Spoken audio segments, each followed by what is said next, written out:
Morning. Morning. I'm Warren Buffett, chairman of Berkshire, and this is my partner, this hyperactive fellow over here is Charlie Munger. And we'll do this as we've done in the past, following the Saddam Hussein School of Management. We're going to go through the business meeting in a hurry, and then we're going to do questions, and we'll do those until 3:30 with a break at noon, when we'll take off for 30 minutes or so while you can grab lunch. And those of you, we're operating in an overflow room as well, so those of you who are in the overflow room now can join the main floor after the noon break, because we'll have plenty of room then. We'll go until 3:30. We'll try to get to all the questions we can. We've got 11 zones, 10 of them in this room, and we'll just make our way around them. I've got a little map here which I'll get oriented on here in a second. And let's see. And I think we'll get through the business meeting now. Incidentally, I don't see that movie before it's shown, but that was one of our directors singing at that final session there. We keep costs down at Berkshire. Okay, the meeting will now come to order. I'm Warren Buffett, chairman of the board of directors of the company, and I welcome you to this 1998 annual meeting of shareholders. I will first introduce the Berkshire Hathaway directors that are present in addition to myself. So we have, and I can't see very well with the lights here, but if you'll stand as I name you: Susan T. Buffett, the vocalist;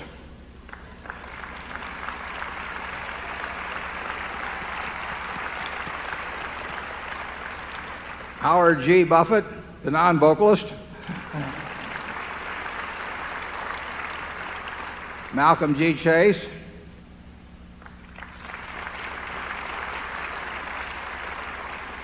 Charlie, you've met; and Ron Olson;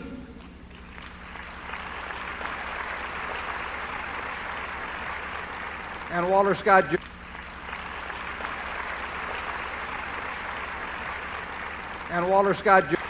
Also with us today are partners in the firm of Deloitte & Touche, our auditors. They are available to respond to appropriate questions you might have concerning their firm's audit of the accounts of Berkshire. Mr. Forrest Crutter is secretary of Berkshire. He will make a written record of the proceedings. Ms. Becky Amick has been appointed inspector of elections at this meeting. She will certify to the count of votes cast in the election for directors. The named proxy holders for this meeting are Walter Scott Jr. and Mark D. Hamburg. Proxy cards have been returned through last Friday, representing 1,039,276 Class A Berkshire shares and 1,080,509 Class 276 Class A Berkshire shares and 1,080,509 Class B. The number of shares represents a quorum in the meeting. We will conduct the business of the meeting and then adjourn the formal meeting. After that, we will entertain questions that you might have. First order of business will be a reading of the minutes of the last meeting of shareholders. I recognize Mr. Walter Scott Jr., who will place a motion before the meeting. I move the minutes of the reading of the minutes of the last stockholders meeting be dispensed with. Do I hear a second? A lot of seconds. The motion has been moved and seconded. Are there any comments or questions? We will vote on this motion by voice vote. All those in favor say aye. Opposed? Motion's carried. Does the secretary have a report of the number of Berkshire shares outstanding entitled to vote and represented at the meeting? Yes, I do. As indicated in the proxy statement that accompanied the notice of this meeting that was sent by first-class mail to all shareholders of record on March 6, 1998, the record date for this meeting, there were 1,199,680 shares of Class A Berkshire Hathaway common stock outstanding, with each share entitled to one vote on motions considered at this meeting, and 1,245,081 shares of Class B Berkshire Hathaway common stock outstanding, with each share entitled to 1/200th of one vote on motions considered at the meeting. Of that number, 1,039,276 Class A shares and 1,000,509 Class B shares are represented at this meeting by proxies returned through last Friday. Thank you, Forrest. For shareholders present who wishes to withdraw a proxy previously sent in and vote in person on the election of directors, he or she may do so. Also, if any shareholder vote in person on the election of directors, he or she may do so. Also, if any shareholder that is present has not turned in a proxy, please identify yourself to meeting officials in the aisles who will furnish a ballot to you. Those persons desiring ballots, please identify themselves so that we may distribute them.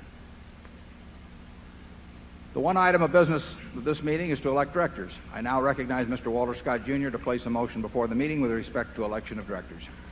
I move that Warren E. Buffett, Susan T. Buffett, Howard G. Buffett, Malcolm G. Chase, Charles T. Munger, Ronald L. Olson, and Walter Scott, Jr. be elected as directors. Is there a second? It's been moved and seconded that Warren E. Buffett, Susan T. Buffett, Howard G. Buffett, Malcolm G. Chase, Charles T. Munger, Ronald L. Olson, and Walter Scott, Jr. be elected as directors. Are there any other nominations? Is there any discussion? Nominations are ready to be acted upon.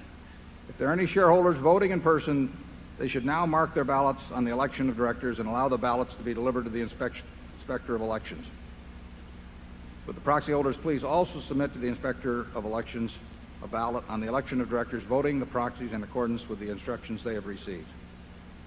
Ms. Amick, when you are ready, you may give your report. My report is ready. The ballots of the proxy holder in response to proxies that were received through last Friday cast not less than 1,039,298 votes for each nominee. That number far exceeds a majority of the number of the total votes related to all Class A and Class B shares outstanding. The certification required by Delaware law of the precise count of the votes, including the additional votes to be cast by the proxy holders in response to proxies delivered at this meeting, as well as those cast in person at this meeting, if any, will be given to the Secretary to be placed with the minutes of this meeting. Thank you, Ms. Amick. Warren E. Buffett, Susan T. Buffett, Howard G. Buffett, Malcolm G. Chase, Charles T. Munger, Ronald L. Olson, and Walter Scott, Jr. have been elected as directors.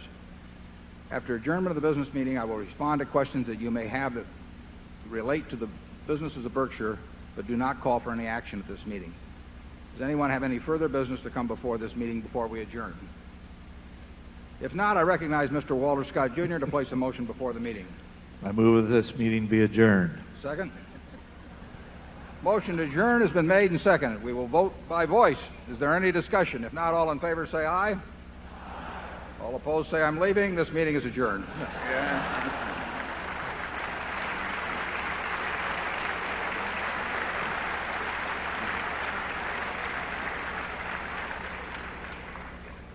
Charlie and I may not get paid much, but we work fast on an hourly basis.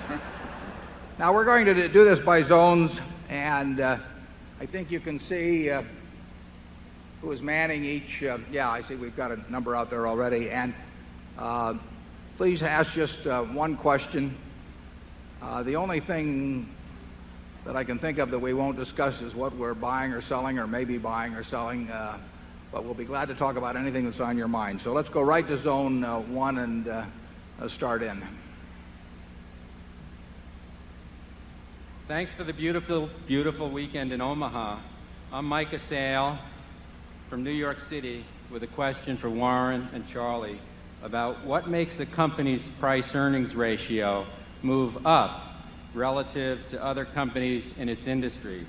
How can we, as investors, find companies and even industries that will grow their relative price-earnings ratios as well as their earnings? And thank you for the wonderful weekend and for sharing your brilliance with the shareholders. Oh, thank you. Thank you.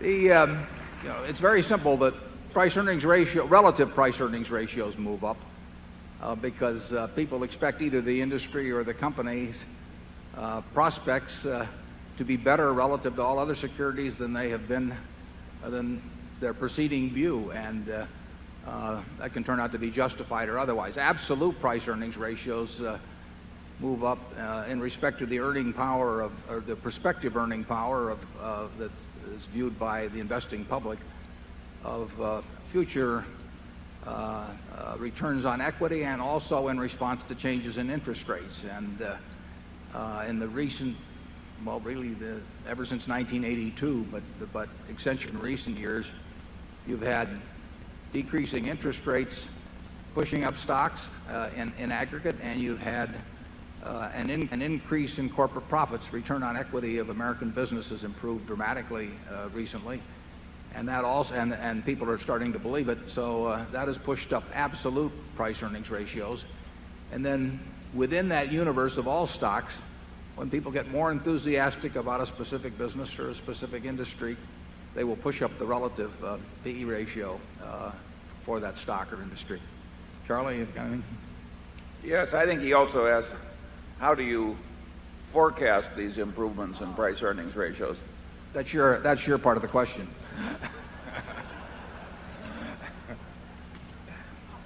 Around here, I would say that if our predictions have been a little better than other people's, it's because we tried to make fewer of them.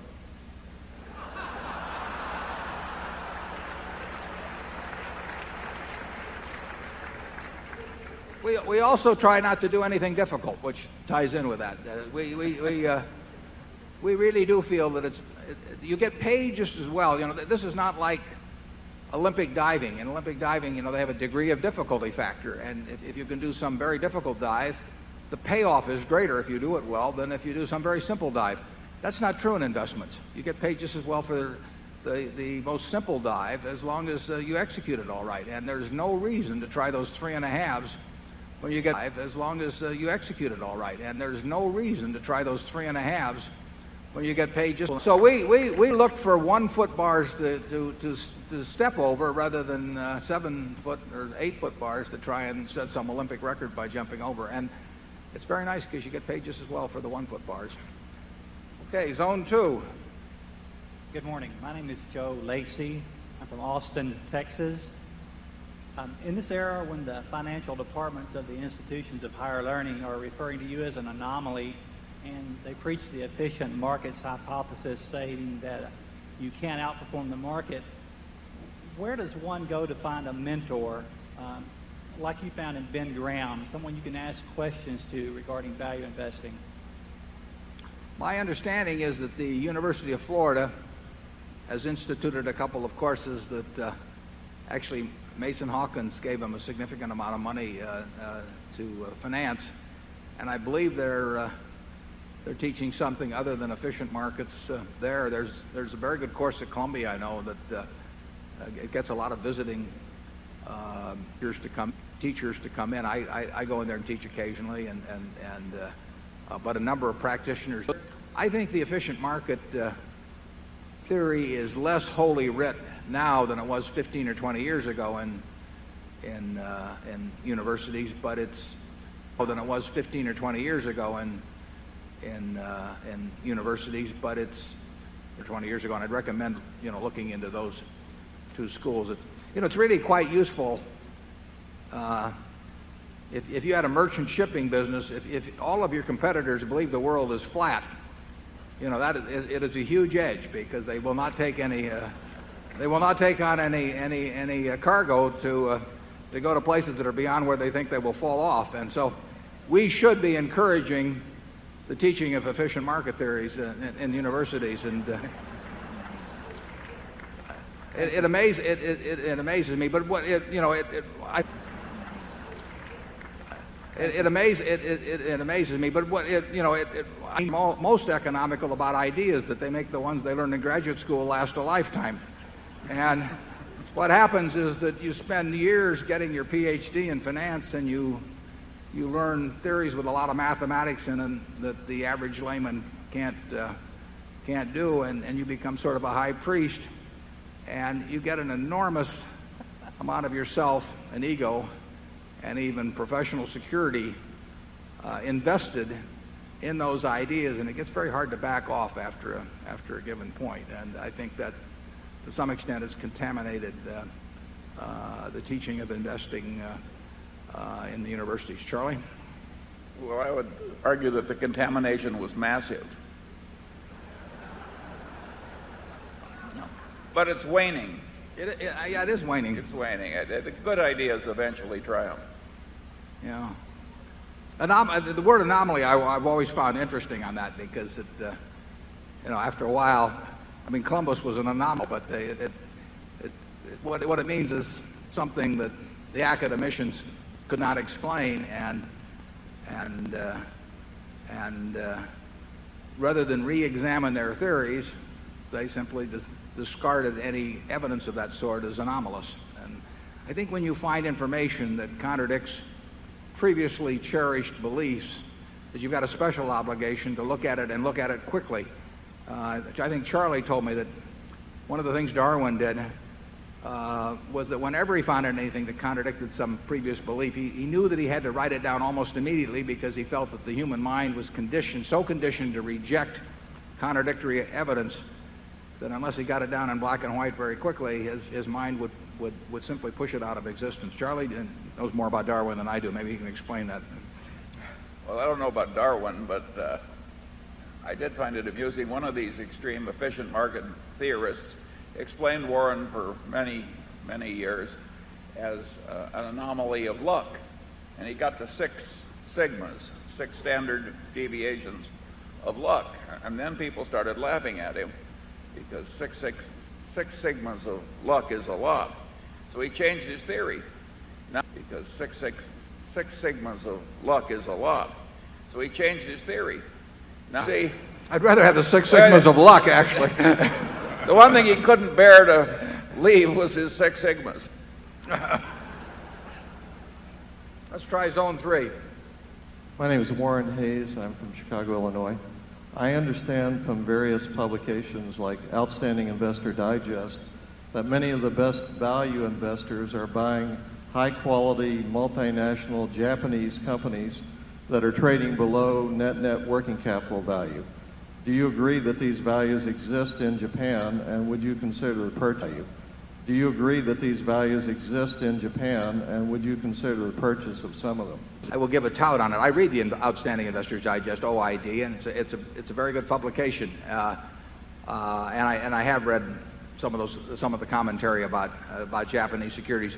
We've looked at securities in all major markets, and we certainly looked at them in Japan, particularly in recent years when the Nikkei has so underperformed the S&P here. We're quite a bit less enthused about those stocks as being any kind of obvious bargains than the people that you read about in OID. The returns on equity in most areas of Japanese business, returns on equity are very, very low, and it's extremely difficult to get rich by being the owner of a business that earns a low return on equity. We always look at what a business does in terms of what it earns on capital. We want to be in good businesses. What we really want to be is in businesses that are going to be good businesses and better businesses 10 years from now.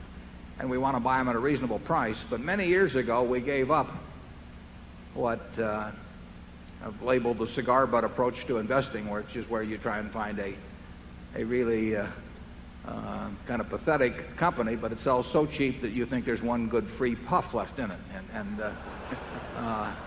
We used to pick up a lot of soggy cigar butts. I had a portfolio full of them.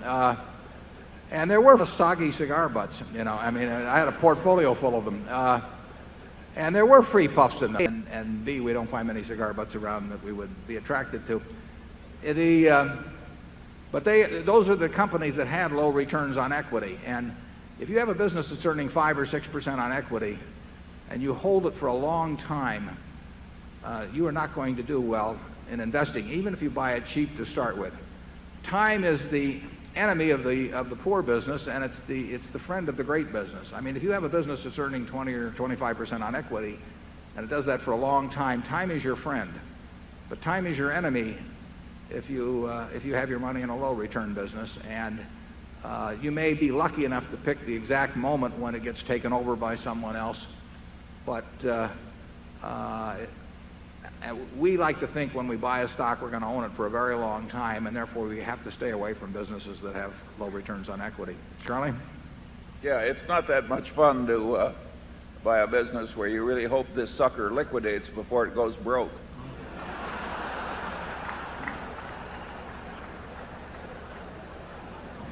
We've been in a few of those too. Right. Yeah, Charlie and I, or at least I've owned stock in an anthracite, that don't know what anthracite is, street railway companies, windmill manufacturers. What other gems have we had, Charlie? Textiles. Yeah, textiles. Yeah, textiles. Don't even think. Yeah, Berkshire was a mistake, believe it or not. I mean, we went into Berkshire because it was cheap statistically, just as a general investment back in the early 60s. And it was a company that in the previous 10 years had earned less than nothing. I mean, it had a significant net loss over the previous 10 years. It was selling well below working capital, so it was a cigar butt. And it was, I mean, we could have done the things we've done subsequently from a neutral base rather than a negative base, and actually it would have worked out better. But it's been a lot of fun. Number 4. Hello, my name is Martin Wiegand from Bethesda, Maryland. Again, I want to thank you for your letters and principles. They're a great help for small business people running their business.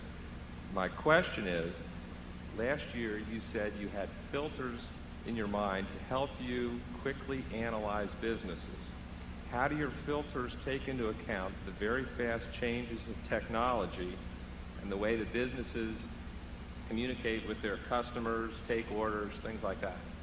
Well, we do have filters, and sometimes those filters are very irritating to people who check in with us about businesses, because we really can say in 10 seconds or so no to 90% plus of all the things that come in, simply because we have these filters. We have some filters in regard to people, too. But the question of technology is very simple. That doesn't make it through our filter. I mean, so if something comes in where there's a technological component that's of significance, or where we think that future technology could hurt the business as it presently exists, we look at, we look at that as something to worry about. It won't make it through the filter.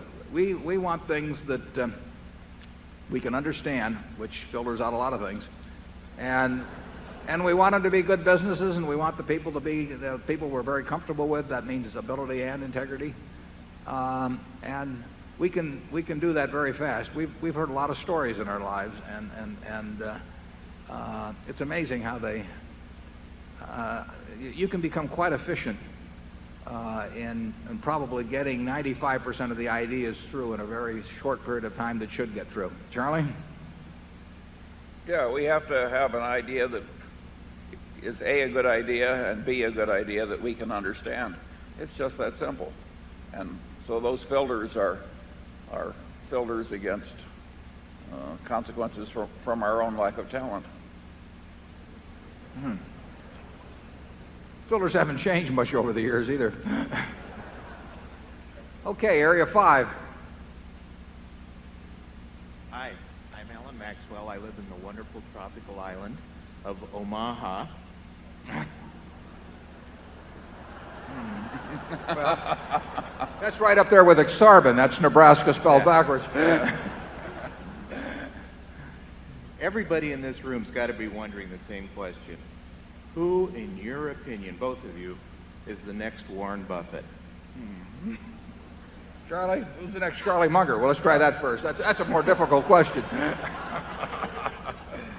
There's not much demand.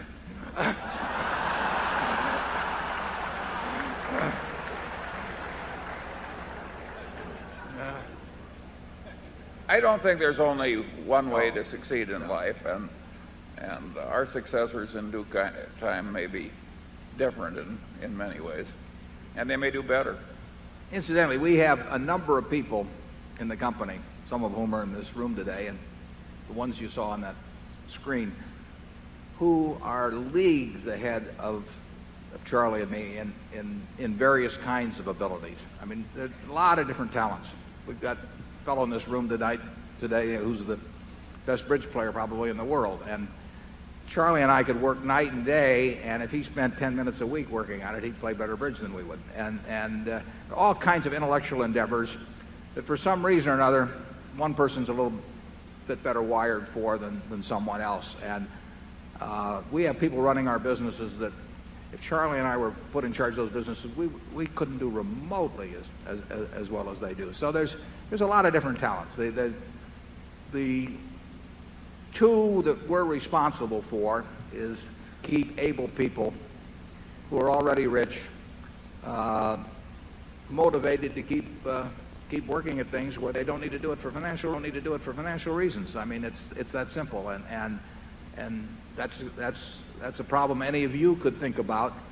And you'd probably be quite good at it if you gave it a little thought, because you'd figure out what would cause you to work if you were already rich and didn't need the job. Why would you jump out of bed and be excited about going to work that day? And then we try to apply that to the people who work with us. Secondly, we have to allocate capital. And these days we have to allocate a lot more capital than we had to allocate a decade ago. That job is very tough at present. Sometimes it's very easy.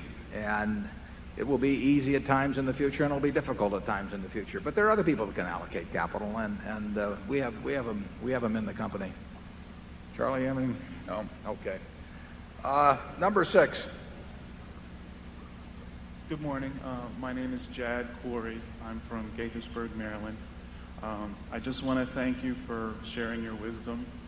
And my question is, what criteria do you use to sell stock? I kind of understand how you buy it, but I'm not sure how you sell. Yeah. Well, the best thing to do is buy a stock that you don't ever want to sell. I mean, that's what we're trying to do. And that's true when we buy an entire business. I mean, we've bought all of Geico, or we bought all of See's Candy, or the Buffalo News. We're not buying those to resell. I mean, what we're trying to do is buy a business that we will be happy with if we own it the rest of our lives, and we expect to with those. It's the same principle applies to marketable securities.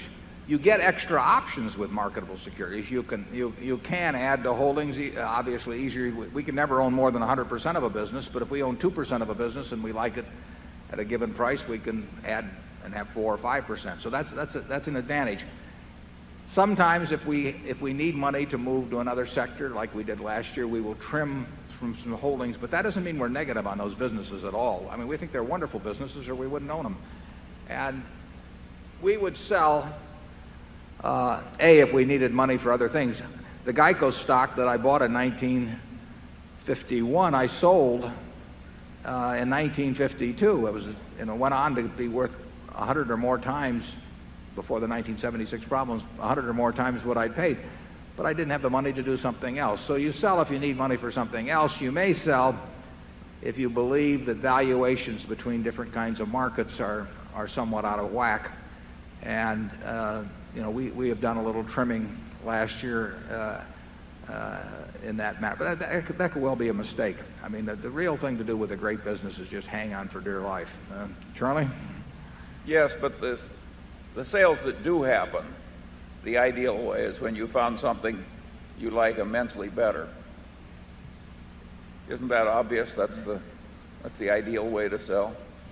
And incidentally, the ideal purchase is to have something that you already like be selling at a price where you feel like buying more of it. I mean, we probably should have done more of that in the past in some situations. But that's the beauty of marketable securities. You really do. If you're in a wonderful business, you do get a chance periodically maybe to double up in it or something of the sort.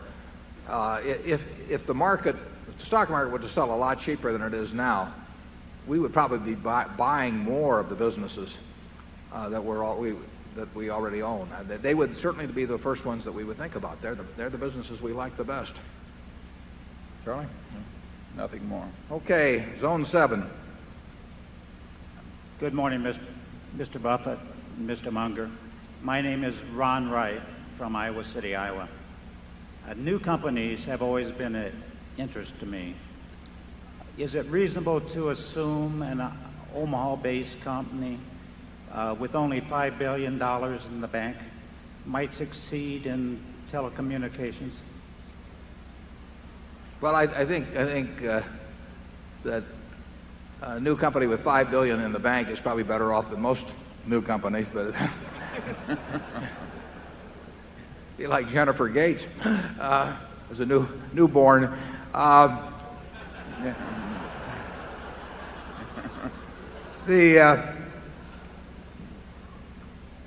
think you're probably referring to a company that was created out of one of our local operations that's run by Walter Scott, one of our directors from the Keywood Company, Level 3. I can tell you it's got very able management, and I'll take your word for it that it's also got five, but you'll have to make your own judgment on the stock.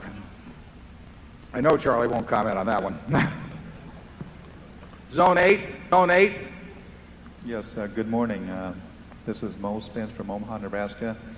In the past, you've often said that the insurance operation is the most important business in Berkshire's portfolio. Is that true, and what are numbers 2 and 3? I'd also like to ask, is it true that Charlie chose the colors for the cover of this year's annual report? Did Charlie chose them? He had nothing to do with them. I chose them. They were they're a tribute to the Nebraska football team and Tom Osborne, who you saw.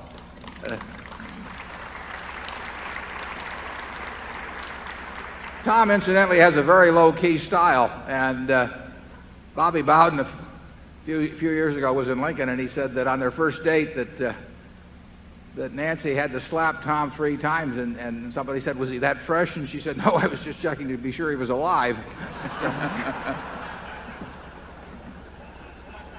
Tom had a fairly conservative offense for a time in the past, although it hasn't been so conservative the last few years. But somebody said at that time the most reckless thing he did was to eat some cottage cheese a day after the expiration on the carton.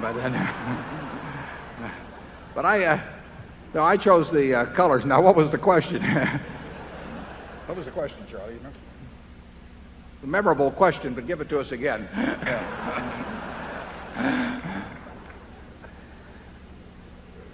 Are we back there in Zone 8? Oh, the numbers, yeah, sure. The question was about the insurance business, which we have said will be by far the most important business at Berkshire. We said that many, many years ago, and it's proven to be the case. It obviously got a big leg up when we purchased all of GEICO. Insurance, as far as the eye can see, will be by far the most significant business at Berkshire. And the question about 2 and 3, in terms of earnings, flight safety is the second largest source of earnings, but we don't really think of them that way. I mean, we do know our main business is insurance, but we really have a lot of fun out of all of our businesses. I mean, I have a great time out of Borsheim's yesterday, or at a Dairy Queen. So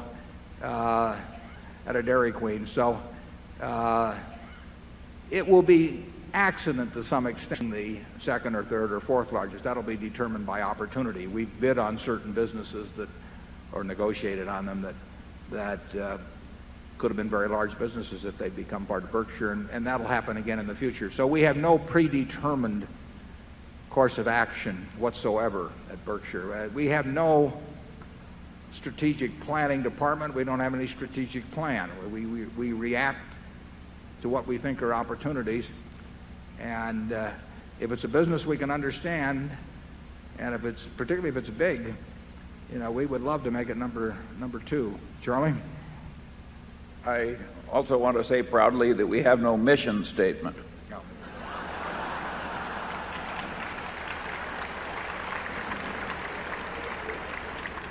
It's hard to think of anything that we do have, as a matter of fact. Yeah, we have never had I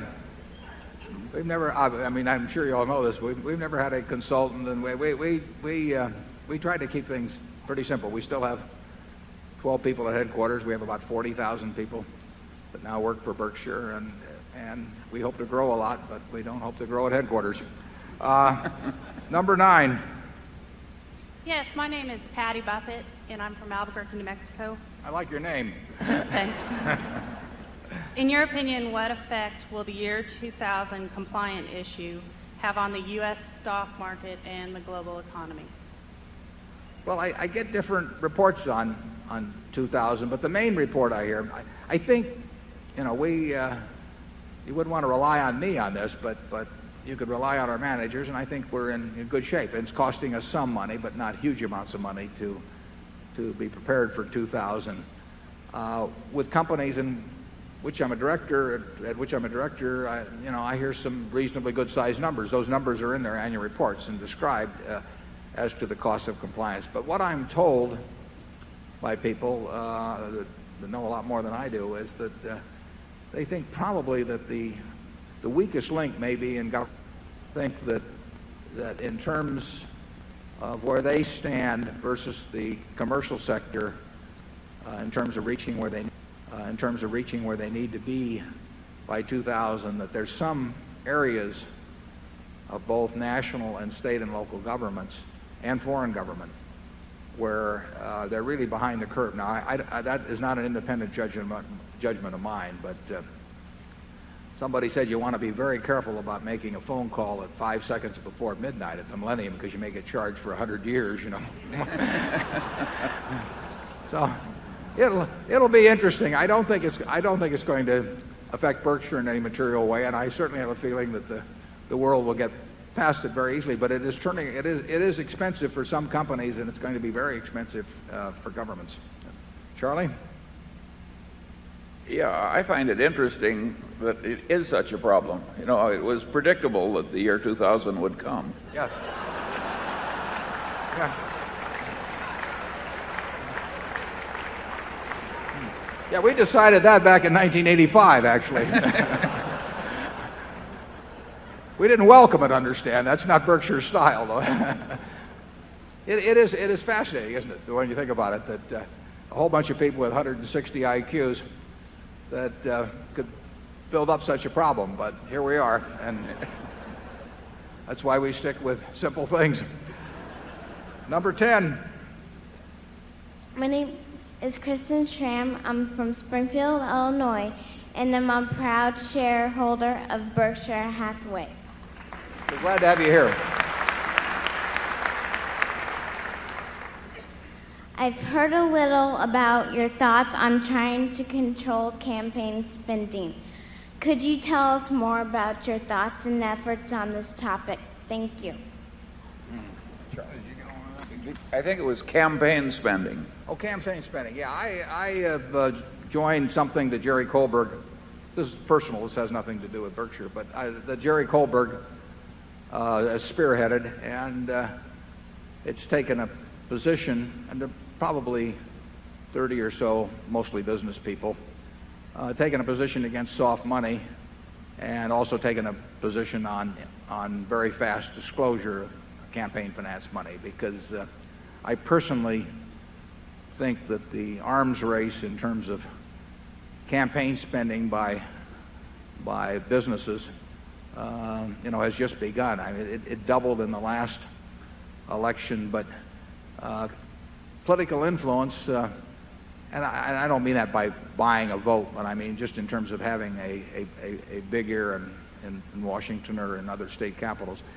Political influence has been an underpriced product in the past. I mean, the government is enormously important in this country to most companies. It was amazing how cheaply it could be, attention could be purchased, but the price is going up, and there will be an escalation. And I don't think it's easy if you're the manager of a business and you own 1/10 of 1% of it, and you're in a business that's heavily affected by government. I don't think it's very easy to tell your board of directors that you're going to take a hands-off approach. So I think legislation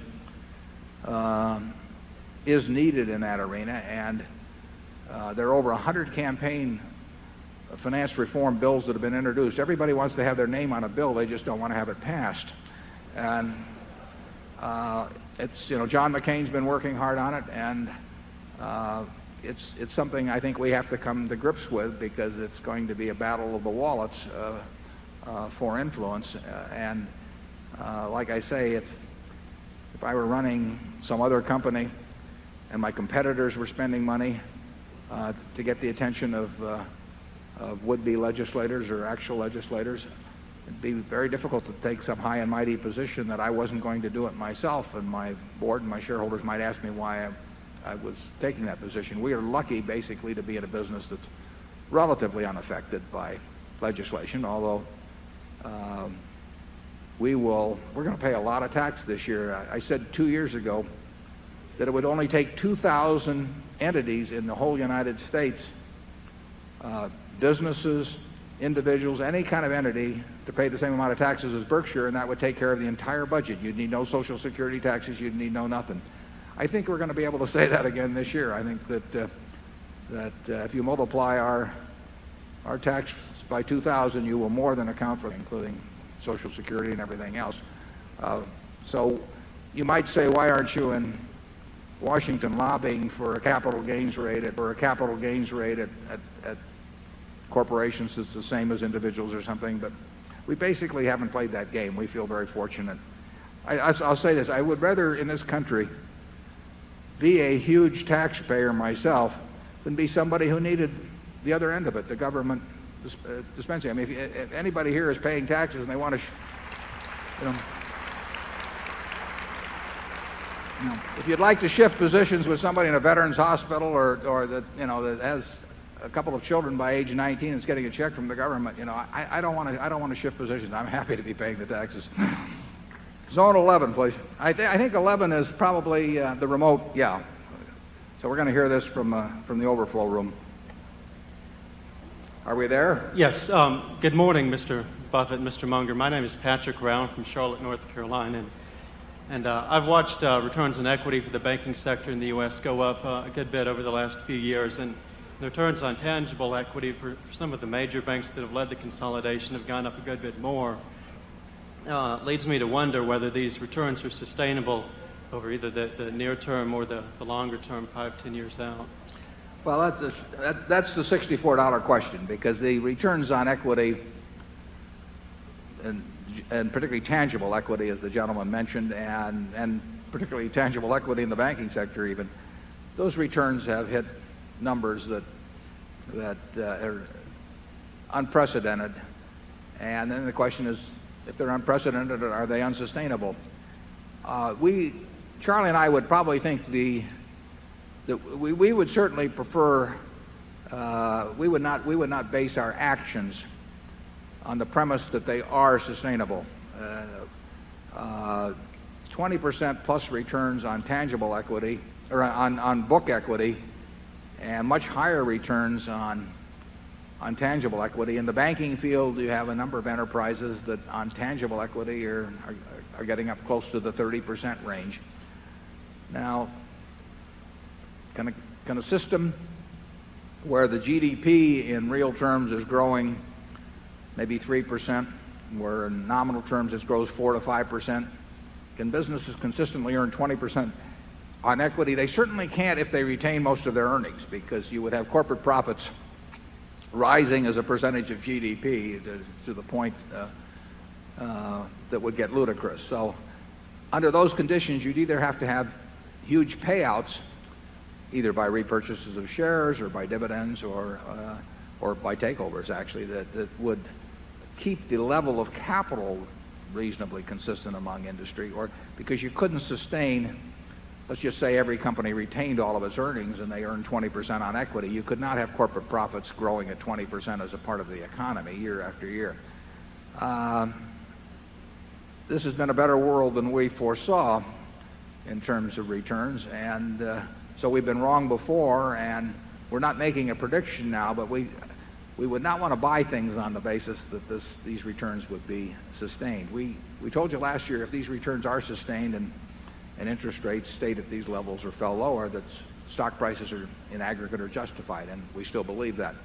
But those are two big ifs, and the particularly big if, in my view, is the one about returns on equity and on tangible assets. It certainly goes against classic economic theory to believe that they can be sustained. Charlie, how do you feel about it? Well, I think a lot of the increase in return on equity has been caused by the increasing popularity of Jack Welch's idea that you can't be a leader in a line of business, get out of it. And as you get fewer people in the business, why returns on equity can go up. Then it's gotten way more popular to buy in shares, even at very high prices per share. And if you keep the equity low enough by buying shares back, why, you can make return on equity whatever you want. We've had, to some extent, a slow revolution in corporate attitudes. And but Warren is right. You can't have massive accumulations of earnings that are retained and keep earning these rates of return on them. An interesting question is to think about it. If you had 500 Jack Welches and they were running the Fortune cloned and they were running all of the Fortune 500 companies, would returns on equity for American business be higher or lower than they are presently? I mean, if you have 500 sensational competitors, they can all be rational, but that doesn't, and they will be, and they'll be smart, and they'll keep trying to do all the right things. But there's a self-neutralizing effect. It's like having 500 expert chess players or 500 expert bridge players. You still have a lot of losers if they get together and play in a tournament. So it's not at all clear that if all American management were dramatically better, leaving out the competition against foreign enterprises, that returns on equity would be a lot better. They might very well drive things down. That's what, to some extent, can easily happen in securities markets. It's way better to be in securities markets if you have 100 IQ and everybody else operating has an 80 than if you have 140 and all the rest of them also have 140. So it's the secret of life is weak competition. Somebody said, how do you beat Bobby Fischer, and you play him any game except chess. Well, that's how you beat Jack Welch. You play him any game except business. Oh, he's a very good golfer, I want to point out. He shot a 69 a few months ago when I saw him at a very tough course. Jack manages to play 70 or 80 rounds of golf a year and come in subpar occasionally while still doing what he does at GE. He's a great manager. But 500 Jack Welches, I'm not at all sure would make stocks more valuable in this country. Zone 1. I'm Ben Knoll, and I'm from Minneapolis. And first, I just wanted to thank you for providing your past annual letters to the shareholders, and Mr. Munger for providing your speech to the graduate students at the USC a couple years ago. Drawn a lot of insights from that, not only in investing, but also in my day job as a business manager. And I'm wondering if you could help me with my summer reading list and provide some additional suggestions for reading in the fields of investing and management, other than the standards of Graham and Fisher and so forth. Charlie? Yeah. I have recently read a new book twice, which I very seldom do. And that book is Guns, Germs, and Steel by Jared Diamond. And it's a marvelous book. And the way the guy's mind works would be useful in business. He's got a mind that is always asking why. And he's very good at coming up with answers. I would say it's the best work of its kind I have ever read. I read a little easier book recently. I'm not even sure of the title. I don't pay much attention to the titles when I get into the books, but it's something to the effect of the quotable Einstein. I mean, it's a lot of his commentary over the years, and it's great reading. The Fermat Theorem was the book. That isn't the exact title either, but it's the story of the discovery of the answer on that. That's a very interesting book. One of our shareholders from Sweden gave me a copy of that when I was in New York, and I've enjoyed it. Zone 2. Mark Rabinoff, I'm shareholder from Melbourne, Australia. Gentlemen, we have large holdings in Freddie Mac and Fannie Mae, and as you both know, they were hurt quite a lot when interest rates went up in the past. I'm wondering if you think they'll be hurt again when interest rates go up in the future. Well, the question about Freddie Mac and Fannie Mae and on interest rates, they are not as interest rate sensitive as people formerly thought they were, but it would be the pattern. I have a feeling that if interest rates got extremely low, so that there was a huge turnover of the portfolio, and then rates went up dramatically, that even though they have various ways of protecting themselves against interest rate scenarios, that might get very tough. I think there would be some kind of squeeze there. They may have good answers as to why that wouldn't happen, incidentally, because they certainly worry about every kind of interest rate scenario. That's their job. But I think, in a sense, very low interest rates are more of a long-term, because if you get a portfolio chock full of, say, 4% mortgages or something of the sort, and then you had a huge move upward, that would be quite painful for some period of time, no matter what you've done in the way of hedging. Charlie? I've got nothing to add. Yeah. That's what happened to the savings and loans, in effect, you see, 25 years ago or whenever it was. Freddie and Fannie have other functions, and they've got a lot of advantages, but they have a savings and loan type operation. They just do it on a very big scale, and they get their money from in a very different manner than from millions of depositors. But the basic economics have some similarity. Zone 3. Jane Bell, Des Moines. Since I became a Berkshire Hathaway shareholder, I've been coming to these meetings. This is my second. I've been coming to these meetings ever since I've been a shareholder. Mr. Buffett, I'm a partner and owner in a consulting business, and we tell our clients and potential clients that we design solutions for what keeps them awake at night. Mr. Buffett, from your perspective as an investor, what keeps you awake at night? Well, that's a good question, and that's one I always ask the managements of our subsidiaries as well as any new investment. I want to know what their nightmare is. Andy Grove, in his book, Only the Paranoid Survive, talks about the silver bullet for a competitor. So in terms of if you only had one silver bullet, which competitor would you fire it at? And it's not a bad question. And your question's a little broader. If you only had one worry that you could get rid of, what would it be? I would say that, and I think I speak for Charlie, let him do it, but we really don't worry. We will do the best we can, and when we have capital allocated, sometimes it's very easy to do, sometimes it's almost impossible to do, but we're not going to worry about it because the world changes, and if we had something we were worried about in the business, we would correct it. I'm not worried about anything. I'm not really worried about we can lose $1 billion on a California earthquake, but I'm not worried about it. Although I have a sister who's in the audience that lives in California. I've told her to call me quickly if the dogs start running in circles or anything like that. But there's if you're worried about something, the thing to do is get it corrected and get back to sleep. And I can't think of anything I'm worried about at Berkshire. That doesn't mean that I have any good ideas as to what we should be doing with a whole lot of money that we have around. But I can't do anything about that except keep looking for things that I might understand and do something with the money. And if they aren't there, they aren't there, and we'll see what happens tomorrow and next week and next month and next year. Charlie, what are you worried about? Well, in the 30-some years I've been watching you, I would say what it takes to make you not sleep at night is an illness in the family. Short of that, Warren likes the game.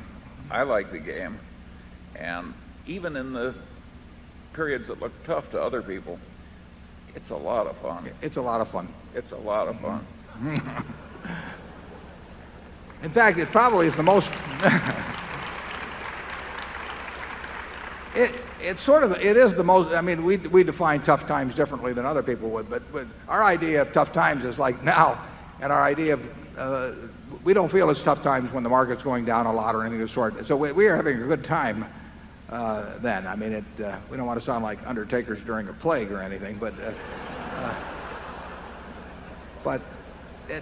there's really, it makes no difference to us whether the price of Berkshire is going up or down. We're trying to figure out ways to make the company worth more money years down the road, and if we figure that out, the stock will take care of itself. So, and usually when the stock is going down, it means other things are going down, and that it's a better chance for us to deploy capital, and that's our business. So you will not see us worrying. And maybe we should. What may worry? No, Zone 4. My name is Phil Yoon from LA, California. Mr. Warren Buffett, Mr. Trotter, I'm one of the persons who highly admire you both. I have two questions. Question one, your view on world financial business environment in the next decade. Question two, U.S.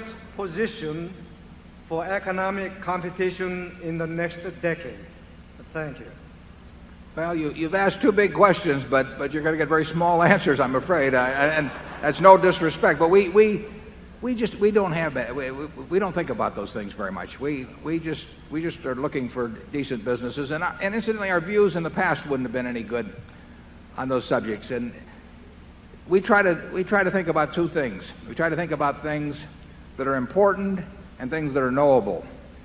Now, there are things that are important that are not knowable. In our view, those two questions that you raised fall in that. There are things that are knowable but not important. We don't want to clutter our minds up with those. So we say, what is important and what is knowable? And what among the things that fall within those two categories can we translate into some kind of an action that is useful for Berkshire? And we really, there are all kinds of important subjects that Charlie and I, we don't know anything about. And therefore we don't think about them. So we have our view about what the world will look like over the next 10 years in business or competitive situations. We're just no good. We do think we know something about what Coca-Cola is going to look like in 10 years, or what Gillette's going to look like in 10 years, or what Disney's going to look like in 10 years, or what some of our operating subsidiaries are going to look like in 10 years. We care a lot about that. We think a lot about that. We want to be right about that. If we're right about that, the other things get to be, they're less important. And if we started focusing on those, we would miss a lot of big things. I've used this example before, but Coca-Cola went public in, I think it was 1919. And the first year, one share cost $40. The first year it went down a little over 50%. At the end of the year it was down to $19. There were some problems with bottler contracts, there was problems with sugar, various kinds of problems. If you'd had perfect foresight, you would have seen the world's greatest depression staring you in the face when the social order even got questioned. You would have seen World War II, you would have seen atomic bombs and hydrogen bombs. You would have seen all kinds of things. And you could always find a reason to postpone why you should buy that share of Coca-Cola. But the important thing wasn't to see that. The important thing was to see that they were going to be selling 1 billion 8-ounce servings of beverages a day this year, or some large number. And that the person who could make people happy 1 billion times a day around the globe ought to make a few bucks off doing it. And so that $40, which went down to $19, I think with dividends reinvested has to be well over $5 million now. And if you develop the view on these other subjects that in any way forestalled you acting on this more important, specific, narrow view about the future of the company, you'd have missed a great ride. So that's the kind of thing we focus on. Charlie? Yeah, we're not predicting the currents that will come, just how some things will swim in the currents, whatever they are. Zone 5, please. Good morning. Mark Gerstein from Value Line. Mr. Buffett, considering the large amount of demands on your time, how do you go about reviewing the entire spectrum of choices in the equity markets? Give me that last part again. I got the demands on my time. And how do you and Mr. Munger manage to review the whole spectrum of choices in the equity markets? A bad pitch coming up. But I don't mind it at all, because the truth is that we get, I don't know what we even pay for Value Line.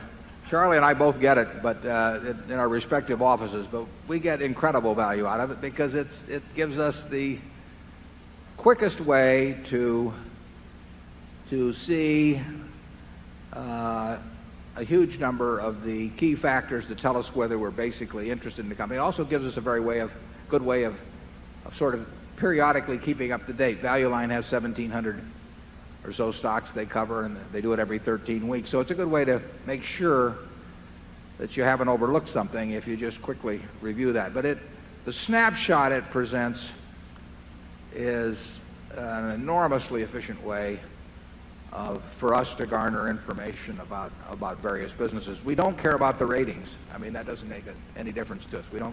We're we're not looking for opinions, we're looking for facts. But I have yet to see a better way, including fooling around on the internet or anything that gives me the information as quickly. I can absorb the information about a company. Most of the key information you can get in probably doesn't take more than 30 seconds in glancing through Value Line, and I don't have any other system that's as good. Charlie? Well, I think the Value Line charts are a human triumph. It's hard for me to imagine a job being done any better than is done in those charts. An immense amount of information is put in very usable form. And if I were running a business school, we would be teaching from Value Line charts. And when Charlie says the charts, he does not mean just the chart of the price behavior. He means all that information that really is listed under the charts that gives the detailed financial information. You can run your eye across that. The chart of the price action doesn't mean a thing to us, although it may catch our eye just in terms of businesses that have done very well over time. But price action has nothing to do with any decision we make. Price itself is all important, but whether a stock has gone up or down, or what the volume is, or any of that sort of thing, that is, as far as we're concerned, those are chicken tracks, and we pay no attention to them. But that information that's right below the chart, in those 10 lines or so, 15 lines, if you have some understanding of business, it's a perfect snapshot to tell you very quickly what kind of a business you're looking at. Zone 6, please. David Winters from Mountain Lakes, New Jersey. With the consolidation in the insurance industry, how do you think that will affect Berkshire's insurance businesses and the long-term development of the float? And if I may, not to encourage your dogma to run over your karma, but how do you think your policy of partnership and fair dealing has enhanced or detracted from your investment returns? Thank you. Well, the consolidation taking place in insurance has been taking place for some time. There have been some big mergers over the years. There are developments in insurance. We mentioned the super cat bonds, which are not bonds at all, but that has an effect. But I would say that there's no merger that has taken place that I regard as being detrimental either to our GEICO business or to our reinsurance business.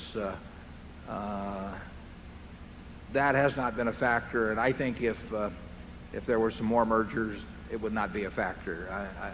I see no way that any entities being put together would change the competitive situation in respect to GEICO. GEICO, operating just as it does independently, is as competitive as can be, and it would not benefit by being part of any other organization. And our reinsurance business is much more opportunistic, and it's not consolidation there. It's just lack of fear generally by competitors who can price particularly cat business at a rate that could be totally inadequate, as I used in illustration in the report, but nevertheless it could appear to be profitable for a long time. And there's probably more of that going on now, and there'll probably be a lot more going on in that arena. We have some sensational insurance businesses, though. I have to tell you that I don't think you really have to worry too much about how we do in insurance in the future. We had a number of GEICO people here today. I hope you got a chance to meet them. GEICO, and you saw Lorimer Davidson. I really was hoping he could be here, but Davey is 95 years old. I went to visit him a few months ago. And it just isn't easy for him to get around, but he built a sensational company, and it stumbled once. Jack Byrne got it back on track, and Tony Nicely's got it going down the track at about 100 miles an hour, and it's getting faster all the time. So we've got a great business there. Charlie? Nothing to add. Zone 7? Yes, Bill Ackman from New York. Is there a price at which it's inappropriate for a company to use its capital to buy back its stock? Give me that again. For example, Coca-Cola at 40 PE. Is that a smart place for Coke to deploy capital? Well, it sounds like a very high price when you name it in terms of a PE to buy back the stock at that sort of number. But I would say this. Coca-Cola's been around 112 years now, and there are very few times in that 112 years, if any, when it would not have been smart for Coca-Cola to be repurchasing its shares. Coca-Cola is probably, in my view, among businesses that I can understand, it's the best large business in the world. I mean, it is a fantastic business. And we love it when Coke repurchases shares and our interest goes up. We owned 6.3% of Coca-Cola in 1988 when we bought in. We actually increased that a little bit a few years later. But if they had not repurchased shares, we probably would own about 6.7% or 6.8% of Coke now. As it is, we own a little over 8% through repurchases. There are going to be about 1 billion 8-ounce servings of Coke sold around the world, or Coca-Cola products sold around the world today. 8% of that is 80 million, and 6.8% is 68 million. So there are 12 million extra servings for the account of Berkshire Hathaway being sold around the world. And they're making a little over a penny a serving, so, you know, that gets me kind of excited. And I think all I can tell you is I approve of Coke repurchasing shares. I'd a lot rather have them repurchasing shares at 15 times earnings, but when I look at other ways to use capital, I still think it's a very good use of capital. And maybe the day will come when they can buy it at 20 times earnings, and if they can, I hope they go out and borrow a lot of money to buy a ton of it at those prices. And I think we will be better off 20 years from now if Coke follows a consistent repurchase approach. I do not think that is true for many companies. I mean, I think that repurchases have become in vogue and done for a lot of silly reasons. And so I don't think everybody's repurchase of shares is well reasoned at all. You know, we see companies that issue options by the ton and then they repurchase shares much higher. You know, I started reading about investments when I was 6, and I think the first thing that I read was, you know, buy low, sell high. But these companies, through their options, you know, they sell low and then they buy high, and they've got a different formula than I was taught. So there are a number that we don't approve of. But when we own stock in a wonderful business, we like the idea of repurchases even at prices that may give you nosebleeds. It generally turns out to be a pretty good policy. Charlie? Well, I think the answer is that in any company, the stock could get to a price so high it would be foolish for the corporation to repurchase its shares. Sure. And you can even get into gross abuse. Before the crash, the Insul utilities were madly buying their own shares as a way of promoting the stock higher. It was like a giant Ponzi scheme at the end. So there's all kinds of excess that's possible, but the really great companies that buy at high price earnings where that can be wise. Our interest in Geico went from 33% to 50% without us laying out a dime, because Geico was repurchasing its shares. And we benefited substantially, but we benefited a lot more, obviously, when prices were lower. I mean, our interest in the Washington Post company has gone from 9.5% to 17.5% over the years without us buying a single share. But the Post or Coke or any number of companies don't get the bargain in repurchasing now that they used to. We still think it's probably the best use of money in many cases. Zone 8. My name is Hutch Vernon. I'm from Baltimore, Maryland. My question has to do with float. You said in the annual and you've said in the past that float has had a greater value to Berkshire than an equal amount of equity. And I wondered if you could clarify that statement. Is that because the float has been generated at such a low cost relative to an imputed cost for equity, or is there something else behind that statement? No, it's because the float, which is now, we'll say, $7 billion, comes to us at a negative cost. We would not make that statement if our float was costing us a couple percent a year, even though float would then be desirable, highly desirable. But our float is even better than that, or it has been, and so it comes to us with a cost of less than zero. It comes to us with a profit attached. So if we were to get out of the insurance business and give up the $7 billion of float and replace it with $7 billion of equity, we would have less going for us next year than under the present situation, even though our net worth would appear to be $7 billion higher. And I have said that if we were to make the decision, if we were offered the opportunity to go out of the insurance business and that $7 billion liability would, as part of that decision, would evaporate from our balance sheet so that our equity would go up $7 billion with no tax implications, we would turn down that proposition. So obviously we think that $7 billion, which is shown as a liability, when it's viewed as part of an insurance business, is not a liability at all in terms of real economic value. And of course the key is not what the float is today and not what the cost is today. The key is what is the float going to be 10 or 15 years from now, and what is the cost going to be 10 or 15 years ago. And we will work very hard at both increasing the amount of float and keeping the cost down somewhere close to our present level.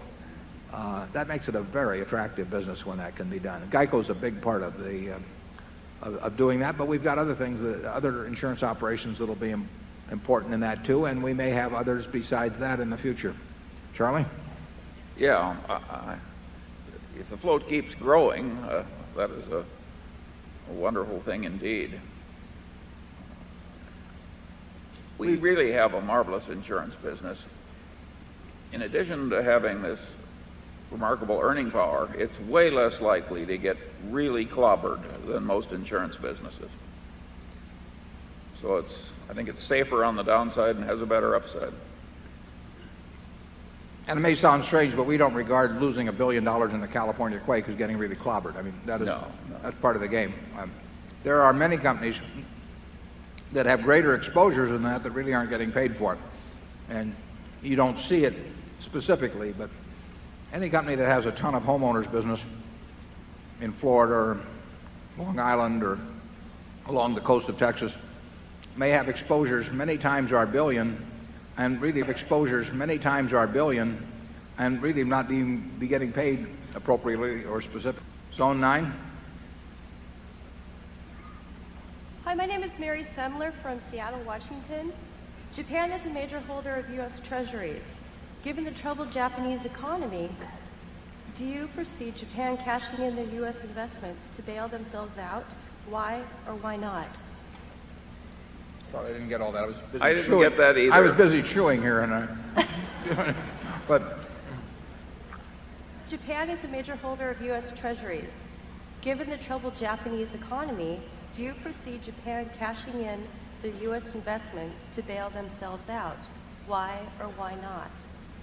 The problems with the Japanese economy, and does that mean that are you thinking particularly about them dumping treasuries or something of the sort? That's exactly what she's... Yeah. Well, it's very interesting. All the questions about what so-called foreigners do with investments. Let's just assume the Japanese or any other country decides to sell some U.S. government holdings that they have. If they sell them to U.S. corporations or citizens or anything, what do they receive in exchange? They receive U.S. dollars. What do they do with the U.S. dollars? They can't get out of the system. If they sell them to the French, the French give them something in return. Now the French own the government securities. But really, as long as we, the United States, run a deficit a big deficit, a trade deficit, we are accepting goods and giving something in exchange to foreigners. I mean, when they send us whatever that it may be, and on balance they send us more of that than we send over there, we give them something in exchange. We may give them an IOU, we may give them a government bond, but we may give them an investment they make in the United States. But they have to be net investors in this country as long as we're net consumers of their goods. It's a tautology. So I don't even know quite how a foreign government dumps its government bonds without getting some other type of asset in exchange that may have an effect on a different market. The one question you always want to ask in economics is, and not a bad idea elsewhere too, but is, and then what? Because there's always a second side to a transaction.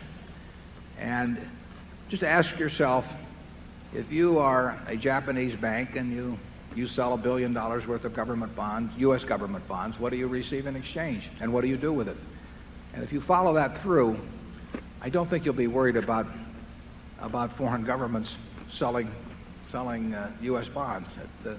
It is not a threat. Charlie?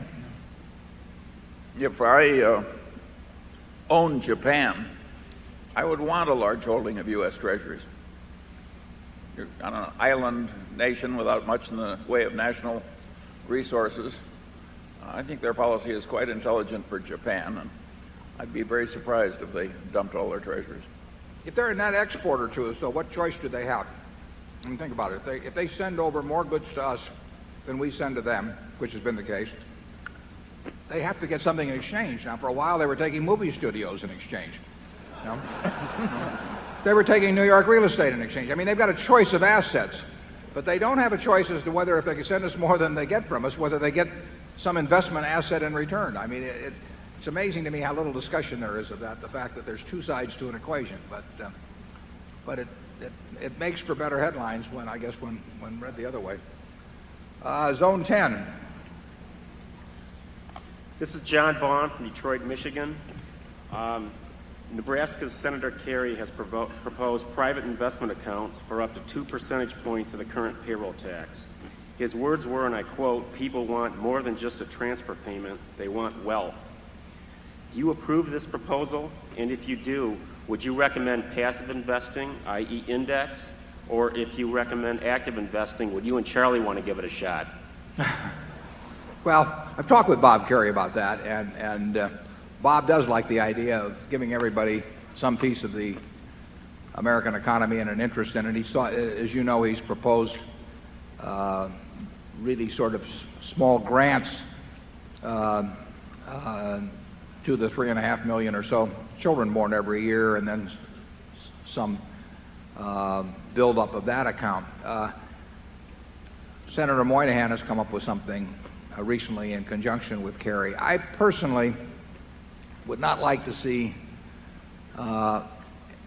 any major amount of Social Security, and Moynihan is talking about 2%, and I suggested the idea that maybe 2% out of the 12 and a fraction percent at the option of the beneficiary, Social Security participant, could be devoted to some other system, but then they would only get 5/6 of the basic Social Security benefit. I don't think you could drop it below that, because you wouldn't want people turning 65 or maybe more advanced age in the future, 70, and not having the safety net of Social Security. So I wouldn't want to drop it below about 5/6 of the present benefits. I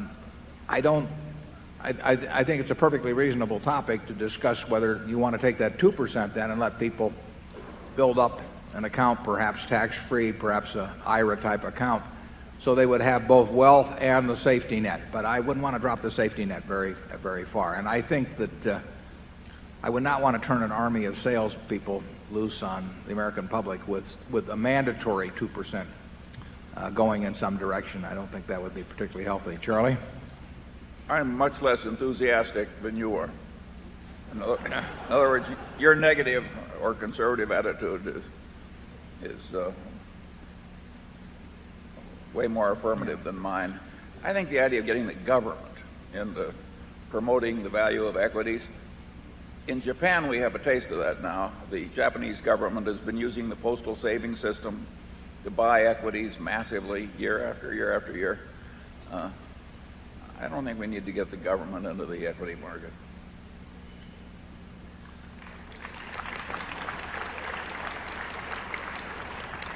We go to zone 11, please. I'm Dale Max from University Park, Illinois. And I've got a question for each of you, a short question for Charlie, and maybe a little longer for Warren. My question for Charlie is, in a business school sense, what is the cost of capital for Berkshire Hathaway? And my question for Warren is that I've been on the internet and I look at Yahoo and they give you recommendations for companies. And when I search for Berkshire Hathaway, it shows that nobody is recommending Berkshire Hathaway, despite the fact that there are maybe 1,000 people that are wearing signs here. I love Berkshire Hathaway, and of course I've got mine on too, but what seems to be the problem in lack of recommendations? Well, we're not recommending Yahoo, incidentally, either, but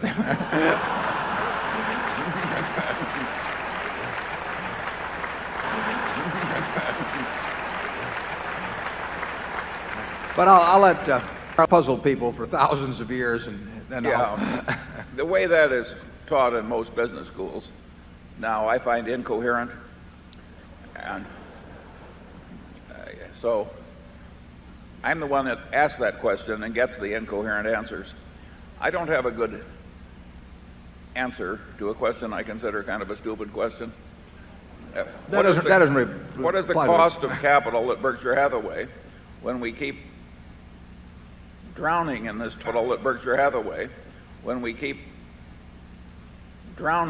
torrent of cash? To get to that, but you don't need a mathematical answer. The first question is when you have capital, is it better to keep it or return it to shareholders?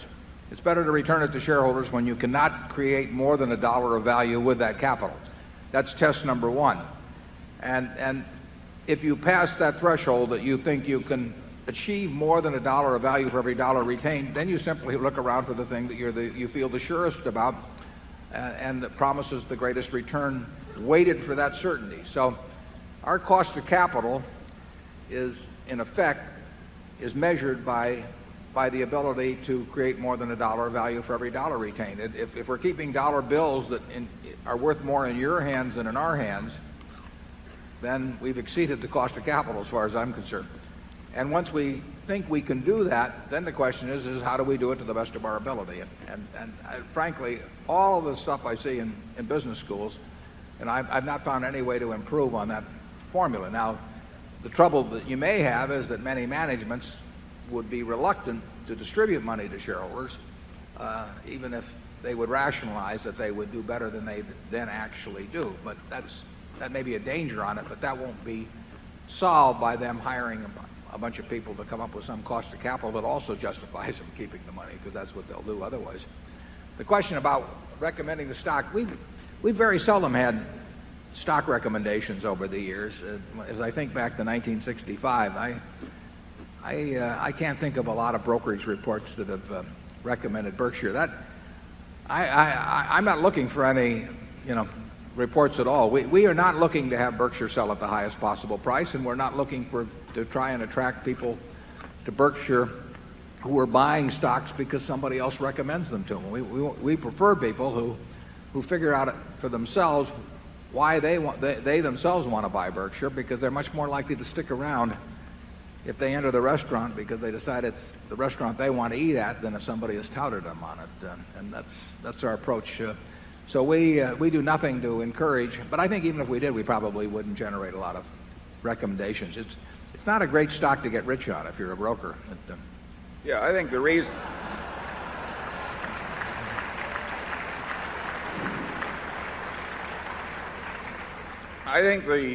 one of the main reasons why it's so little recommended in the institutional market is that it's perceived as hard to buy in quantity.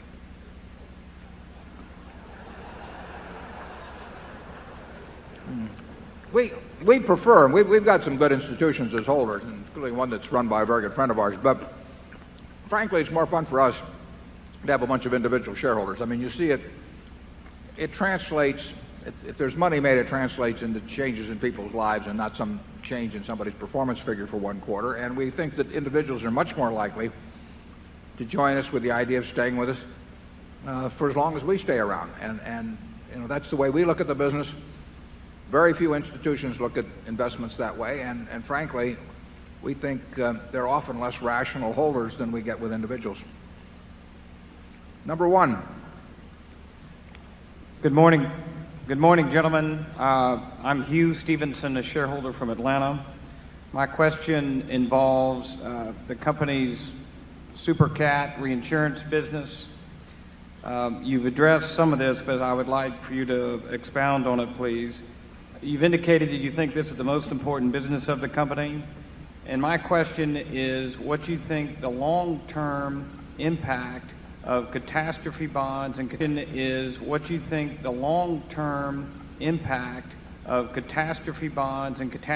derivatives will be on the float and the growth in float of the company affect the way you price your business, but I'm wondering how you think it can affect the volume of the business. And I remember several years ago, Mr. Buffett, you talk about you can never be smarter than your dumbest competitor. Right. And these are some potentially dumb competitors. You've got it. I just want to put an asterisk on one thing. We say insurance will be our most important business. We've not said the SuperCat business will be our most important. SuperCat has been a significant part of our business and may well over the years remain a significant part, but it is far less significant than GEICO, and I'll mention a word or two about that. But the SuperCat business, you can price wrong, as I illustrated in my report. You can be pricing it at half what it should be priced at. I used an illustration in the report of how you could misprice it, a policy that you should be getting, say, $1.5 million for, namely a $50 million policy on writing on something that had one chance in 36 of happening. So you should get almost $1.5 million for it. I said if you priced it at $1 million a year, you know, you would think you were making money after 10 years, 70-odd% of the time. The interesting thing about that is if you priced it for $1 a year, you would have thought you made money 70-odd% of the time, because when you are selling insurance against very infrequent events, you can totally misprice them but not know about it for a long time. SuperCat bonds open up that field wide open. I mean, you've always had the problem of dumb competitors, but you have a much more chance of having dumb competitors when you have a whole bunch of people who, in the case of hedge funds who have bought some of these, where the manager gets 20% of the profits in the year when there are profits and there is no hurricane, and when there happens to be a hurricane or an earthquake, he doesn't take the loss as limited partners do. So it's very likely to be a competitive factor that brings our volume down a lot. It won't change our prices. You know, the thing to remember is the earthquake does not know the premium that you receive. I mean, the earthquake happens regardless. So it doesn't say, you know, you don't have somebody out there on the San Andreas Faults that says, well, he only charged a 1% premium, so we're only going to do this once every 100 years. It doesn't work that way. So we will probably do a whole lot less volume in the next few years in the SuperCat business. We have these two policies that run for a couple of more years. But in terms of new business, we will do a whole lot less. GEICO is by far the most important part of our insurance business, though. GEICO in the 12 months ended April 30th had a 16.9% increase in policies in force. Year end, I told you it was 16.0. A year ago, I told you it was 10. The year before that, I think it was 6 and a fraction. So its growth is accelerating, and it should be in a whole lot more homes around the country than it is now, you know, by a big factor, and it will be, in my view. So that will be the big part of our insurance business. But we may be in the insurance business in some other ways too, as time goes along. It's a business that, if you exercise discipline, you should find some ways to make money, but it won't always be the same way. Charlie? I've got nothing to add. Okay, zone 2. Hello, I'm Steve Davis from San Francisco. I'd like your advice on how to understand annual reports, what you look for, what's important, what's not important, and what you've learned over the years from reading thousands of reports. Thank you. Well, we've read a lot of reports, I will tell you that. And we start by looking at the reports of companies that we think we can understand. So we hope to be reading reports, and I do read hundreds of them every year. We hope to be reading reports of businesses that are understandable to us. And then we see from that report whether the management is telling us about the things that we would want to know about if we owned 100% of the company.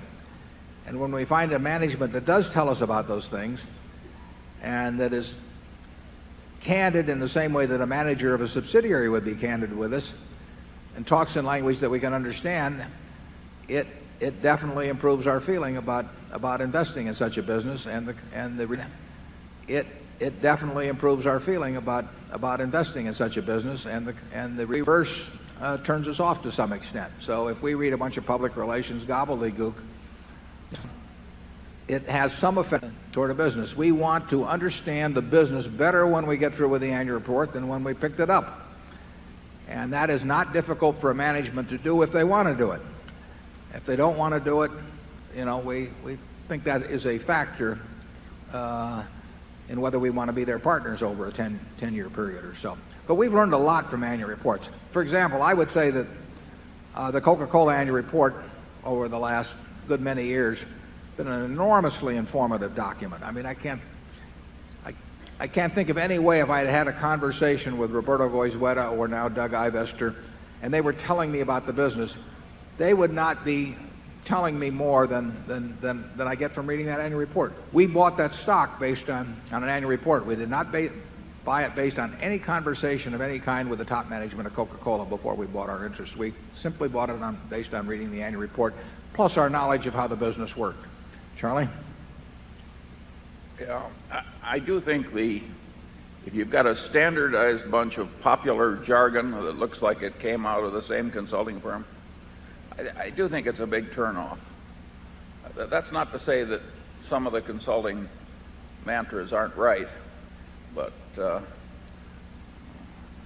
think there's a lot for sort of candid, simple, coherent prose. A lot to be said for it. Almost every business has problems, and we just assume the manager would tell us about them. We would like that in the businesses we run. In fact, one of the things, we give very little advice to our managers, but one thing we always do say is to tell us the bad news immediately, and I don't see why that isn't good advice for the manager of a public company. Over time, I'm positive it's the best. I'm positive it's the best policy, but a lot of companies, they're dying just to pump out what they think is good news all the time, and they have this attitude that that you've got a bunch of animals out there to be fed, and that they're going to feed them what they want to eat all the time. And over time, the animals learn. So we try to stay away from businesses like that. What you seldom see in an annual report is a sentence like this: "This is a very serious problem, and we haven't quite figured out yet how to handle it." But believe me, that is an accurate statement much of the time.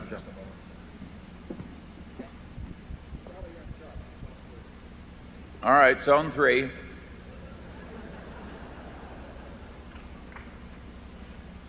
I'm Larry Dirks, and I live in the area, and I would like to know what your prediction is for Coca-Cola's long-term growth versus Pepsi-Cola's recent efforts to increase their competitiveness with Coke.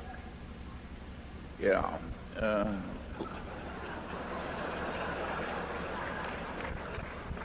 Long term, I would expect Coke to continue to gain versus Pepsi.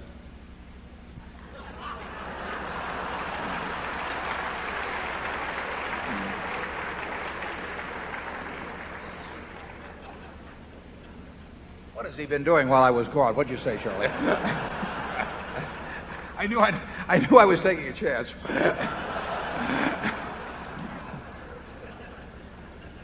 What was the question? I said that long term I expected Coke to continue to gain versus Pepsi. Oh, well, it's those kind of insights is why we keep him on the job year after year.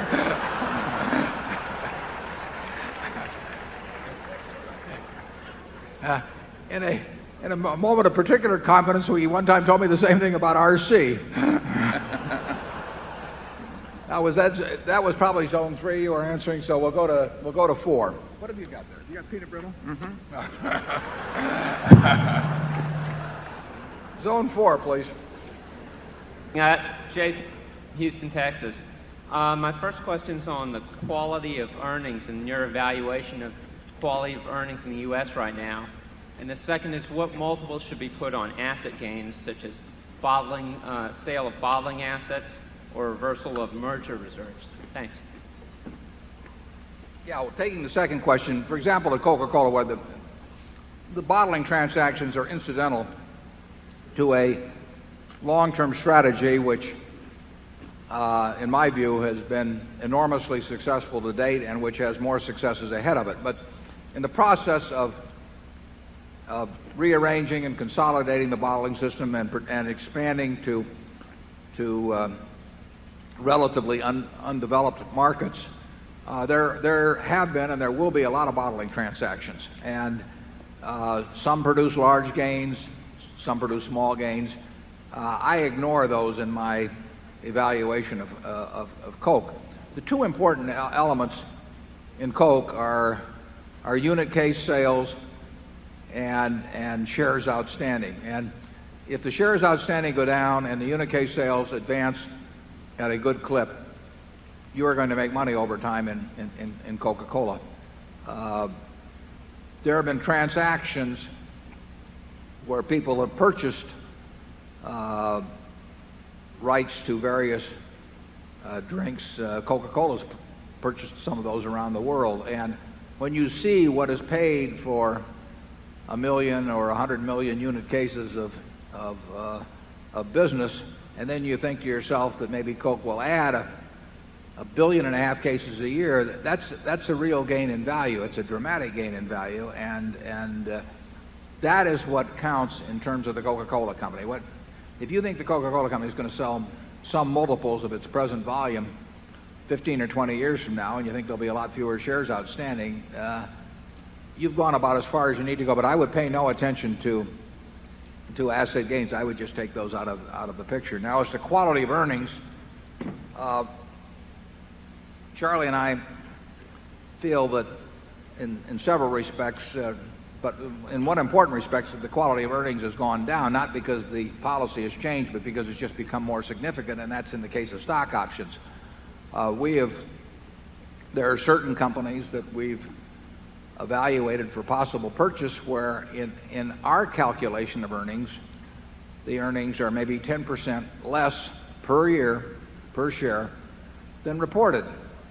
And that isn't necessarily the end of the world, but it is a difference in valuation that is significant and is not reported under standard accounting. So we think the quality of earnings as reported by a company with significant stock option grants every year, we think is dramatically poorer than one where that doesn't exist. And there are a lot of companies that fall in that category. Coca-Cola's earnings are very easy to figure it out. Just figure out what they're earning per case from operations, and you'll see over the years the earnings per case go up, and the cases go up, and the shares go down. And it doesn't get much more complicated than that. Charlie? You've said it wonderfully. I just wish we had more like that. Yeah.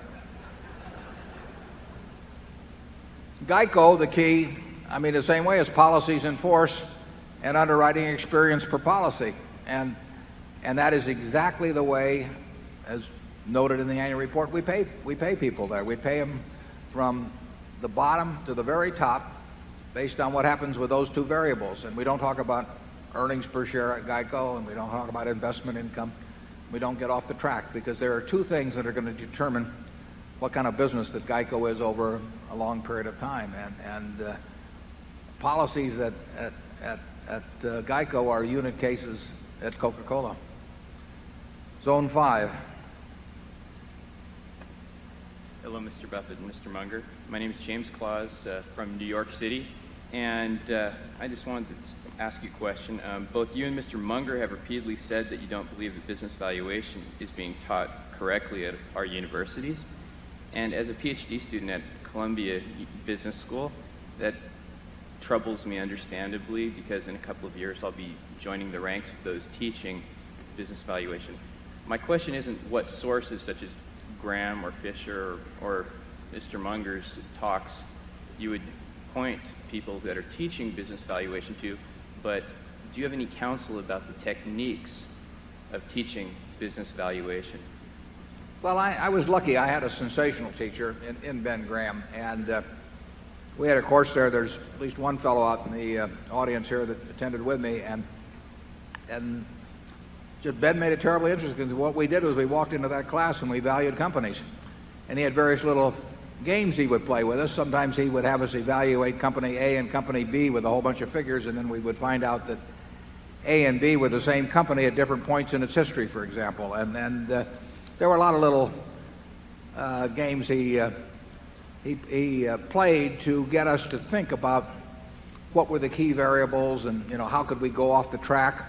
I remember one time Ben met with Charlie and me and about 9 or so other people down in San Diego in 1968 or so, and he gave all of us a little true-false test, and we all thought we were pretty smart, and we all flunked. But that was his way of teaching us that a smart man playing his own game and working at fooling you could do a pretty good job at it. But I would, if I were teaching a course on investments, there would be simply one valuation study after another with the students, trying to identify the key variables in that particular business and evaluating how predictable they were first, because that is the first step. If something is not very predictable, forget it. You don't have to be right about every company. You have to make a few good decisions in your lifetime. But then when you find, the important thing is to know when you find one where you really do know the key variables, which ones are important, and you do think you've got a fix on them. Where we've done well, Charlie and I made a dozen or so very big decisions relative to net worth, but not as big as they should have been.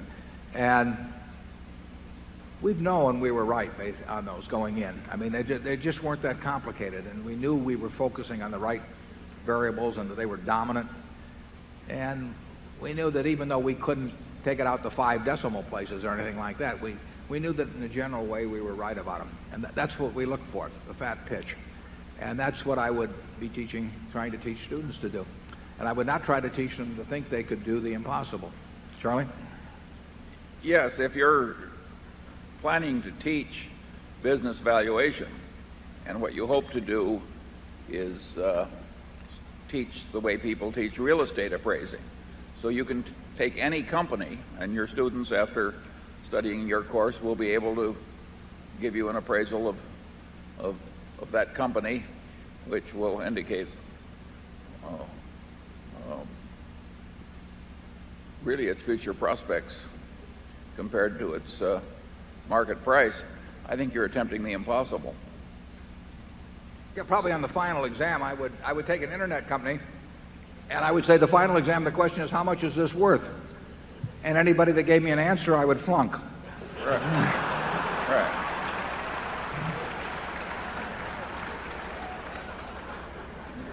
Make grading papers easy, too. Okay, zone 6. Good morning, Lawrence Balter, Carlsbad, California. Question for the two of you. There was an article, I think about last year in the New York Times that regarded Wesco as a Berkshire Class C share type company. And I'd like to know your comments on that. And the second question is, if I were to write you a check for the operating businesses that Berkshire owns, how much would it have to be? Big. Charlie is the resident expert on Wesco, so I'm going to let him address that subject. He gets very eloquent on this. Yeah, we always say that per unit of book value, Wesco is worth way less than Berkshire, and indeed the market is saying the same thing. It is not a clone of Berkshire. It's a historical accident.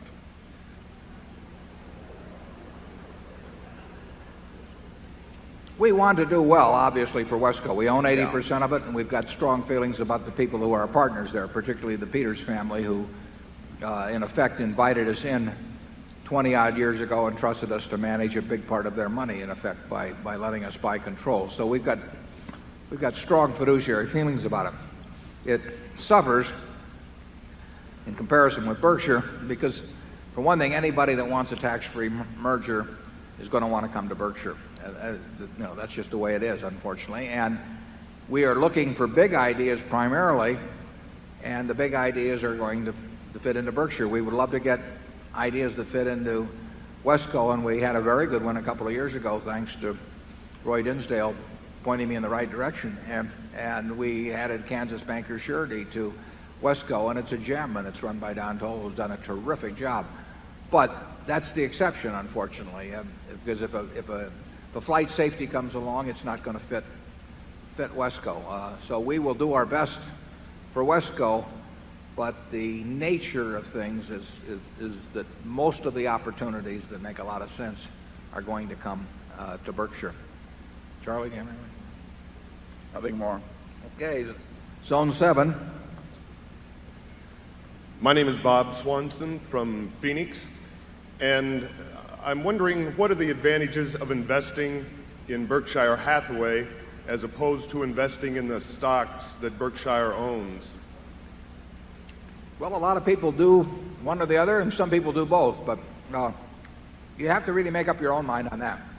We're not going to go to great lengths to tell you about everything that Berkshire is doing as we go along, and there could be some changes, and there will be things that can happen in Berkshire that I think you would have trouble duplicating elsewhere. But on the other hand, if you'd put all your money in Coca-Cola some years back, you might have done better than if you put it in Berkshire. So we really make no recommendation to what people do with their money. We do not seek to become investment advisors through, in effect, our portfolio actions at Berkshire. Charlie? Basically, we hate it when people follow us around buying what we buy. Nothing personal. No. By the way, the questioner before this last one asked, what is the market value under the hammer of all Berkshire's operating subsidiaries? And the answer is, you have to figure that out yourself. Mr. Nice Guy.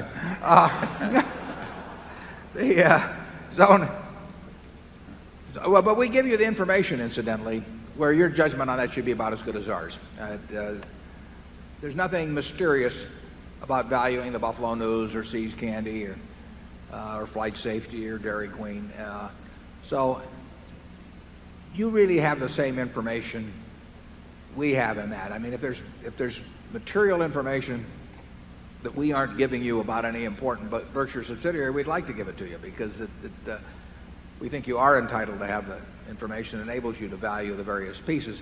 Because of the aggregate size of Berkshire now in terms of market capitalization and some of the positions we own, the smaller subsidiaries really cannot have that much effect. We love them just as much. I enjoy all of the businesses we're in, and I enjoy the people that run them. So we don't we don't differentiate in our attitude within the company, but in terms of the actual impact on the valuation of Berkshire, there are a number that really they just don't make that much difference in terms of figuring out whether Berkshire's worth X or X minus 1,000 or plus 1,000, because 1,000 now is over $1 billion in terms of valuation. $1 billion is still a lot of money. Area 8, please. Hello, Mr. Buffett, Mr. Munger. My name is Robert McCormick. I'm from Holdridge, Nebraska, and I would like to know how much you attribute the gains enjoyed by the stock market these past years to the baby boomer generation investing for their retirement. Yeah, I would say that personally, I would not think that has much to do with it. I think the two big factors well, there's three big factors. One is the improved return on equity, which was a fundamental factor that pushed stock prices up. Two is the decline in interest rates that pushed stock prices up. And then finally, stock prices advancing themselves brings in buying. It doesn't go on forever, but it creates its own momentum to some extent if you have these underlying factors that started to push it along. So I would say two of the three factors are fundamental, and the third is a market-type factor that bull markets do feed on themselves. And I think that you've seen some evidence of that. But I don't think that any specific, the 401k factor or whatever it may be was it by itself. But I do think money is pouring into mutual funds, for example, because people have had a very favorable experience with those funds. And that does bring investors along. People want to be on the train. Charlie? And I think, incidentally, many of them have very unrealistic expectations. Yeah, the general investment experience in the last, 18 years in common stocks has been awesomely high, I think, by any past standards now. Isn't that right, Warren? Right. Well, you've had, since 1982, you've had roughly tenfold in the Dow and probably similar in the S&P. And with a huge amount of money and with more participants all the time. And there are people coming into the market every day because they feel that they've missed the boat, or they're coming in heavier than they came in before simply because they've had a pleasant experience. And past experience does not mean much in terms of what you should expect from your investments. You will do well in your investments because you own or bought things at the right price and the businesses behaved well from that point forward. Well, you won't have 18 more years at 17 or 18% per annum. That I think we can virtually guarantee. Area 9. Hello. I'm Tubby Stamen from Palm Beach, Florida. I know you enjoy bridge very much. I know you play my late husband's convention. Tell me, how often are you able to devote to this wonderful game? How many times a week do you play other than the internet? I didn't get all of that, Charlie. How much bridge are you playing? Uh-oh. Yes. Well, we should put this in the annual report because it may be a material factor. I'm probably at least 10 hours a week, maybe a little more. I don't get any better by doing it either. It's rather discouraging, but it is a lot of fun, and it has to have come out of reading time. I don't think it's hurt Berkshire yet, but that may be because we're in a slow period generally. If the market goes down a lot, I promise to cut back on my bridge. Charlie? Yeah. Well, I probably play 3 or 4 hours a week, but I don't play on the internet. He plays a lot of golf, though. I confess, Charlie. Oh, yes.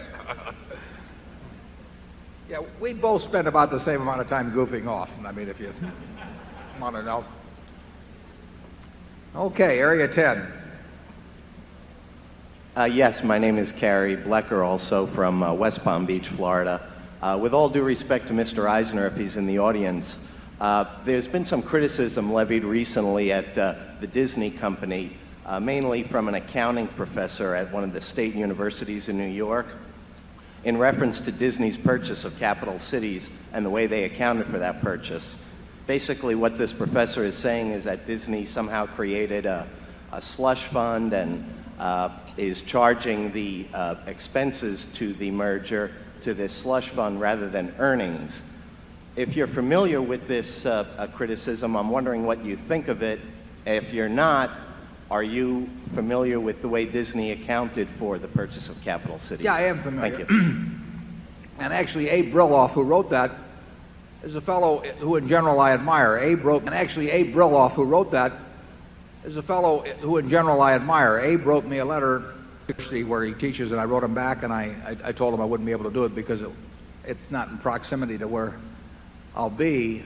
And I told him, and he asked me about the Disney thing, and I told him I disagreed with him on certain. I admire what Abe does in the attempt to have accounting reflect economic reality, but he and I don't see it exactly the same on some points, although we would agree on other points. I don't think Disney is a very complicated enterprise to evaluate. I mean, when Cap Cities bought ABC, there were purchase accounting adjustments, and they tend to wash through to some extent. I mean, if you have programs that you're stuck on, you may write those down from what the previous carrying cost was. Maybe the previous management should have written them down too at that point. But I don't think that. I think with Disney, what you see now is what you get. Charlie? Yeah, I've got no great quarrel with the accounting at Disney. I think Brilloff is a wonderful guy. He's got a good sense of humor, and he generally fights the right demons. But I don't think you can criticize Disney's accounting. We certainly disagree with Abe, who, like I say, I agree with Charlie. He's a good guy, but we disagree with him on amortization of intangibles entirely. So we would say that if Disney is charging whatever it may be, probably $400 million a year for amortization of intangibles, which is not tax deductible, we would include that as a component of earnings. So there might be some pluses and minuses that you would make in adjustments, but I would say by the time you add back amortization of intangibles, that we would probably think the economic earnings of Disney might well be more than the reported earnings in the next few years. I think that the intangible amortization question, which the FASB is looking at now, I think it should be changed. I mean, I think it absolutely distorts economic reality, and I think that it influences whether people go to purchase or accounting or pooling, and they do all kinds of acrobatics to try and get pooling accounting. And it shouldn't make that kind of difference in reported numbers based on whether a transaction which has exactly the same economics is done through a purchaser pooling. But I have seen managements, some I know quite well, arrange to do things on a pooling basis that they think if they were private, they would do it on a purchase basis. And I think that's nuts. And I think if accounting is pushing people to doing things that are nuts, that it's time for accounting to look at itself. I would say that net, the economic earnings of Disney, in our view, are somewhat higher than reported earnings. Zone 11, please. Good morning, Mr. Munger and Mr. Buffett. My name is Prakash Puram from Minneapolis. There seem to be great values in the technology sector that meet most of your criteria, philosophy in investing, with the exception of the simplicity criterion. Names like IBM, Microsoft, HP, Intel. Would you ever consider investing in companies in this sector in the future? Well, the answer is no, and it's probably pretty unfortunate because I've been an admirer of Andy Grove and Bill Gates, and I wish I translated an admirer of Andy Grove and Bill Gates, and I wish I translated that admiration. And I don't know what that world will look like in 10 years, and I don't want to play in a game where I think the other guys have got an advantage over me, and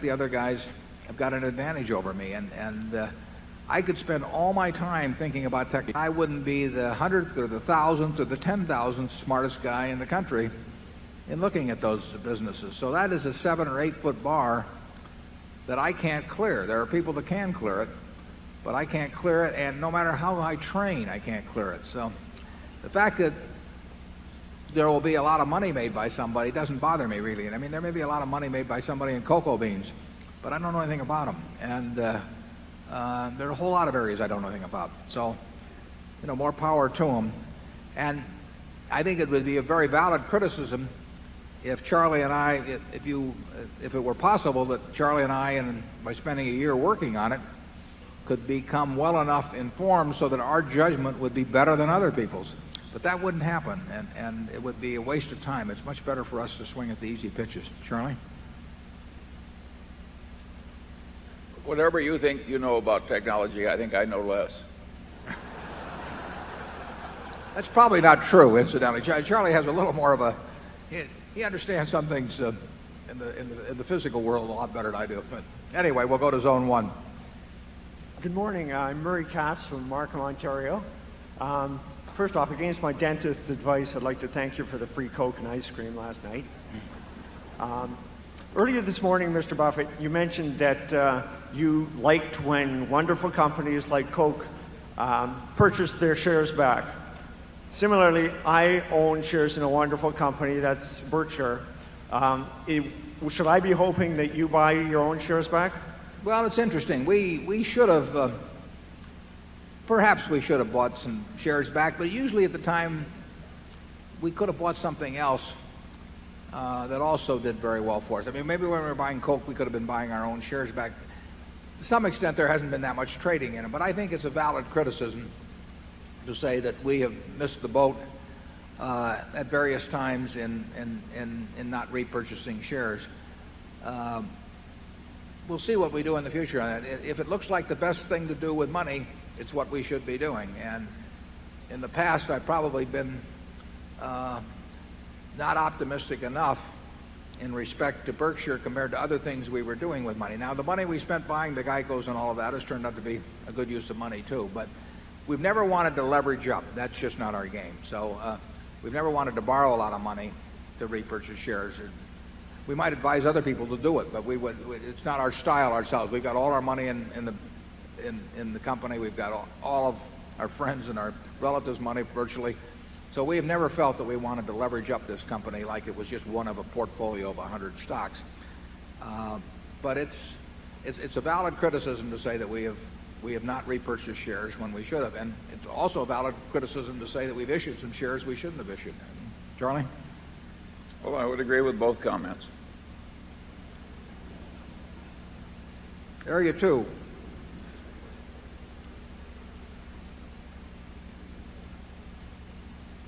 Fellow investors of Berkshire and Hathaway, Warren Buffett and Charlie Munger. I'm from originally China. Now I have a company in Michigan. I want to ask questions based on facts. I want to sell Coke, Geico, and a little book called The Wizard of Omaha, The Investment Philosophy of Warren Buffett in China. Through all the villages, the cities, little towns, I want to make that a reality. Cheers. Cheers. Cheers.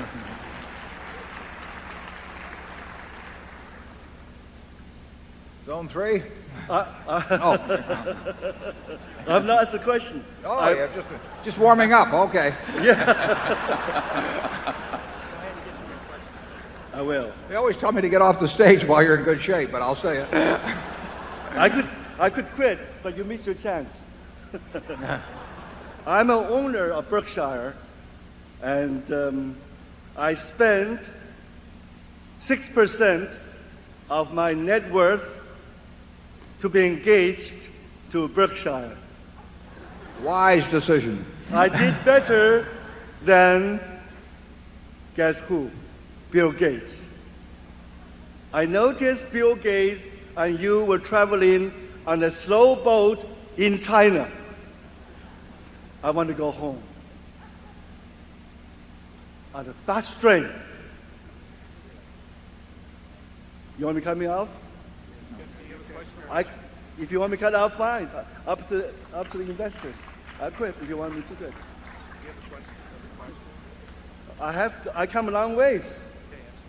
Okay. I know I'm a problem for you. But I'm here for a reason. Because I made some money. I'm going on a train.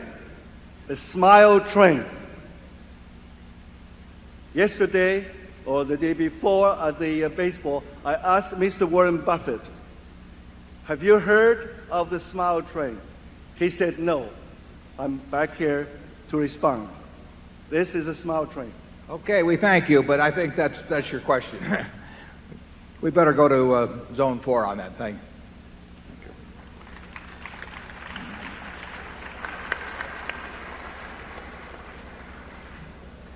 Good morning or afternoon, actually. My name is Matt Schwab. I'm from New York, Pound Ridge, New York. I actually had a question about the silver purchase last year. When you announced it, you said that you believed that supply and demand fundamentals would only be established at a higher price, reestablished at a higher price. I was just wondering if you could go into more detail about what some of those fundamentals are. I mean, we've read a lot about like battery technology and some other things. Yeah, we have no inside information about great new uses for silver or anything of the sort. But the situation, and you can get these figures, and they're not precise, but I think they're in general they're generally accurate. You can see from looking at the numbers that aggregate demand, primarily from photography, from industrial uses, and from ornamental jewelry type uses, is close, call it 800 million plus ounces a year. And there are 500 million or so ounces being produced of silver annually, although there will be more coming on in the next couple of years. There's more coming on right now. However, most of that silver is produced as a byproduct in the mining of gold or copper, lead, zinc, so that since it's a byproduct, it's not very responsive to price changes, because obviously if you've got a copper mine and you get a little silver out of it, you're much more interested in the price of copper than silver. So you have 500 million ounces or so of mine production, and you have 150 million ounces or so of reclaimed silver, a large part of which relates to the uses in photography. So there's been a gap in recent years of perhaps 150 million ounces, but none of these figures are precise, which has been filled by an inventory of bullion above ground, which may have been 1.2 billion or more ounces a few years back, but which has been depleted. And no one knows the exact figures on this, but there's no question that the bullion inventory has been depleted significantly, which means that the present price for silver does not produce an equilibrium between supply as measured by newly mined silver plus reclaimed silver and usage. And that eventually something will happen to change that picture. Now, it could be reduced usage, it could be increased supply, or it could be a change in price. And that imbalance is sufficiently large that even though there is some new production coming on, and there is the threat of digital imaging that will reduce silver usage perhaps in the future in photography, but we think that that gap is wide enough so that it will continue to deplete inventories, bullion inventories, to the point where a new price is needed to establish equilibrium. And because of the byproduct nature, which makes the supply inelastic, and because the nature of demand, which is relatively inelastic, that we don't think that price change would necessarily be minor. It's interesting because silver has been artificially influenced for a long time. You saw that movie about, it was William Jennings Bryan, who was editor of the Omaha World Herald and a congressman from Nebraska, and whose brother was governor of Nebraska, who was the big silver man, and they used to talk 16 to 1. The 16 to 1 ratio, I think, goes back to Isaac Newton when he was master of the mint. Charlie will know all about that because he's our Newtonian expert here. But that ratio had kind of mystical significance for a while. It didn't really mean anything. And in 1934, the government passed an act called the Silver Purchase Act of, surprisingly, 1934, which set an artificially high price for silver at that time, when production and usage was much less. And the government, the U.S. government, ended up accumulating 2 billion ounces of silver. Now, this was at a time when demand was a couple 100 million ounces a year, so you're talking 10 years supply. So there was an artificially high price for a while. By the early 1960s, that became an artificially low price of $1.29. And at that time, I could see the inventories of the U.S. government being depleted, somewhat akin to what inventories are being depleted now. And despite the fact that Lyndon Johnson and the administration said they would not demonetize silver, they did demonetize it, and silver went up substantially. That was the last purchase we had of silver, but I've kept track of the figures ever since. The Hunt brothers caused a great amount of silver to be converted into bullion form, including a lot of silver coins. So they again increased the supply in a very big way by their action in pushing the price way up to the point where people started melting it down. So you had these dislocations in silver over a 60-plus year period, which has caused the price to be affected by these huge inventory accumulations and reductions. And we think right now that, or we thought last summer when we started buying it, that at the price we bought it, that was not an equilibrium price, and that sooner or later, and we didn't think it was imminent because we don't wait till things are imminent. We were going to buy a lot of silver. We didn't want to buy so much as to really disrupt the market, however. We had no intention of replaying any Hunt scenario, so we wanted to be sure we didn't buy that much silver. But we liked it. Charlie? Well, I think this whole episode will have about as much impact on Berkshire Hathaway's future as Warren's bridge playing.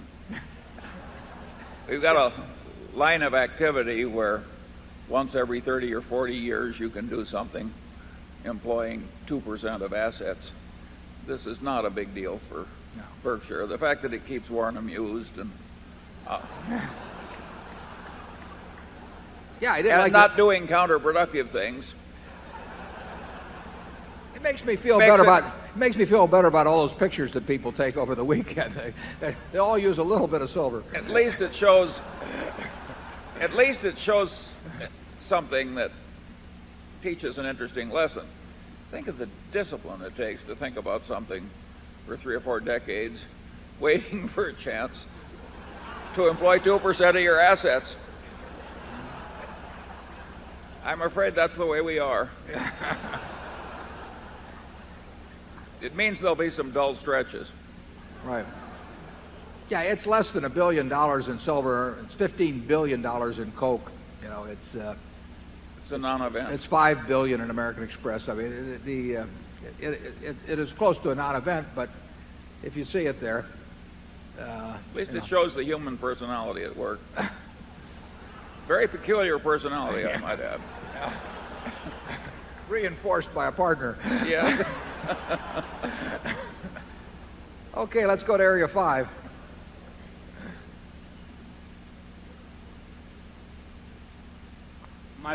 My family is a Class B shareholder. Thank you for issuing those shares. I have one observation and one question.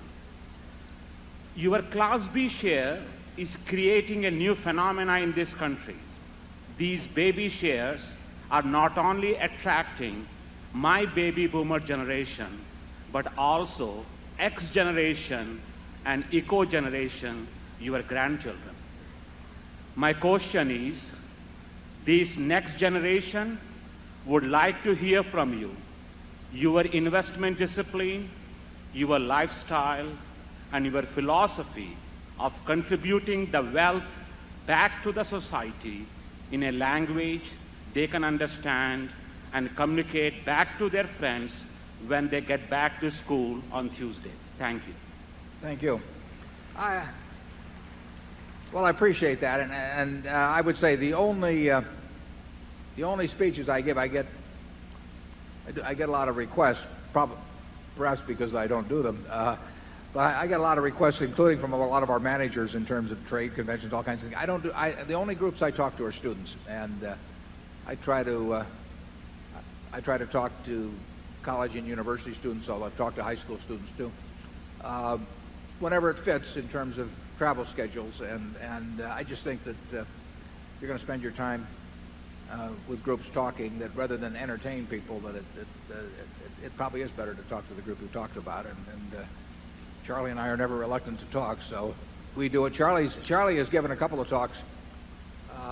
One I sent you a few years ago from USC, but there's been another one recently that that I think everybody would profit by reading. So it was reprinted in the Outstanding Investor Digest, but if you write Charlie, I'm sure he'll send you a copy.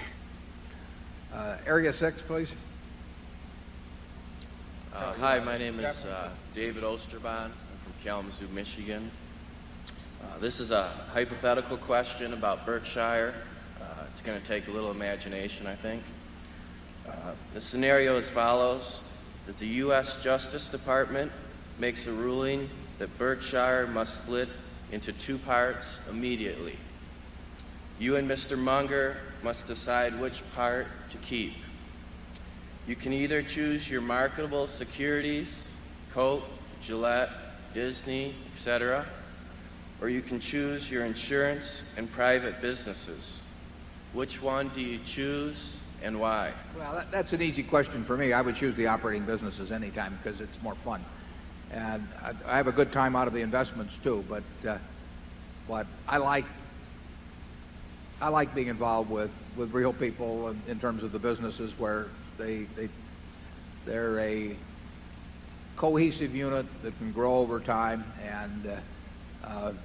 And I wish we owned all of Disney or Coca-Cola or Gillette, but we aren't going to. So if I had to give up one or the other, I'd give up the marketable securities. But it's not going to happen. So we're going to be happy in both arenas, and I look forward to being in both arenas for the rest of my life. Charlie? Well, I'll be in a hell of a fix if I'm not in the same arena. We'd both be in a hell of a fix. Yeah. Area 7? Yes, hello to Mr. Munger and Mr. Buffett. My name is Jerry Gonzalez from Plantation. My question is, what are your recommendations of Berkshire Hathaway if Charlie Munger were in charge, or your third man in charge, your third man, which I think you said, it's the CEO of Geico. What are your recommendations? If Charlie Munger were to be in charge fully, 100%, or your third man, the CEO of Geico. Well, in due course, this corporation will have a change in management. I'm afraid we have no way of fixing that. But we do not, apart from making sure we've got good options and having some system in place, we are not obsessing about a future management yet. No, well, the director... Warren plans to live almost indefinitely. Absolutely. Although I must say, at my last birthday, somebody asked me how old I was. I said, well, why don't you just count the candles on the cake? And he said he was driven back by the heat. So, but we're not going to leave willingly. And the directors know who, and they have a letter that says who we think should be the ones to succeed us at both the operating aspect and the investment allocation aspect, and that those letters can change over time as we keep hanging around. But I don't worry about the fact that 99% plus of my estate will be in Berkshire Hathaway stock, or that a foundation will eventually receive that stock. So it doesn't bother me in the least. I can't think of a place I'd rather have it. And that includes my appraisal of the managers that we have who can step in and do what Charlie and I do, and who knows, one of them may even understand technology. I think this place would have very respectable prospects if the top 25 managers all drop dead at once. Well, that's not an experiment we intend to pursue. No, but I see no reason to think it wouldn't continue to do quite well. Right. It's been lovingly put together to have a certain margin of safety. We actually, if we have a choice, it's number 3 through 23, though, that we're 25 that we're interested in. Okay, area 8, please. This is Raul from Walnut Creek, California. Thanks, Mr. Buffett. thanks, Mr. Munger. Thanks for your great company. Wish I had known about it 10 years ago. You are not only the greatest, but the most honest. I want to commit 99% of what I have to Berkshire Hathaway, and I will. The question I want to ask is, how do you calculate the intrinsic value of the company? And based on intrinsic value, to me, Berkshire Hathaway looks a great bargain at these prices, especially based on look-through earnings. Is that true? And one last question I want to ask, just for fun. What do you think about telecom IPOs like Quest, USLEC? They seem to pop up 50% at opening. Does it make any sense to invest in these?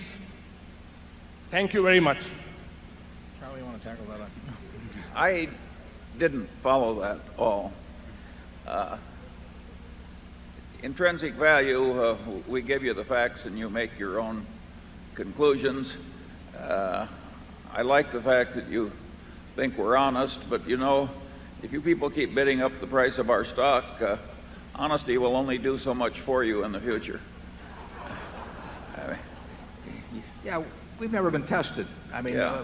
We're very lucky. We've never had, we've never had anything that we needed really that we haven't had. And who knows what the situation would be if your family was starving or something.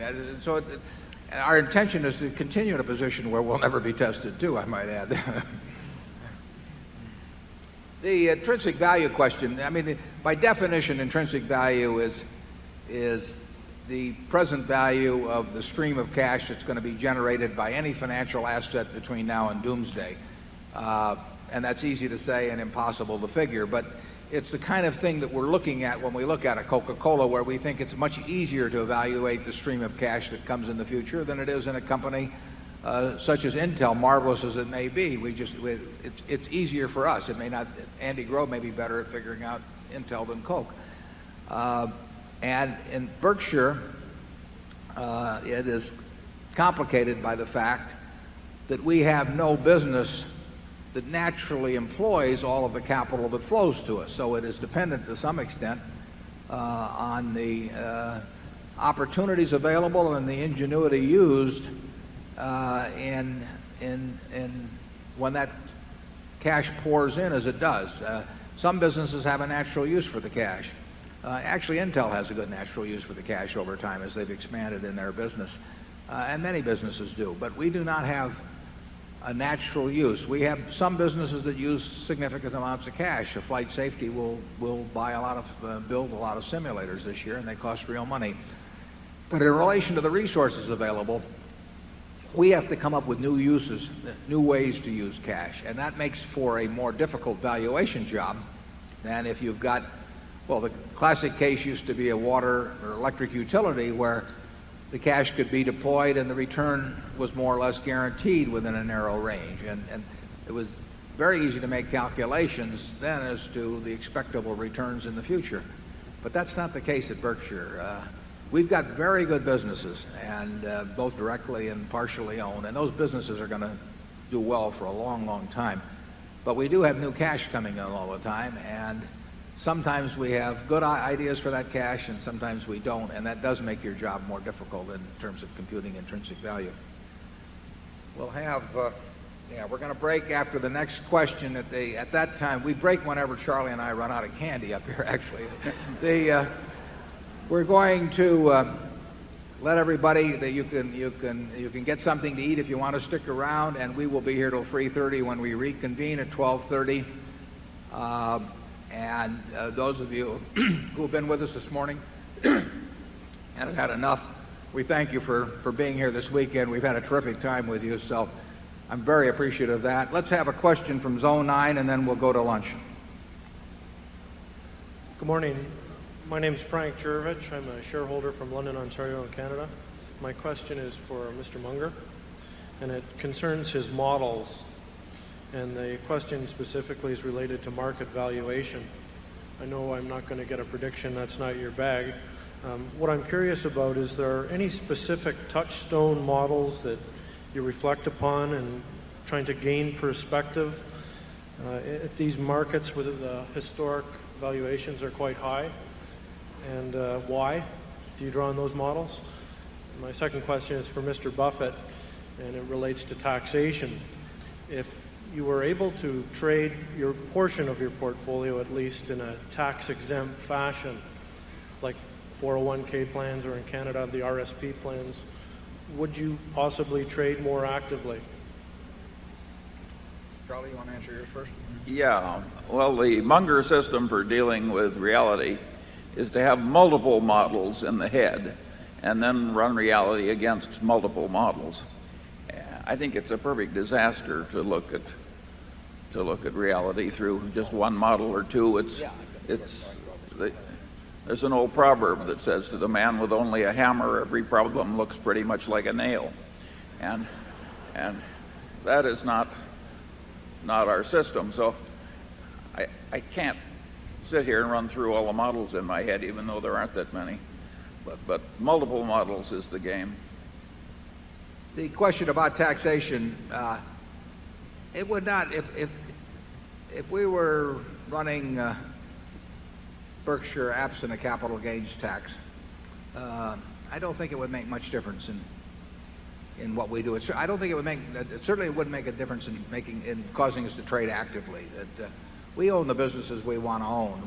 We don't own them because taxes have restrained us from selling them.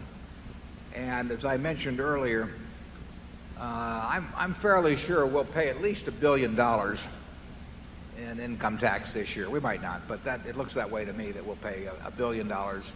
And I could do things that at least deferred, and I certainly could do things by doing nothing that avoided paying that $1 billion in tax, or a good bit of the $1 billion, call it $800 million of the $1 billion. But that is not a big factor with me. It's never been a big deal with me. I paid my first income tax when I was 13, so I guess I got brainwashed at the time, and it doesn't bother me a lot to be paying taxes. I think personally I'm undertaxed in relation to what the society has delivered to me. And I don't send along any voluntary payments to the IRS. I want you to understand, but I really do. I mean, there's nobody I want to trade places with, and because their tax situation is better than mine, and so it would not increase the activity. I've been asked to take one more question from Zone 10. I'm not sure why, but maybe because they see that I still have candy up here. So Zone 10, please, and then we'll break. Mr.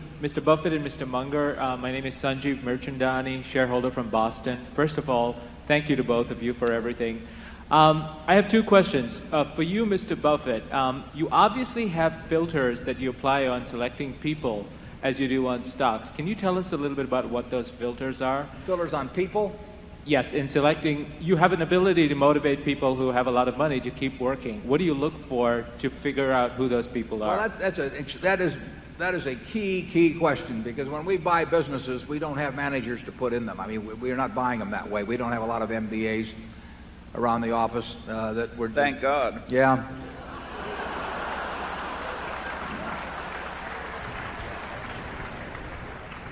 That I have not promised that they're going to have all kinds of opportunities. So, as a practical matter, we need management with the businesses that we buy.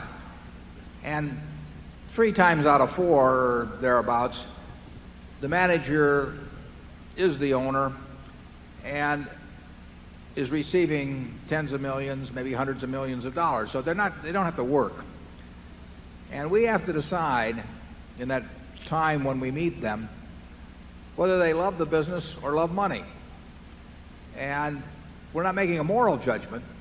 Charlie may, but I'm not making a moral judgment about whether it's better to love the business or love money, but it's very important for me to know which of the two is the primary motivator with them. And we have had extremely good luck in identifying people who love their business. And so all we have to do is avoid anything that that on our part that diminishes that love of the business or makes other conditions so intolerable that they overcome that love of the business. And we have a number of people working for us that have no financial need to work at all. And they probably outwork 95% or more of the people in the world, and they do it because they love smacking the ball. And we virtually had no mistakes in that respect.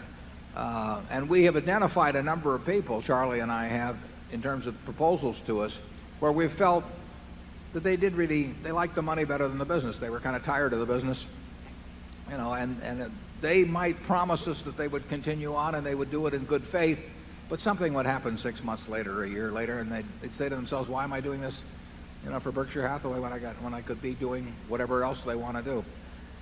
I can't tell you exactly what filter it is that we put them through mentally, but I can tell you that if you've been around a while, I think you can have a pretty high batting average in coming to those conclusions, as you can about other aspects of human behavior. I'm not saying you can take 100 people and take a look at them and analyze their personalities or anything of the sort, but I think when you see the extreme cases, the ones that are going to cause you nothing but trouble or the ones that are going to bring you nothing but joy, I think you can identify those pretty well. Charlie?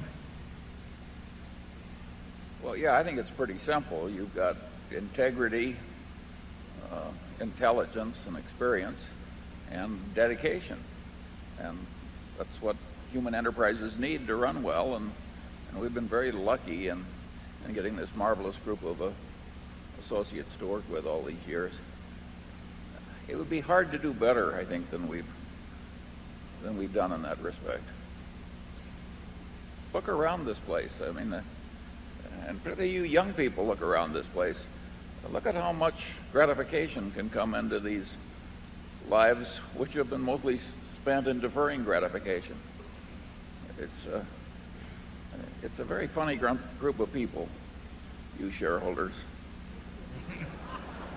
Well, on that note of self-congratulation, let's go have lunch, and we'll be back in half an hour.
Let's settle down, please, and we're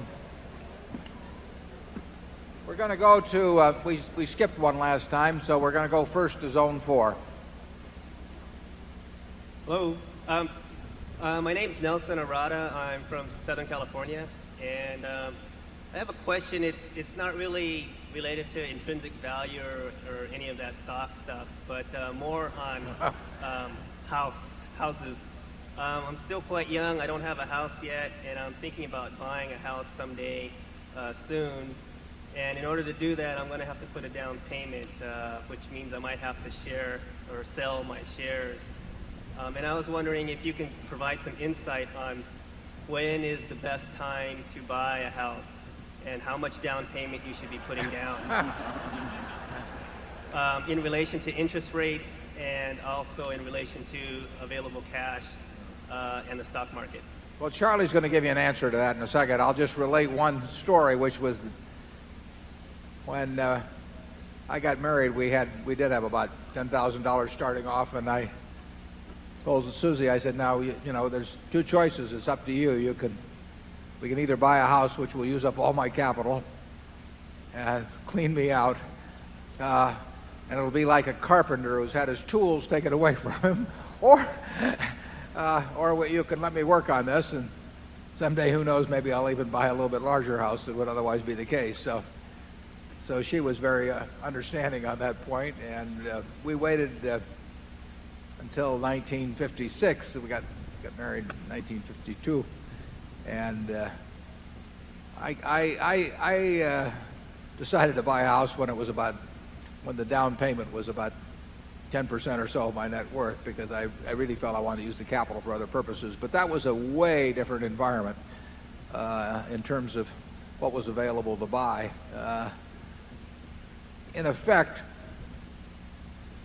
if you have the house you want to buy, I definitely believe in just going out and probably getting the job done. But in effect, you're probably making something in the area of a 7 or 8% investment implicitly when you do it. So, you'll have to figure out your own equation from that. Charlie probably has better advice on that. He's a big homeowner. In both senses of the word.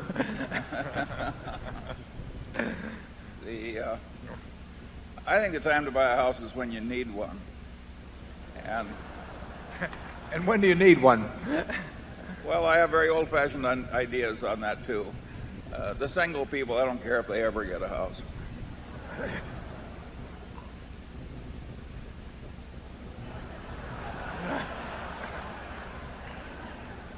When do you need one if you're married, Charlie? I'll follow up here for this.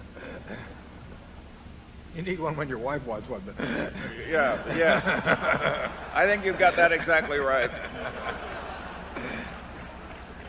Yeah. Sure. Gregory Crawford needs to go to the security office, please, for emergency message. Gregory Crawford to the security office for emergency message. Thank you. Okay. Hope it isn't a margin call.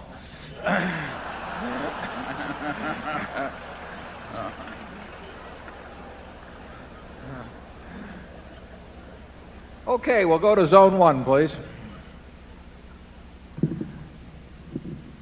I'm Ralph Pfeffer from Phoenix, Arizona.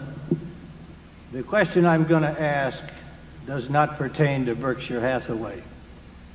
But I would appreciate it if you gentlemen, if you can, explain the justification and rationalization for the exorbitant salaries, bonuses, perks, directors' fees, and other benefits that most public corporations are paying. Well, I would say this. In my own view, the most exorbitant are not necessarily the biggest numbers. What really bothers me is when companies pay a lot of money for mediocrity, and that happens all too often. But we have no quarrel in our subsidiaries, for example, for paying a lot of money for outstanding performance. I mean, we get it back 10 or 20 or 50 for one. And similarly in public companies, we think that there have been managers and are managers who have taken companies to many, many, many billions of market value, more than would have happened with virtually anyone else. And they sometimes take a lot of money for that. Sometimes, as in the case of Tom Murphy at Cap Cities, it just didn't make a difference to him. I mean, he performed in a way that would have justified huge sums, but it wasn't. He would tell you that he had all the money he needed, and he just didn't care to take what the market might bear. But I am bothered I am bothered by irrational pay systems, and I'm particularly bothered when average managers take really large sums. I'm bothered when they design or have designed for them systems that are very costly to the company, maybe partly to make themselves look good because they want huge options themselves, so they feel like they give options widely throughout the company. So they design a system that is illogical company-wide because they want one that's illogical for them personally. But large sums per se don't bother me. I'm not saying, whether any individual might want to take them or not. But I do not mind paying a lot of money for performance. It's done in athletics, it's done in entertainment, but in business, the people who are the 200 hitters and the people who would not attract a crowd as an entertainer have worked it out so that, the system has evolved in such a way that many of them take huge sums, and I think that's obscene, but I can tell you there isn't much you can do about it. The system feeds on itself, and companies do look at other companies' proxy statements. Every CEO does, and they say, well, if Joe Smith is worth X, I have to be worth more. And they tell the directors that certainly you wouldn't be hiring anybody that was below average, so how can you pay me below average? And the consultants come in and ratchet up the rewards, and it's not anything that's going to go away. It's like we were talking about campaign finance reform earlier. The people who have their hands on the switch are the beneficiaries of the system. Who have their hands on the switch are the beneficiaries of the system, benefiting enormously and perhaps disproportionately from that system. Charlie? Well, yeah, I'd like to report that the original Vanderbilt behaved even better than the people at Berkshire Hathaway. He didn't take any salary at all. He thought it was beneath him as a significant shareholder to take a salary.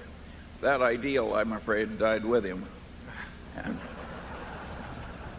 Yeah, Charlie and I, our directors are paid $900 a year, but I tell them on an hourly basis they're making a fortune because we don't work them that hard. But what Charlie and I did not think through when we established that $900 a year is that they set our salaries too. So we have not followed the standard procedure, which is to load it on the directors, and the directors shall load it on you. I do think it will have pernicious effects for the country. Load it on you. I do think it will have pernicious effects for the country. It's escalating because I think you're getting at the very top, corporate salaries in America are too high. And that is not a good thing for a civilization when the leaders are regarded as not dealing fairly with the institutions that they had.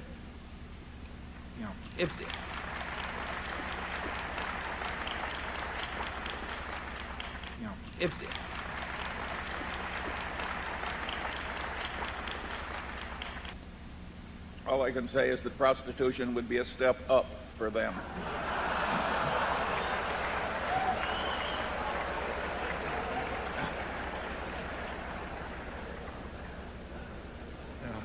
Put him down as undecided.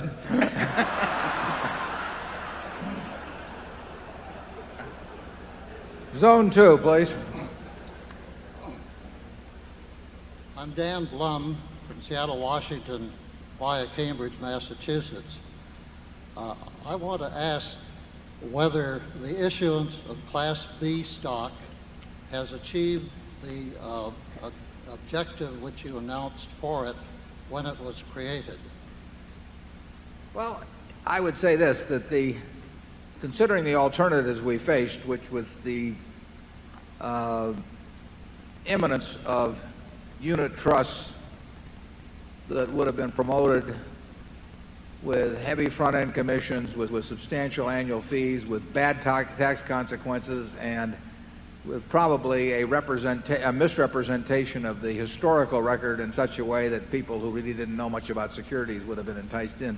With that as an alternative, I think the B stock was the best thing we could have done, and I feel good about how it's worked out. I think that we didn't set out to issue it.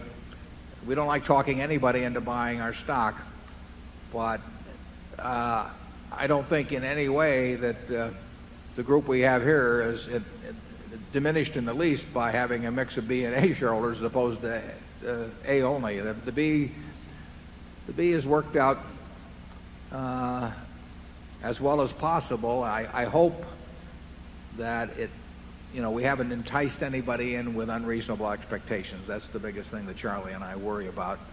And it's hard not to have that happen with the historical record. I know it would have happened in a big way with the unit trust. So, it's like making the mistake originally of starting with Berkshire. I think we enjoy things as they come along, and we've gotten a good group with the B shareholders, and we're happy with the present situation. Charlie? Yeah, we wanted to step hard on what we regarded as a disreputable financial scheme, and that we did.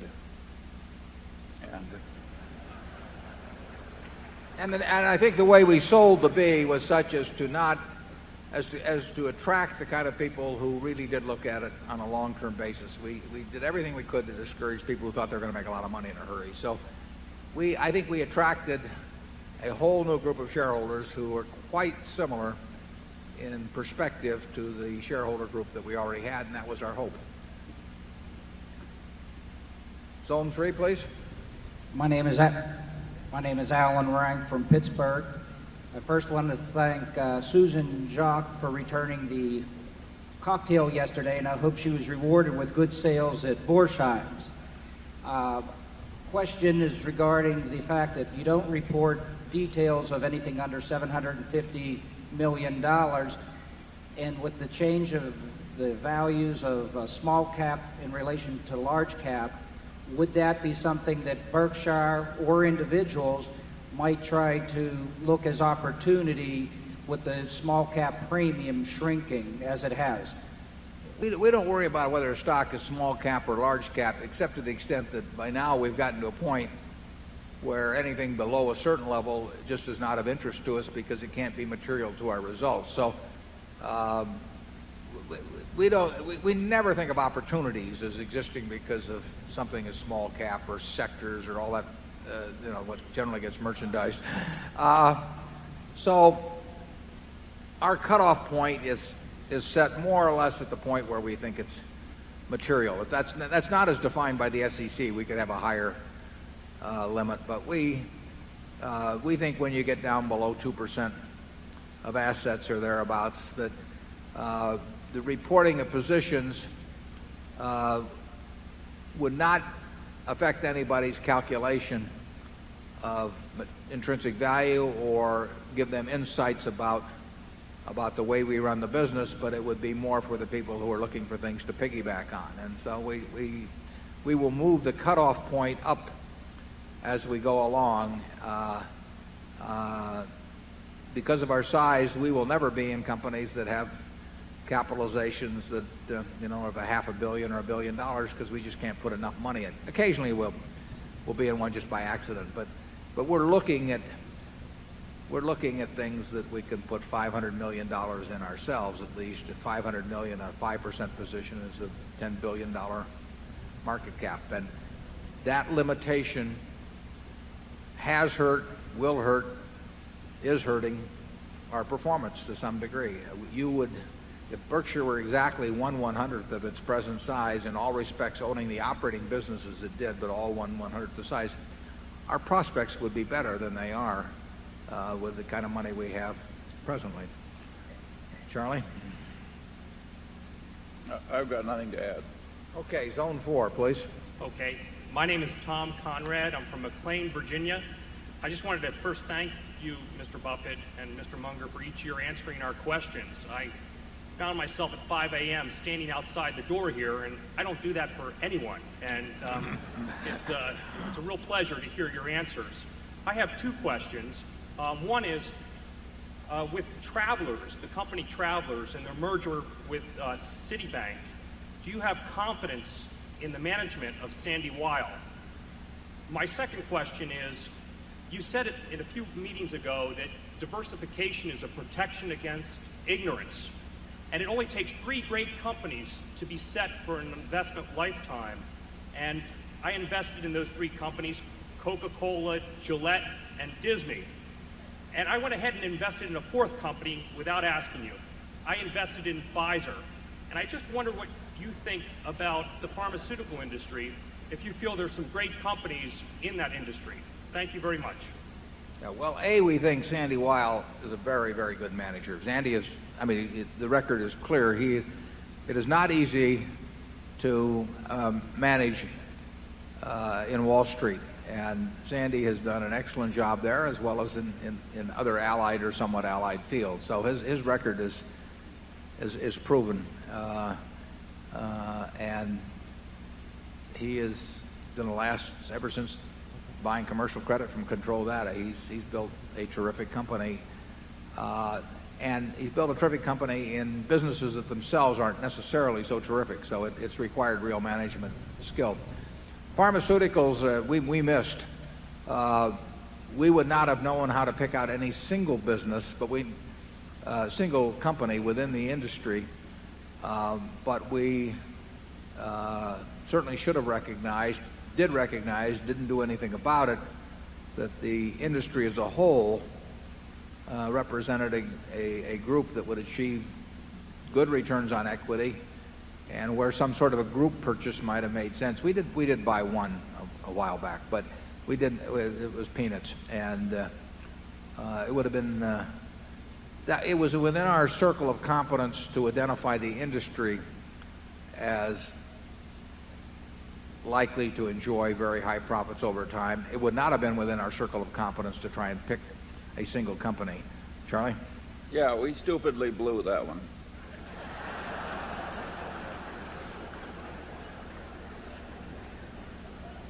We'll blow more, too. Zone 5. Yes, sir. Good afternoon. My name is Matt Lovejoy from Lexington, Kentucky. And gladly, I'm not a consultant. I have a question, sir, Mr. Buffett, about your operating management style. In my opinion, the mainstream media minimizes the significance of your non-public operating investments. When you consider capital allocation in these companies, do you have the managers submit annual business plans? And if so, do you formally meet with those managers to see how well you can track progress against those plans? Yeah, that's a good question, and the answer is that we may meet with some of them annually, we may meet with others semi-annually, but we have no formal system whatsoever, and we will never have a formal system. We don't demand any meetings of any of our managers. We have no operating plan submitted to headquarters. Some of the companies use operating plans themselves, some of them don't. They are all run by people who have terrific records, and they have different batting styles. And we're not about to tinker with somebody that's batting with 375 just because somebody else holds the bat a little differently or uses a different weight bat or something of the sort. So we believe in letting them do currently and in the future what has been successful for them in the past. And different people have very different styles. I've got my own style, but we have managers that like to talk things over. We have other managers that like to go their own way. And we have managers that have a by-the-book approach, which works well. We have other managers that wouldn't dream of that. We have managers most managers probably have monthly statements of financials. We have other managers that don't. And that really isn't a problem. What we want to have is good managers. And there's more than one way to get to at least business heaven. And we have a number that have found different ways to get there. So we have never imposed. We have certain requirements because we're a public company, and SEC requirements and Internal Revenue Service coordination. But we have never imposed anything from the top on any of the operating managements. We have MBAs running companies. We have people that never saw a business school. And talent is the scarce commodity. And when you find talent and they've got their own way of doing things, we're delighted to have them do it. More than letting them have them do it. We want them to do it their way. We don't want to change them. Charlie? Yeah, the truth of the matter is that we have decentralized power in the operating businesses to a point just short of total abdication. And we don't think our system is right for everybody. It has suited us and the kind of people that have joined us. But we don't have criticism for other people like Emerson Electric or something who have operating plans and compare performance quarterly against plan and all that sort of thing. It's just not our style. Yeah, we centralize money, and everything else we decentralize pretty much. And I don't know whether you've met him here, but for example, Al Yoshi is here. He started flight safety in 1951, and I don't know what he'll spend on simulators this year, but it could easily be $100 million or thereabouts. And if I spent hours with him, I couldn't add 1/100th of 1% to his knowledge of how to allocate that money. I mean, it would be ridiculous. It'd be a waste of his time, and it would be an act of arrogance on my part. And I have no worries about how Al allocates the money. And that's an unusually capital-intensive business compared to most of our businesses.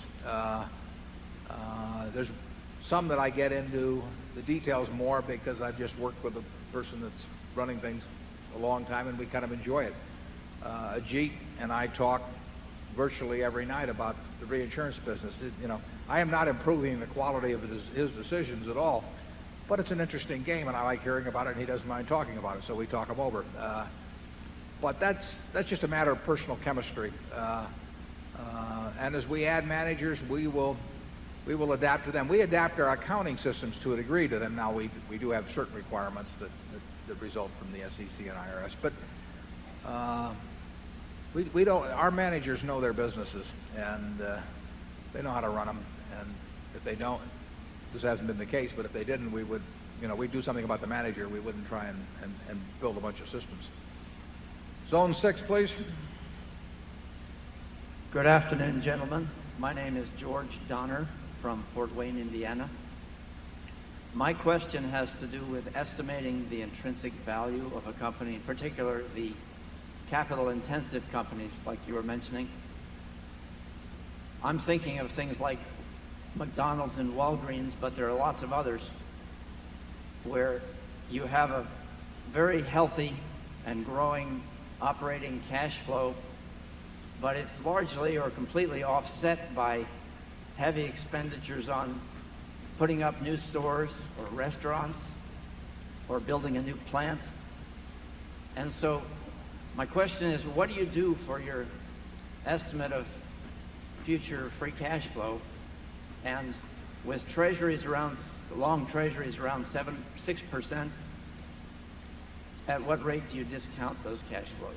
Well, we discount at the long rate just to have a standard of measurement across all businesses. But we would take the company that is spending the money as it comes in, and they don't get credit for gross cash flow. They get credit for whatever net cash is left every year. But of course, if they're spending the money wisely, even though you have to discount it for more years, the growth in cash development should offset that, or they weren't investing it wisely. The best business is one that gives you more and more money every year without putting up anything to get it, or very little. And we've got some businesses like that. The second best business is a business that also gives you more and more money. It takes more money, but the rate at which you reinvest the money to get that growth is a very satisfactory rate. The worst business of all is the one that grows a lot, and where you're forced in effect to grow to stay in the game at all, and where you're reinvesting the capital at a very low rate of return. Sometimes people are in those businesses without knowing about it. But in terms of discounting, in terms of calculating intrinsic value, you look at the cash that is expected to be generated, and you discount back. In our case, we use the long-term treasury rate. That doesn't mean that you pay the amount that's that present value calculation leads to, but it means that you use that as a common yardstick, that Treasury rate. And that means if somebody is reinvesting all their cash flow the next 5 years, they better have some very big figures coming in down the road, because at some day a financial asset has to give you back cash to justify you laying out cash for it now. Investing is the art, essentially, of laying out cash now to get a whole lot more cash later on, and something at some point better deliver cash.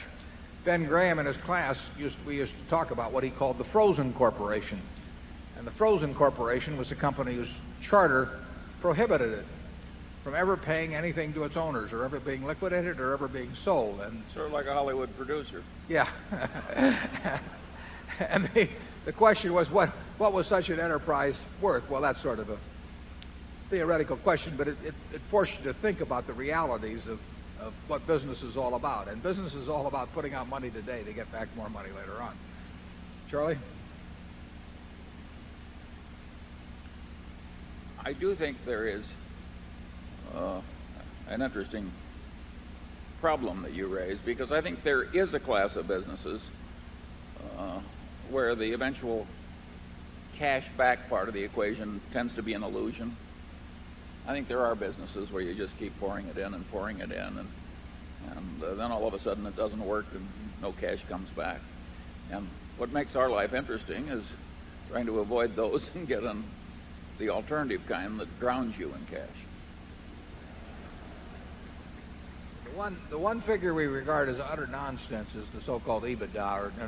I mean, the idea of looking at a figure before the cash requirements of merely staying in the same place, and there usually are. Any business with significant fixed assets almost always has with it a concomitant requirement that major cash be reinvested in order simply to stay in the same place competitively and in terms of unit sales. To look at some figure that is before that is stated before those cash requirements is absolute folly, and it's been misused by lots of people to sell lots of merchandise in recent years. It's not to the credit of the investment banking fraternity that it has learned to speak in terms of EBITDA. I mean, the idea of using a measure that you know is nonsense and then piling additional reasoning on that false assumption, it's not creditable intellectual performance. And then once everybody is talking in terms of nonsense, why, it gets to be standard.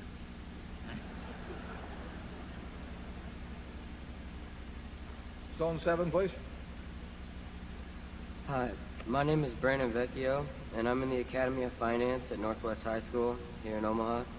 Could you explain the criteria you look at when selecting your stocks? Well, we look at, and I'm glad you came. I hope there's a large group. I got a note, I think, from your teacher on that.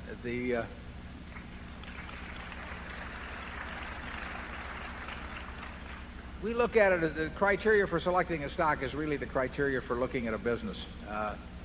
We are looking for a business we can understand. That means they sell a product that we think we understand, and we understand the nature of their competition, what could go wrong with it over time. And then when we find that business, we try to figure out whether the economics of it, means the earning power over the next 5 or 10 or 15 years, is likely to be good and getting better or poor and getting worse. But we try to evaluate that future stream. And then we try to decide whether we're getting in with some people that we feel comfortable being in with. And then we try to decide what's an appropriate price for what we've seen up to that point. And as I've said last year, what we do is simple but not necessarily easy. The checklist that is going through our mind is not very complicated. Knowing what you don't know is important, and sometimes that's not easy. And knowing the future is definitely, it's impossible in many cases in our view, and it's difficult in others, and sometimes it's relatively easy, and we're looking for the ones that are relatively easy. And then and then when you get all through, you have to find it at a price that's interesting to you, and that's very difficult for us now, although there have been periods in the past where it's been a total cinch. And that's what goes through our mind. If you were thinking of buying a service station or a dry cleaning establishment or a convenience store in Omaha to invest your life savings in and run as a business, you think about the same sort of things. You think about the competitive position and what it would look like 5 or 10 years from now and how you were going to run it, who was going to run it for you, and how much you had to pay. And that's exactly what we think of as when we look at a stock, because a stock is nothing other than a piece of a business. Charlie? Yeah, if finance were,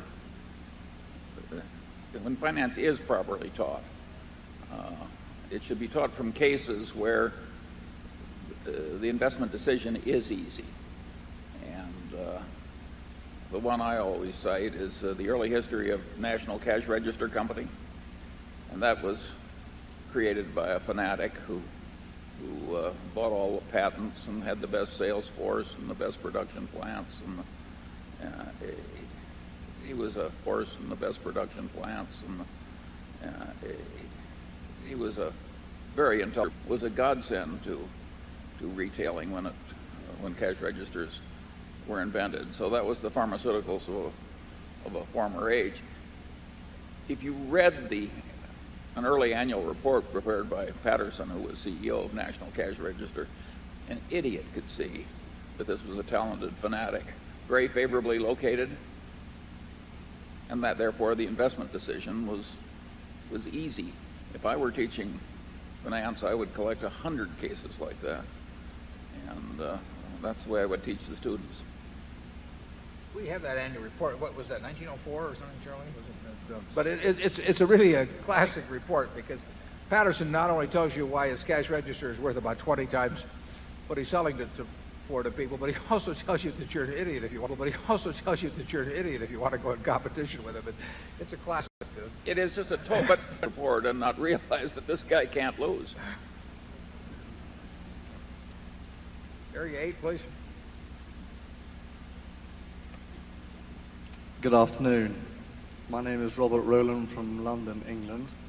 I've been in Omaha all weekend with my wife on the first leg of my honeymoon, and I've noticed you're quite a buyer of nostalgic assets.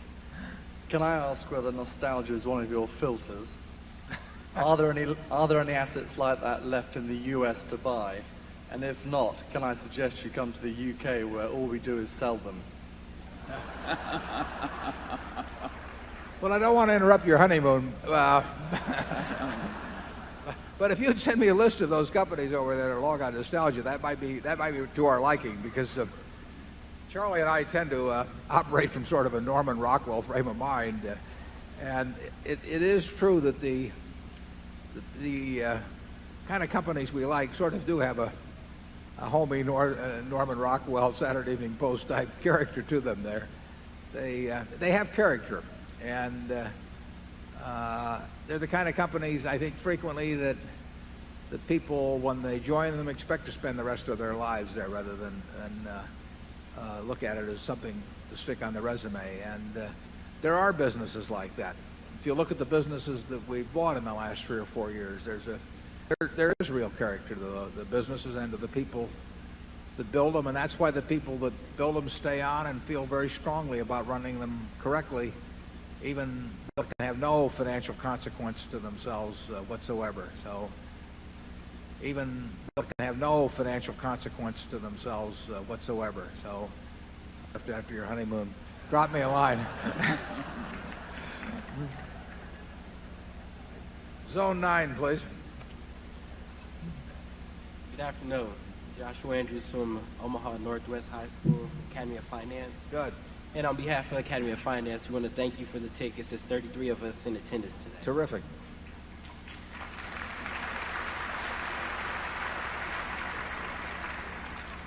We had the opportunity to play a national game, an investment challenge, and on the list of stocks there were Berk A and Berk B. Can you explain what the difference of the two stocks are? Yeah, the difference between the Berkshire A and B is simply that an A can be converted to a B at any time in the ratio of 1A into 30 Bs. The B cannot be converted into the A, so it's a one-way street into 30 Bs. the B cannot be converted into the A. So it's a one-way street on of the B is exert. So anytime the A ever gets any money of any kind from dividends or liquidation or a merger or something of the sort, for every $30 that you get on the A, you're going to get $1 on the B. The two differences are that there is less voting power proportionately in the B, and the B does not participate in a designated contributions program that Berkshire runs, simply because that would be very, very hard to administer. And when we issued the B, we pointed out those two differences. The B should never sell for more than 1/30th of the price of the A. When it sells just a tiny bit above that, then arbitrage settles in as people buy the A and convert it to B and sell the B. Occasionally the B may be at a slight discount to the A because it's not convertible the other way. But I think as a practical matter, you can treat the A and B as very equivalent investment choices. There's A and B as very equivalent investment choices. There's area 10, please. My name is Sheena Sho from the Academy of Finance. What recommendations would you give us as teenagers to prepare for our future and become as successful as you? Well, if you're interested in business, I definitely think you ought to learn all the accounting you can by the time you're in your early 20s.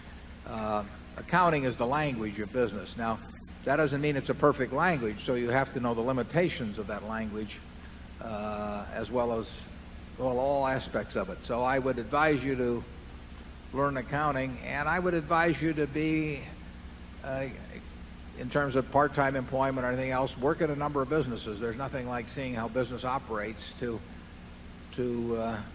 build your judgment in the future about businesses.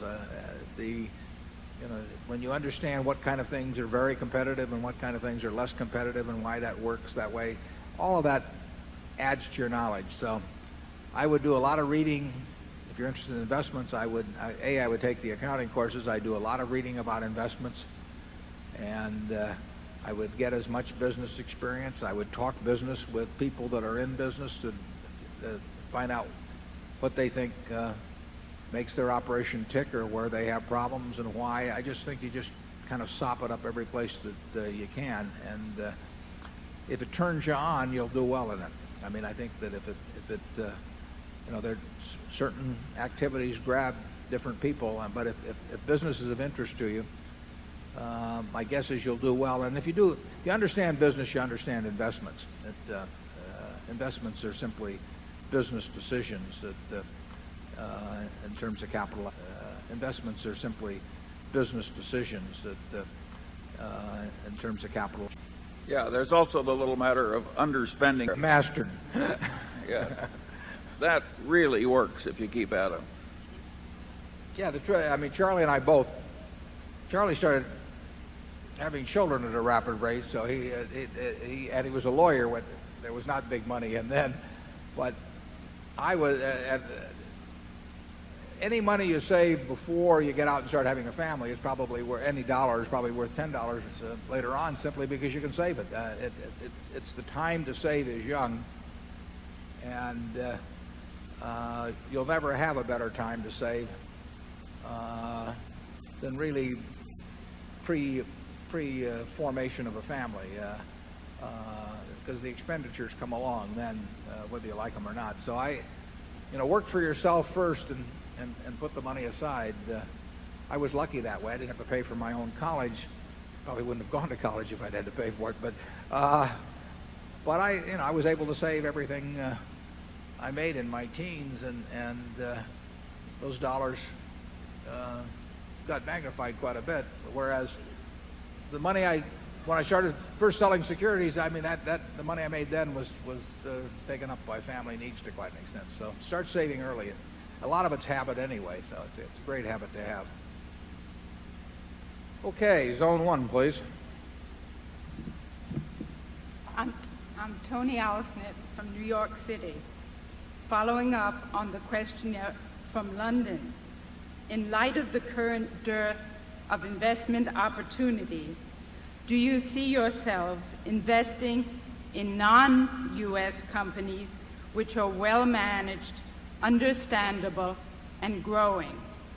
Well, if we find such companies as you describe at a price that's half attractive, we're perfectly willing to buy them. So the answer to that is yes, but we would be looking to an extent worldwide, irrespective of market conditions in the United States. Now, market valuations in this country tend to be fairly well matched in most of the major countries. So there's been a bull market all over the world in a huge way in the bigger markets. And so unfortunately, I mean, it would have been nice for us if the U.S. market had tripled and other markets had stayed the same, and then we would be very likely to be finding things abroad. We're not finding them abroad, but we're certainly looking for the kind of thing you're talking about. We are not reluctant to invest abroad, and our all three of our largest holdings, American Express, Gillette, and Coke, and we're talking about $25 billion of market value there that we have. All three of those have major businesses abroad, and in the case of Coke and Gillette, it's a majority of their earnings from abroad. So we're interested, and there's better growth opportunities in many areas abroad than here. Finding bargains as we look around the world. Charlie? Nothing more. Okay. Area 2. My name is Henry Allen, Mamaroneck, New York. Question I have is a little delicate, relates to my family and heirs rather than myself, because I'm a couple of decades older than you gentlemen. You've been very candid about the succession and the estate planning, but how will the recipients of huge grants, charitable grants, get the liquidity they need to use the money without unduly driving the stock down? Well, I don't think that supply and demand in terms of specific, let's just say that 3% of Berkshire were to be added to the supply annually. I don't think that makes much difference. What really makes the difference is the prospects of the business. If my charitable foundation were operative today, it would have to sell, it would have to give away 5% of the value of the foundation every year. And if Berkshire paid no dividend, that means it would have to sell 5% of the holdings per year. I don't think that the price of Berkshire would be materially different if there were a seller of, that would be, in this case, 2% of Berkshire's capitalization. I don't think it would be materially different. If it is, it probably should be different. I mean, there should be a reasonable amount of trading that can take place annually without affecting the price of the stock materially, or the price of the stock is being propped for sort of unnatural reasons. So I wouldn't really worry about that. We had one shareholder die about a year and a half ago that had 0.75% of the company, for example. It was sold in, I don't know, 6 weeks or thereabouts, and they raised at that time $250 million or thereabouts from the sale. I am not worried about that. I'm worried about, I mean, I don't worry, but the key factor is, what are the prospects of the businesses? If the businesses are worth money, there are all kinds of companies on their stock exchange who are perfectly decent businesses where 30 or 40% of the stock turns over a year, and Berkshire's price should not be way different if 10% trades a year as opposed to the present 3%. Charlie? I agree with that. I don't think there'd be any problem at all at the present time if the Buffett Foundation were selling 5% of its holdings every year. It'd be 500 shares a week or something like that. But if there isn't demand for 500 shares a week of on a company with our capitalization, then the price probably is artificially wrong at that time. I just had lunch with Susie, and she doesn't look to me like she's in any imminent danger of mortality.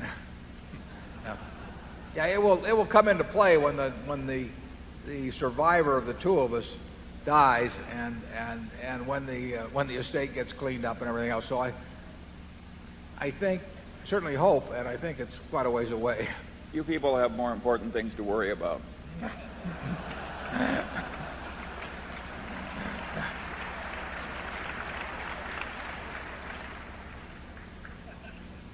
Zone 3, please. My name is Jim Howard. I'm from Syracuse, Indiana. My question is, does the book Buffettology by Mary Buffett present fairly in all material respects the calculations you used in evaluating a business for purchase, or did the lady just write a book? Well, it was written by two authors, but I would say that no, I would say that in a general way it gets at the investment philosophy, but I wouldn't say that it's not the book I would have written precisely, but I have no quarrel with it either. I actually think by reading Berkshire's reports, you should be able to get more. I would think you get more of our philosophy than in any other manner. I think Larry Cunningham, the fellow who held the symposium at the Cardozo School at Yeshiva, did the best job actually of sort of reconstructing the various things that have been written at Berkshire into sort of the best organized presentation of our philosophy. So he's selling it right here. It's a very practical. Yeah, he had it at Borsheim, in the mall outside Borsheim yesterday, and Larry did a very good job, and I had nothing to do with it, but I think I really think he's done a first-class job of sort of organizing by topic. I mean, all these things that I've sort of written annually, and Charlie's written over time. So that would probably be my, if I were picking one thing to read, that would probably be the one. Okay, Zone 4, please. My name is Leora Garner. I'm from Los Angeles, California, and I want to begin by thanking you for having Bob Hammond. It was a stroke of genius. I could shop at Borsheim's, and my husband was entertained while I did so. Well, Bob is not only the best bridge player around, but he is an entertaining guy too. He's great. Yeah, he is great. I agree with you. My question: you owned Disney once before and sold it. You also owned advertising companies in the 70s, I believe. Right. And you sold them. Could we have some insight into your thinking as to why you sold them? I'm not sure I want to give you any insight into that thinking. Well, we'll start off with the fact that when I was 11, I bought some City Service Preferred at 38, and it went to 200, but I sold at 40.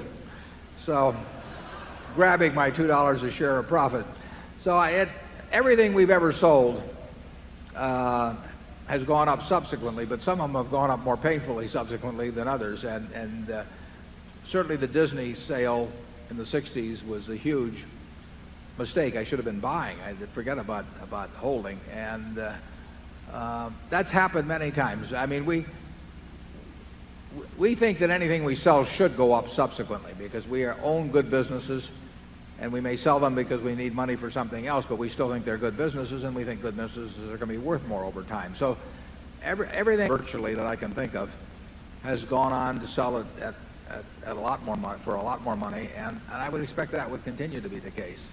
That's not a source of distress, but I must say that selling to Disney was a mistake, and actually the ad agencies have done very well since we sold them too. Now maybe some of that money went into Coca-Cola or something else, so I don't worry about that. I would worry, frankly, if I sold a bunch of things right at the top, because that would indicate that in effect I was practicing the bigger fool type approach to investing, and I don't think that can be practiced successfully over time. I think the most successful investors, if they sell at all, will be selling things that end up going a lot higher because it means that they've been buying into good businesses as they've gone along. Charlie?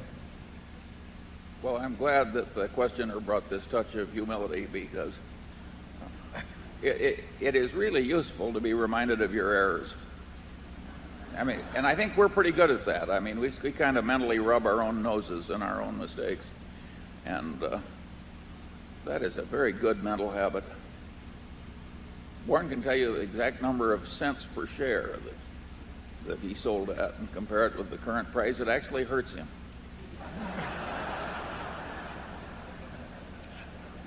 It actually doesn't hurt. The truth is, because you just keep on doing things.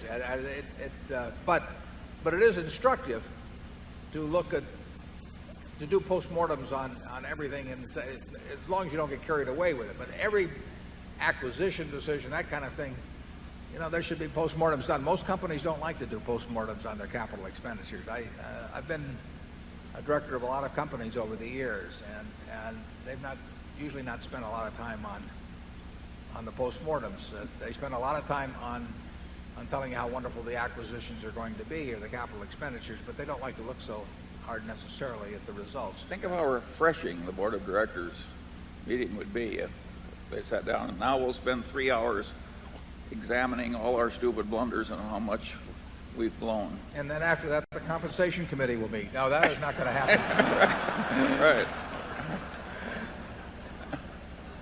Okay, Area 5, please.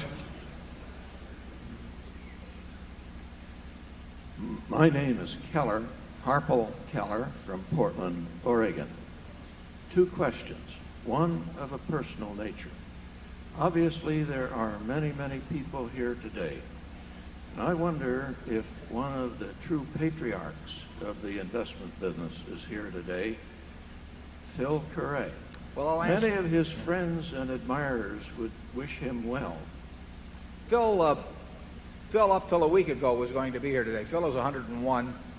Wrote a book on investments in 1924, and I've known him, Phil, for about 46 or 7 years. And Phil has made all the meetings for a number of years. Would be here today, and he broke a hip about 5 or 6 days ago, but he sent a message that he will definitely be here next year. And he will be, too. Sent a message that he will definitely be here next year. And he will be, too. Second question has to do with Ben Graham. And he changed his valuation standards as the decades progressed. When he couldn't buy stocks below net, he changed his standards because the environment changed. Now, the world today seems to be at a much different place than in 1989 when the USSR collapsed. Even they are stumbling toward the free enterprise system. The Russian mafia is a perverse illustration of that. Now there is only one superpower in the world, the USA, and we must be extremely grateful for the men who put us on the track to the free enterprise system. Now, the free enterprise system is out of the bottle. It's not going to get back in. It seems to be expanding and accelerating around the world. With the resulting expansion of world trade, may that lead to a reevaluation of historical measures for measuring investments? Well, my answer to that would be that I doubt it, but I also don't know. But I don't think that the end of the Cold War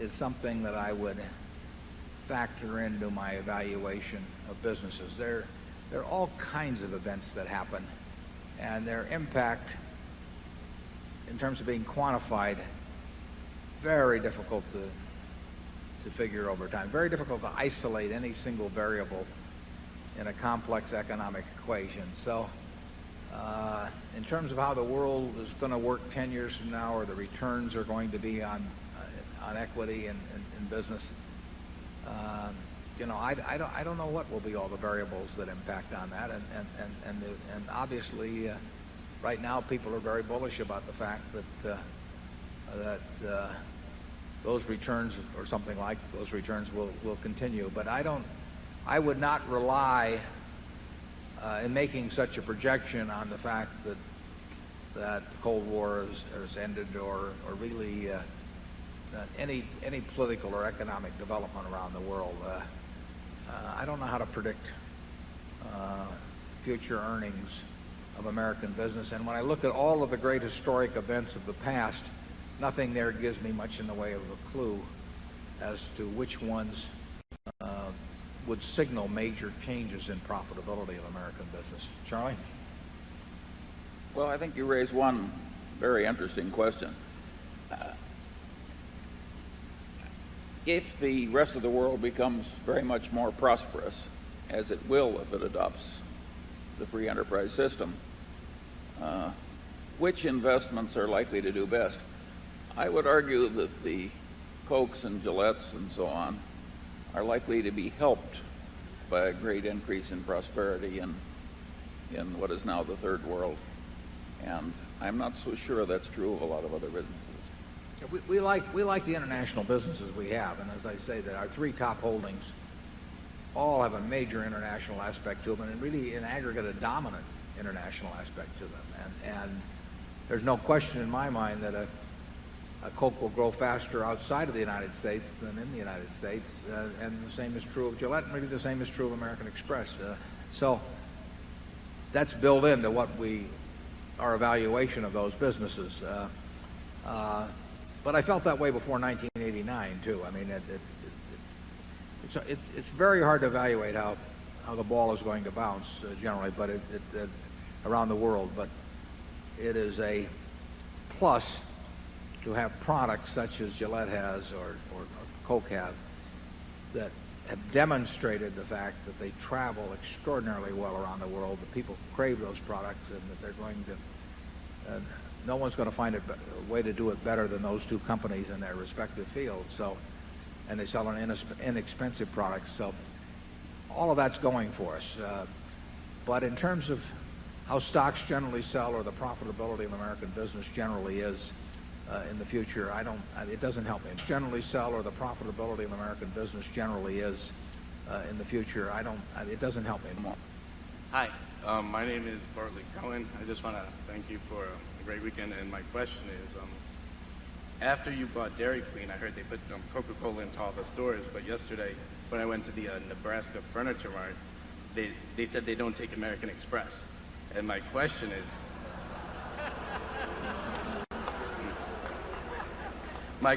do you encourage the subsidiaries and the companies that you have stock to use each other's products, or do you leave it up to the management of the subsidiary? Well, that's a good question, and it does tell you something about the Berkshire method of operation.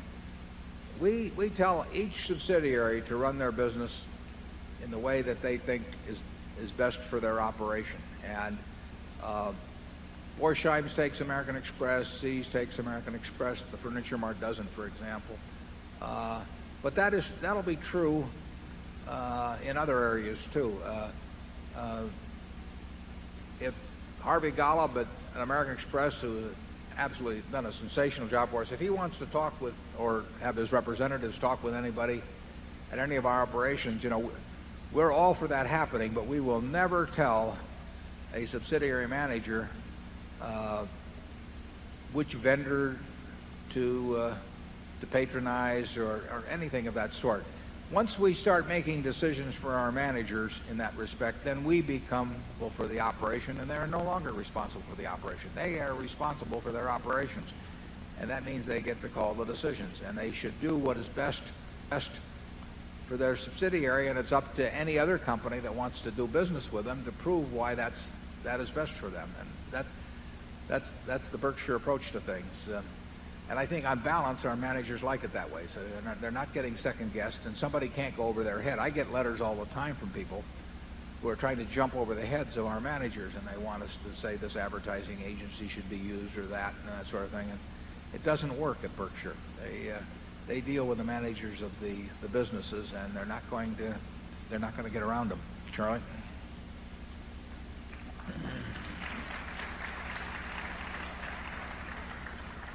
I love your answer. It gives Warren lots of time to read annual reports at headquarters. Area 7. Hello, my name is Steve Errico. I'm from New York. What do you think is likely to happen with respect to the tobacco settlement, and what do you think should happen? And secondly, McDonald's and Dairy Queen are similar businesses. Was there a relationship between your acquisition of Dairy Queen and the disposal of McDonald's? Thank you. Yeah, there's no connection in the second case. They have certain similarities, but there's certainly a lot of differences too. You know, a Burger King and McDonald's would be much more similar, or a Wendy and McDonald's, but Dairy Queen is much more of a niche than away from that. The tobacco settlement's interesting, just in terms of watching the dynamics of it, because one of the things in labor negotiations is always a problem is that when you, as a manager, you have a labor negotiation, at the end of the negotiation, you as management are committed, and basically the union isn't, because the union is going to have a vote on it, and that's just the way it is. I mean, you can't get away from that, but it is not fun to be in a negotiating position where you're bound and the other side is not bound. And although that wasn't totally contractually necessarily the situation in the tobacco area, it smelled like trouble to me for the tobacco companies, whether you feel they should have had that trouble or not, but it smelled like trouble to me when they were bound and you had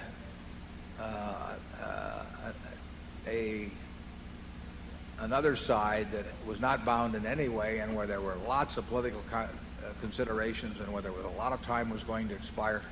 I mean, that did not smell to me like a deal that would stick. And I don't know any of the tobacco executives that were involved in that, but I don't know how much they agonized over getting in a position where they were bound and the other party wasn't. But I can tell you from labor negotiations that's not a pleasant place to be, and it's not a great strategic place to be. Charlie, what do you think on that? I don't feel I've got any great expertise in this situation. Well, neither did I, but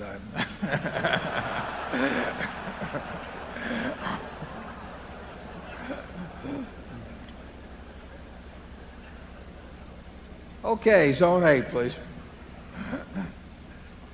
Hello, I'm Jamie McMahon from Birmingham, Alabama, and I was hoping that Mr. Buffett and Mr. Munger, y'all would expand a little bit on your ideas of an inheritance and the positive and negative influences that can have on your heirs, and what you might be able to do as a business person and an investor and as a parent to sort of mitigate those negative influences. Yeah, well, I quoted, I think Kay Graham was quoting her father at the time, but some years back as saying, if you're quite rich,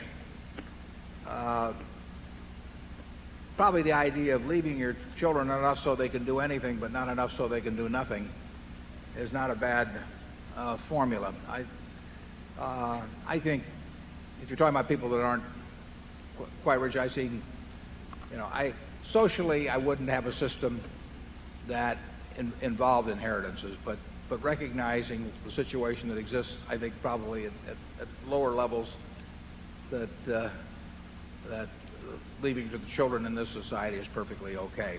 But I believe enough in a meritocracy that if I were devising the system with a consumption tax and everything, I would probably make inheritance a form of consumption, and it would be very heavily taxed. Because I don't believe that because you happen to be come out of the right womb, essentially, that you are entitled to live an entirely different life than somebody who wasn't quite as lucky in terms of womb selection.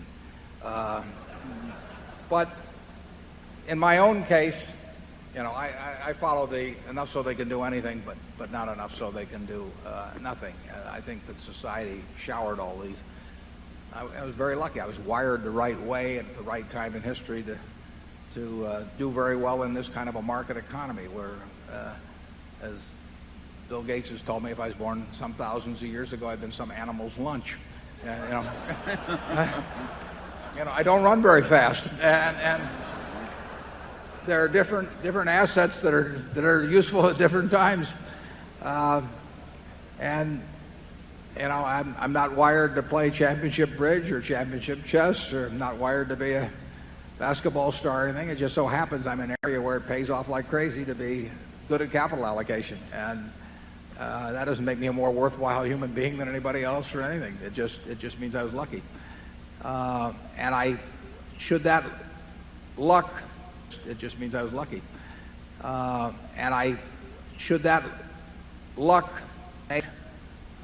enable many generations of people that I would have some reservations about that. So that's my own feeling on inheritance. But Charlie has a bigger family, and he can give you a better answer. Well, I feel in a capitalist system that there should be an inheritance tax, and that once that's been imposed and paid, what each person wants to do in his own testamentary arrangements is up to that person. I see very few people that I regard as ruined by money. Many of the people that I see ruined who have money would have been ruined without money.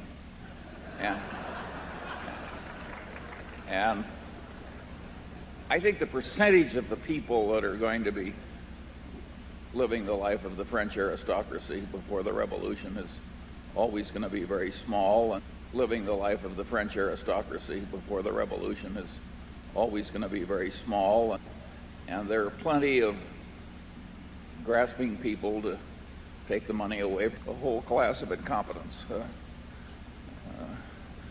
ruling the world as their money cascades ever higher. So I like a fair amount of charity, and certainly some testamentary charity is okay. But I feel it's an individual choice that people have to make. You get a choice there. Number 9. My name is Samuel Wong from Irvine, California. I have 2 questions. Question number 1, do you think the USA market is overvalued today? And question number 2, would you buy Berkshire Hathaway stock today? Considering the fact that they have a nice run-up? If yes, presuming I have a kid, 20 years old, and he has $150,000 to invest in Berkshire Hathaway, and he won't need the money until 5 years later, gradually, would you recommend to buy A share or B share or the combination? Thank you. If you decide to buy Berkshire, I don't think it really makes much difference whether you buy A or B.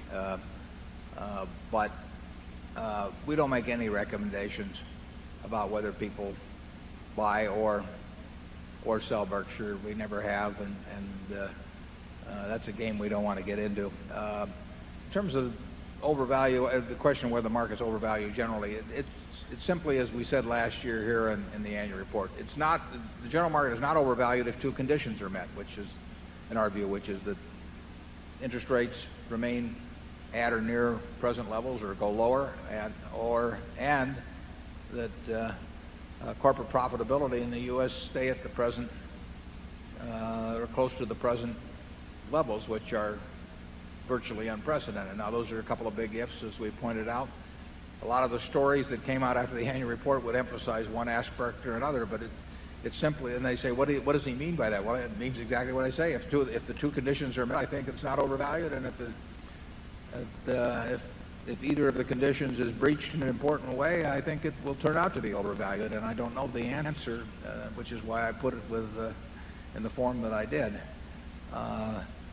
It's very tough at any given time to look forward and know what level of valuation is justified. You do know when certain dangerous things appear, and certainly if you're predicating your answer that stocks are okay at these prices, you have, if you come to that conclusion, you have to also come to the conclusion that, in our view, that corporate earnings at present levels are likely to be maintained, and that's a conclusion you would have to come to. I don't think it's obvious that that's the case.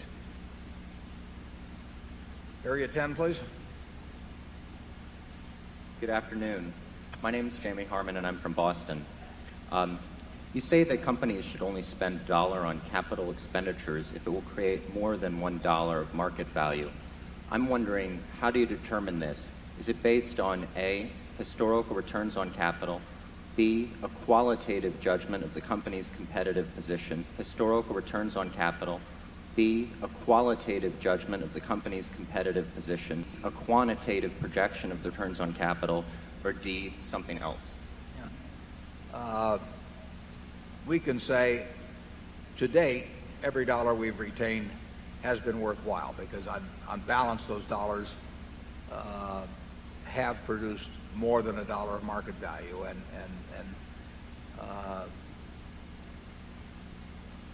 it's actually, with a great many companies, you could say that now, because things have turned out so well. But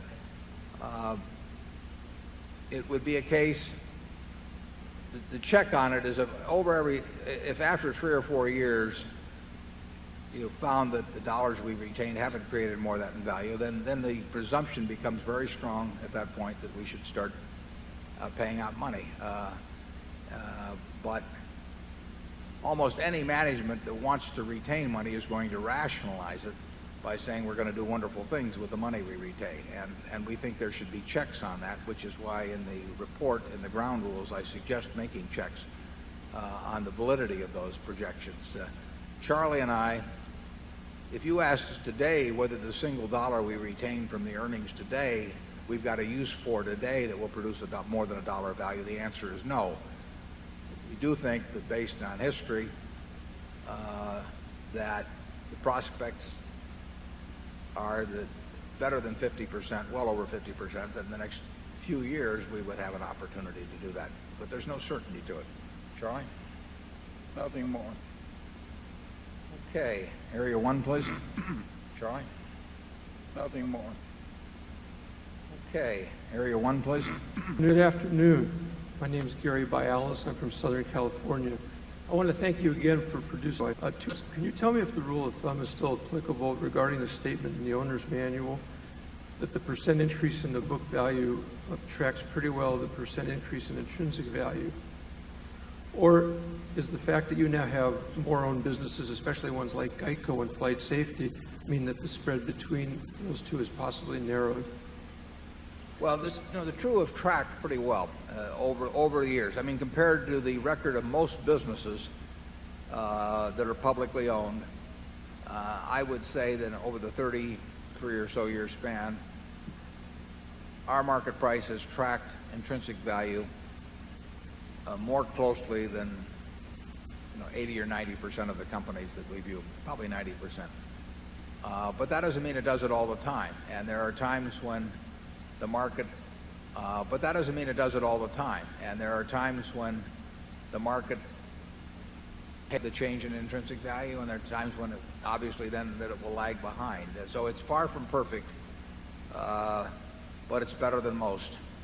Ideally, we would like it to track it perfectly. If we ran this as a private company and we met once a year and set a price on the stock to have it traded once a year, and Charlie and I were responsible for setting that price, we would try to set a price that was as close to intrinsic value as we could, and that would be, to the extent that we could do it, it would be a perfect tracking. The market isn't like that, and the market responds to a lot of other things. So it's not perfect. It's not getting more perfect in our view, but we still think that Berkshire companies. Charlie? Companies. Charlie? Nothing to add. I'm Elizabeth Cruz from New York City. I have a question about Gillette. Another significant Gillette investor, KKR, recently sold over $1 billion in Gillette shares. shares that they had acquired through Gillette's acquisition of Duracell. Knowing that KKR has also been a successful investor, do you see this as a negative signal about Gillette's future prospects, particularly on the eve of the launch of the Mach 3 razor? And what do you think their plans are for the remainder of their shares? Well, I think they may have even publicly stated, I'm pretty sure they have, the Duracell shares, from which the Gillette shares came, were held by a specific investment fund that was formed in I don't know what year, but a given year, and which is scheduled to disband at a certain point. So those shares, whether they were of Duracell or whether they're of Gillette,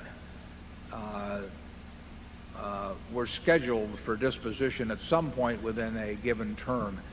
And I think that KKR made the decision, and they've made it with other stocks too, is to have maybe 3 or so offerings between now and that terminal date for their partnership. And why they pick any one of any given date, is up to them and their advisors. It means nothing to us. I mean, if they didn't have that kind of a fund and they decided to sell, it wouldn't make any difference to them. And I presume if we made a decision to sell, it wouldn't make any difference in their case. So we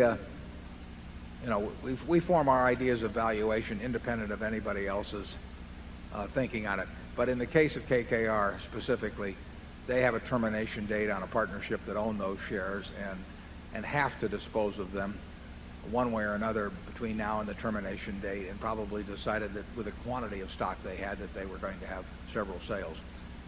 The Mach 3 is terrific in quantity of stock they had that they were going to have several sales. The Mach 3 is terrific, incidentally. I've been using Mach 3. Area 3, please.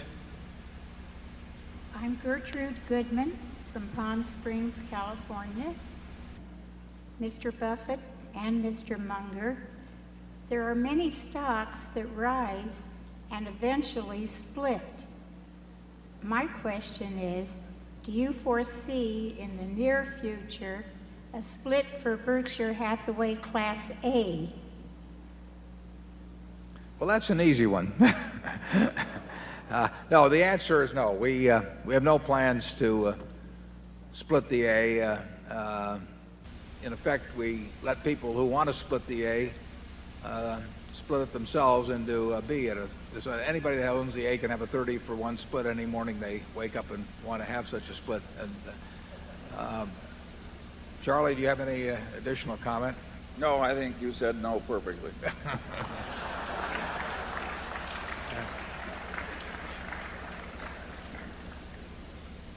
We don't take that attitude because we're cavalier about how shareholders feel. We really think that in the long-range interests of Berkshire, that the policy we followed on not splitting has benefited the company and shareholders.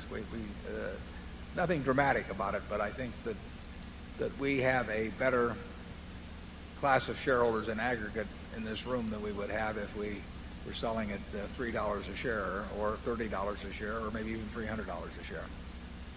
Area 4, please. Good afternoon, Mr. Buffett and Mr. Munger. My name is Jack Sutton from New York City. I have 2 questions. The Japanese stock market has been likened to the U.S. market in 1974, with Japanese stocks selling at very low price-to-book values as compared to U.S. stocks. Would it not make sense to invest in a basket of Japanese stocks or an index fund of Japanese stocks? Question number 2. Berkshire Hathaway tends to invest in companies with high margins and high return on common equity. Berkshire's investment in the airline business seems to have digressed widely from those principles. Could you elaborate on why Berkshire invested in the airline industry, and would Berkshire consider new investments in the industry in the future? Now, going to the first question, the reason that, and I don't know the exact figures, the Japanese stocks would sell at a lower price-book ratio than U.S. stocks is simply because Japanese companies are earning far less on book than American companies. And earnings are what determine value, not book value. Book value is not a factor we consider. Future earnings are a factor we consider. And as we mentioned earlier this morning, earnings have been poor for a great many Japanese companies. Now, if you think that the return on equity of Japanese business is going to increase dramatically, then you're going to make a lot of money. I mean, and you're correct, you're going to make a lot of money in Japanese stocks. But the return on equity for Japanese businesses has been quite low, and that makes a low price to book ratio very, very appropriate, because earnings are measured against book. And if a company's earning 5% on book value, I don't want to buy it at book value if I think it's going to keep earning 5% on book value. So a low price book ratio means nothing to us. It does not intrigue us. In fact, if anything, we are less likely to look at something that sells at a low relationship to book than something that sells at a high relationship to book, because the chances are we're looking at a poor business in the first case and a good business in the second case. What was the other question on Charlie? Buying it. Airlines. Yes, I always repress everything on airlines. I don't want to. We've never bought an airline common stock that I can remember. So what we did was we lent money to U.S. Air for a 10-year period, and we had a conversion privilege there. It looked like it was a terrible mistake. I made the mistake, but we got bailed out. But we never made the determination. When we bought our stock, U.S. Air was selling at $50 a share or thereabouts, the common. And we didn't have an interest in buying U.S. Air at 50 or 40 or 30 or 20. And we got a chance to as things went along, all the way down to 4. And we never bought it. And we never bought American or United or Delta or any other airline. It is not a business that intrigues us. We did think it was intriguing to lend money to them with a conversion privilege, and it's worked out now because we got lucky, and because Steve Wolf came along and really rescued the company from right at the brink of bankruptcy.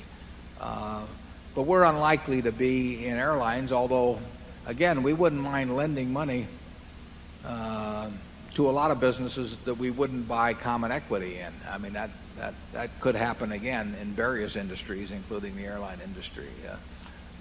Charlie, do you have anything to say on either the airlines or the Japanese market? Well, the airline experience was very unpleasant for us. The net worth just melted. It was like $1.5 billion, and it just went 100 million, 100 million, 100 million. And finally the cash is running down. It is a very unpleasant experience. And we try and learn from those experiences, but we're very slow learners.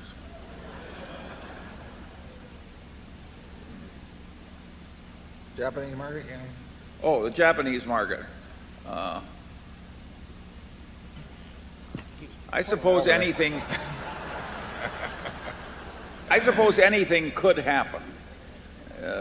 After all, we bought silver.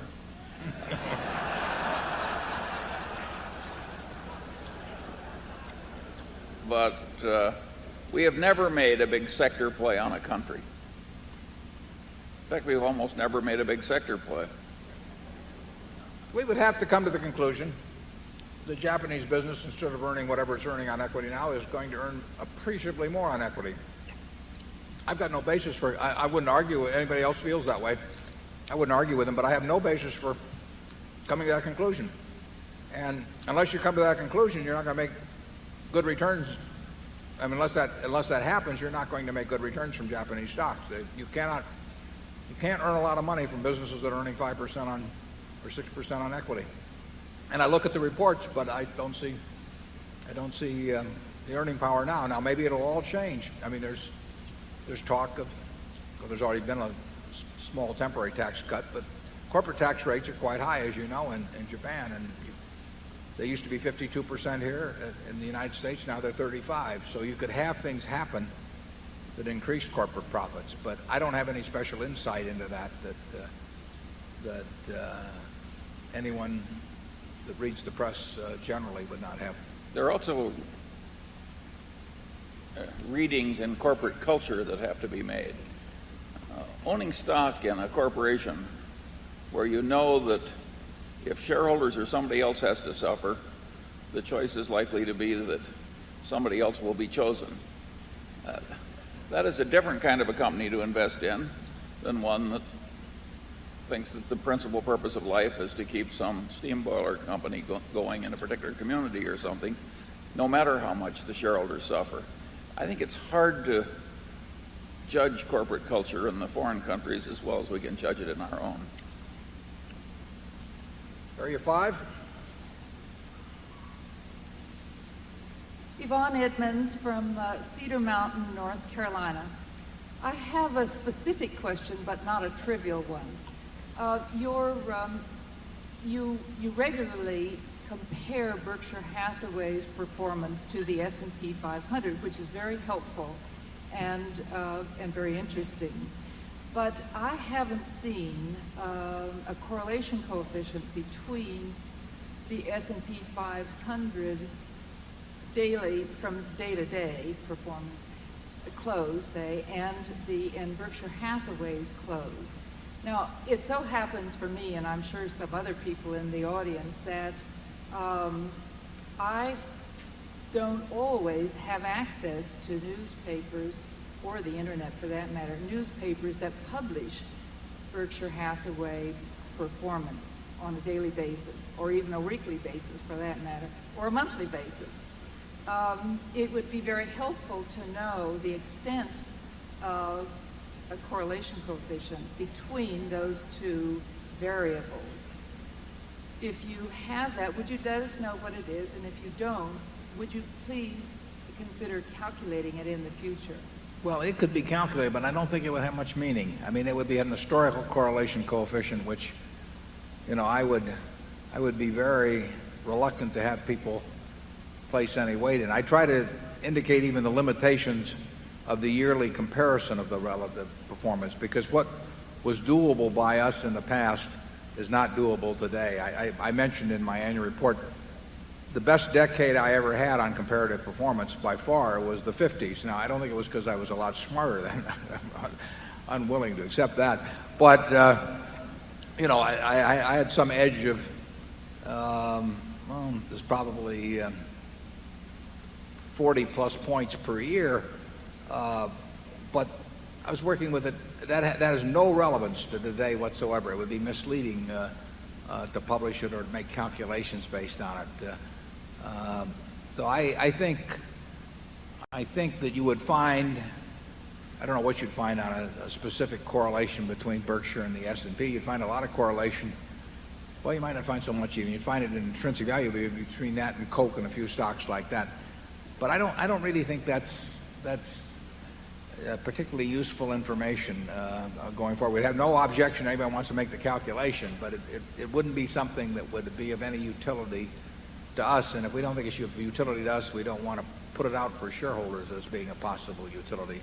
We do think that the S&P annual calculation has some meaning because it's an alternative for people to invest. They don't need us to buy the S&P. So unless over time we have some advantage over that, you know, what are we contributing? What value is added by our management? So we think that people should hold us accountable, even though we would prefer not to be, because that it is a tough comparison for us as a tax-paying entity against the pre-tax calculation on the S&P. But we don't pay any attention to beta or any of that sort of thing. It just doesn't mean anything to us. We're only interested in price and value, and that's what we're focusing on all the time. And any kind of market movements or anything don't mean anything. I don't know what Berkshire is selling for today, and it really makes no difference. You know, it just doesn't make any difference. What does count is where it is 10 years from now. And I can't tell you what it was selling for on May 4th, 1983 or May 4th, 1986. So I don't care what it sells for on May 4th, 1998. I do care, you know, where it is in general 10 years from now. And that's where all the focus is. Charlie? Yeah, we're publishing data in the form where we would like it if we were the passive shareholder. And so you're getting the data and you're getting it on a time schedule based on what we would want if we were in your position. And we don't think the correlation coefficients would help us. We don't think anything that relates either to volume, price action, relative strength, any of that sort of thing. And bear in mind, when I was in my teens, I used to eat that stuff up. I mean, I was making calculations based on it all the time and kept charts on it and even wrote an article or two on it. But it just has no place in the operation now. One of the pleasant things about dealing with Warren all these years is he's never talked about a correlation coefficient. If the correlation isn't so extreme you can see it with the naked eye, he doesn't compute it. Yeah. Okay, we're going to go to Zone 6, and I'm going to have a dilly bar, and Charlie's got one here too. These are terrific. My question has to do with what you mentioned earlier about how companies have to reinvest a certain amount of cash in their business every year just to stay in place. And if one could say that the best businesses are the ones that not only throw off lots of cash, but can reinvest it in more capacity. But I suppose the paradox is that the better a company's opportunities for making expansionary capital expenditures, the worse they appear to be as consumers of cash rather than generators of cash. What specific techniques have you used to figure out the maintenance capital expenditures that you need to do in order to figure out how much cash a company is throwing off? What techniques have you used on Gillette or other companies that you've studied? Well, if you look at a company such as Gillette or Coke, you won't find great differences between their depreciation. Forget about amortization for the moment, but depreciation and sort of the required capital expenditures. If we got into a hyperinflationary period, or I mean, you can set up cases where that wouldn't be true. But by and large, the depreciation charge is not inappropriate in most companies to use as a proxy for required capital expenditures, which is why we think that reported earnings plus amortization of intangibles usually gives a pretty good indication of earning power. And I've never given a thought to whether Gillette needs to spend $100 million more, $100 million less than depreciation in order to maintain its competitive position. But I would guess the range is even considerably less than that versus its recorded depreciation. The businesses you have to worry about, I mean, an airline business is a good case. In airlines, you just have to keep spending money like crazy, and you have to spend money like crazy if it's attractive to spend money, and you have to spend it the same way if it's unattractive.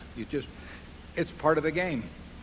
Even in our textile business, to stay competitive, we would have needed to spend substantial money without any necessary, any clear prospects of making any money when we got through spending it. And those are real traps, those kind of businesses, and they may work out one way or another, but they're dangerous. And in a See's candy, we would love to be able to spend $10 million, $100 million, $500 million and get anything like the returns we've gotten in the past.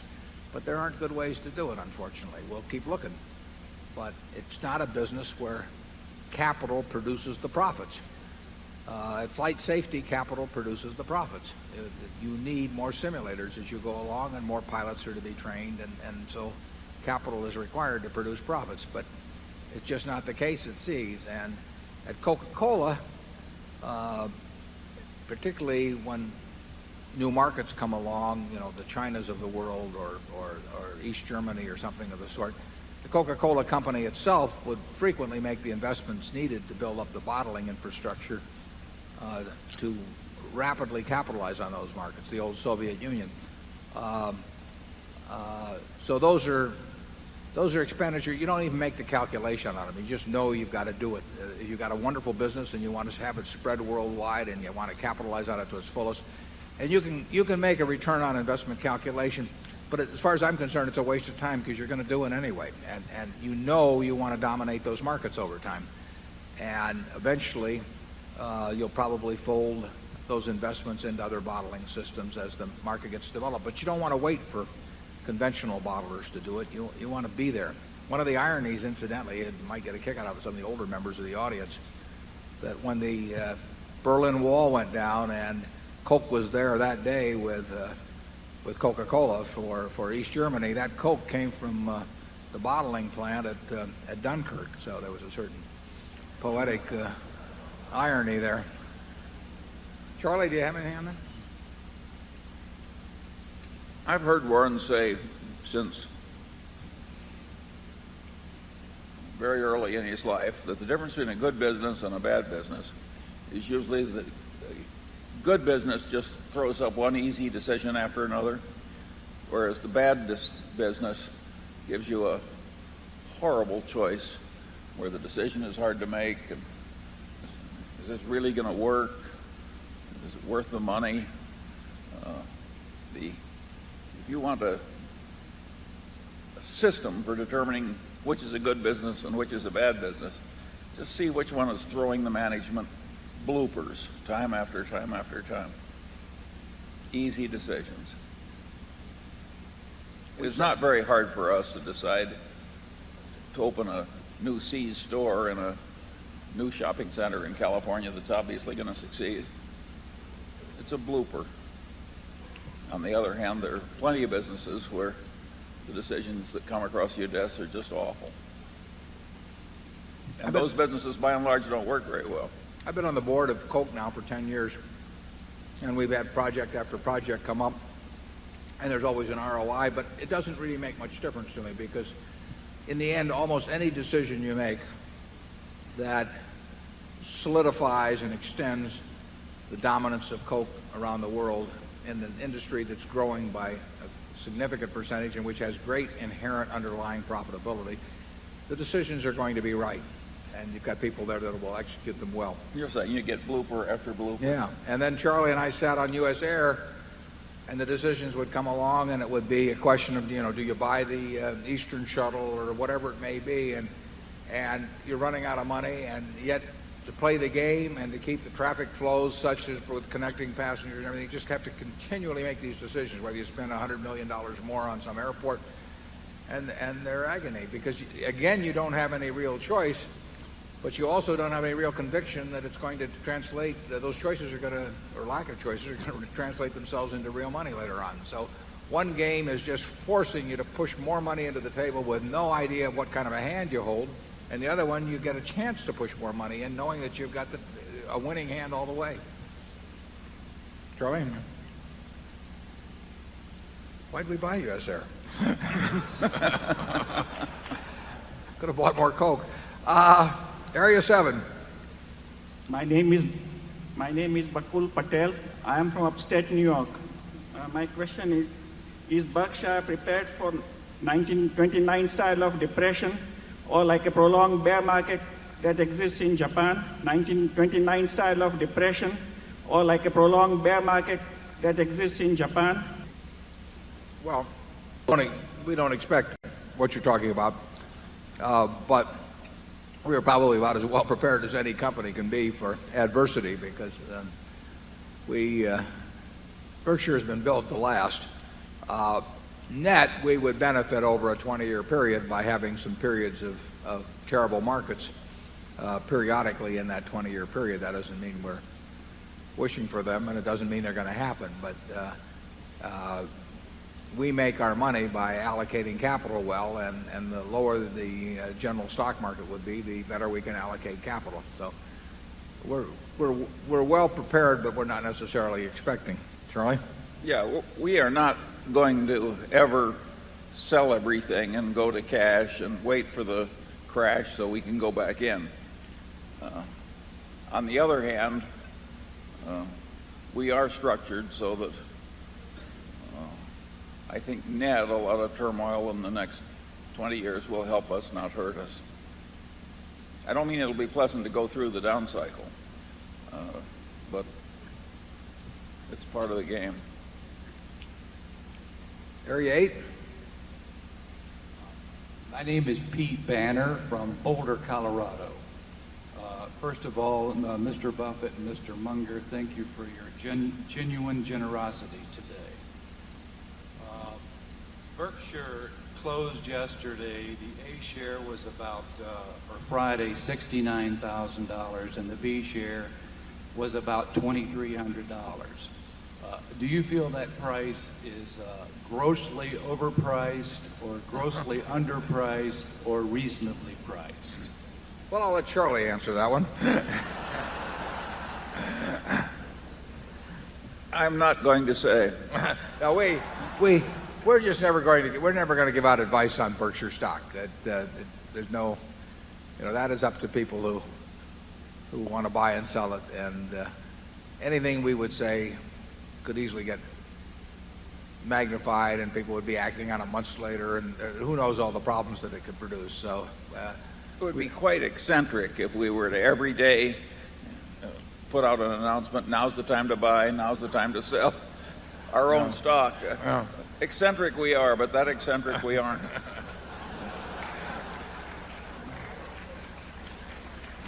Area 9. I'm Irene Finster, your longtime partner from Tulsa, Oklahoma. Hi, Irene. Yeah, Irene has a soda fountain. You ought to go visit her.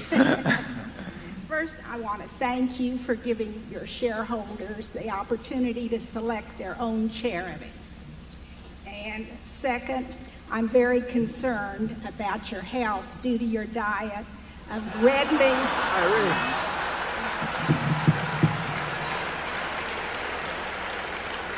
Irene, these are our products that I'm eating.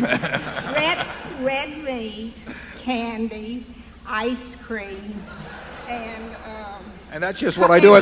That's what I do in public. And Cokes. And I want to know what your doctor says.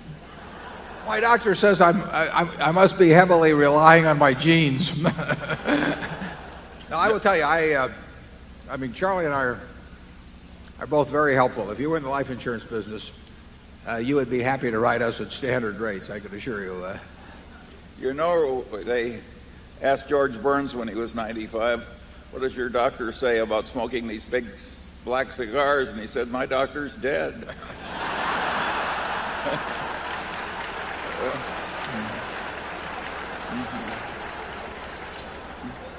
Charlie and I played bridge with George when he was about 97, I'd say, at the Hillcrest Country Club, and there was a big sign behind him that said, no smoking by anyone under 95.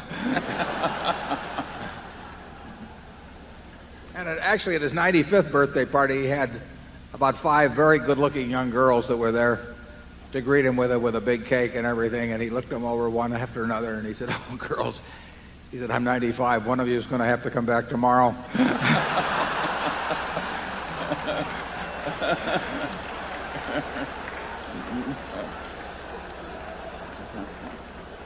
We're very big on George Burns in recent years.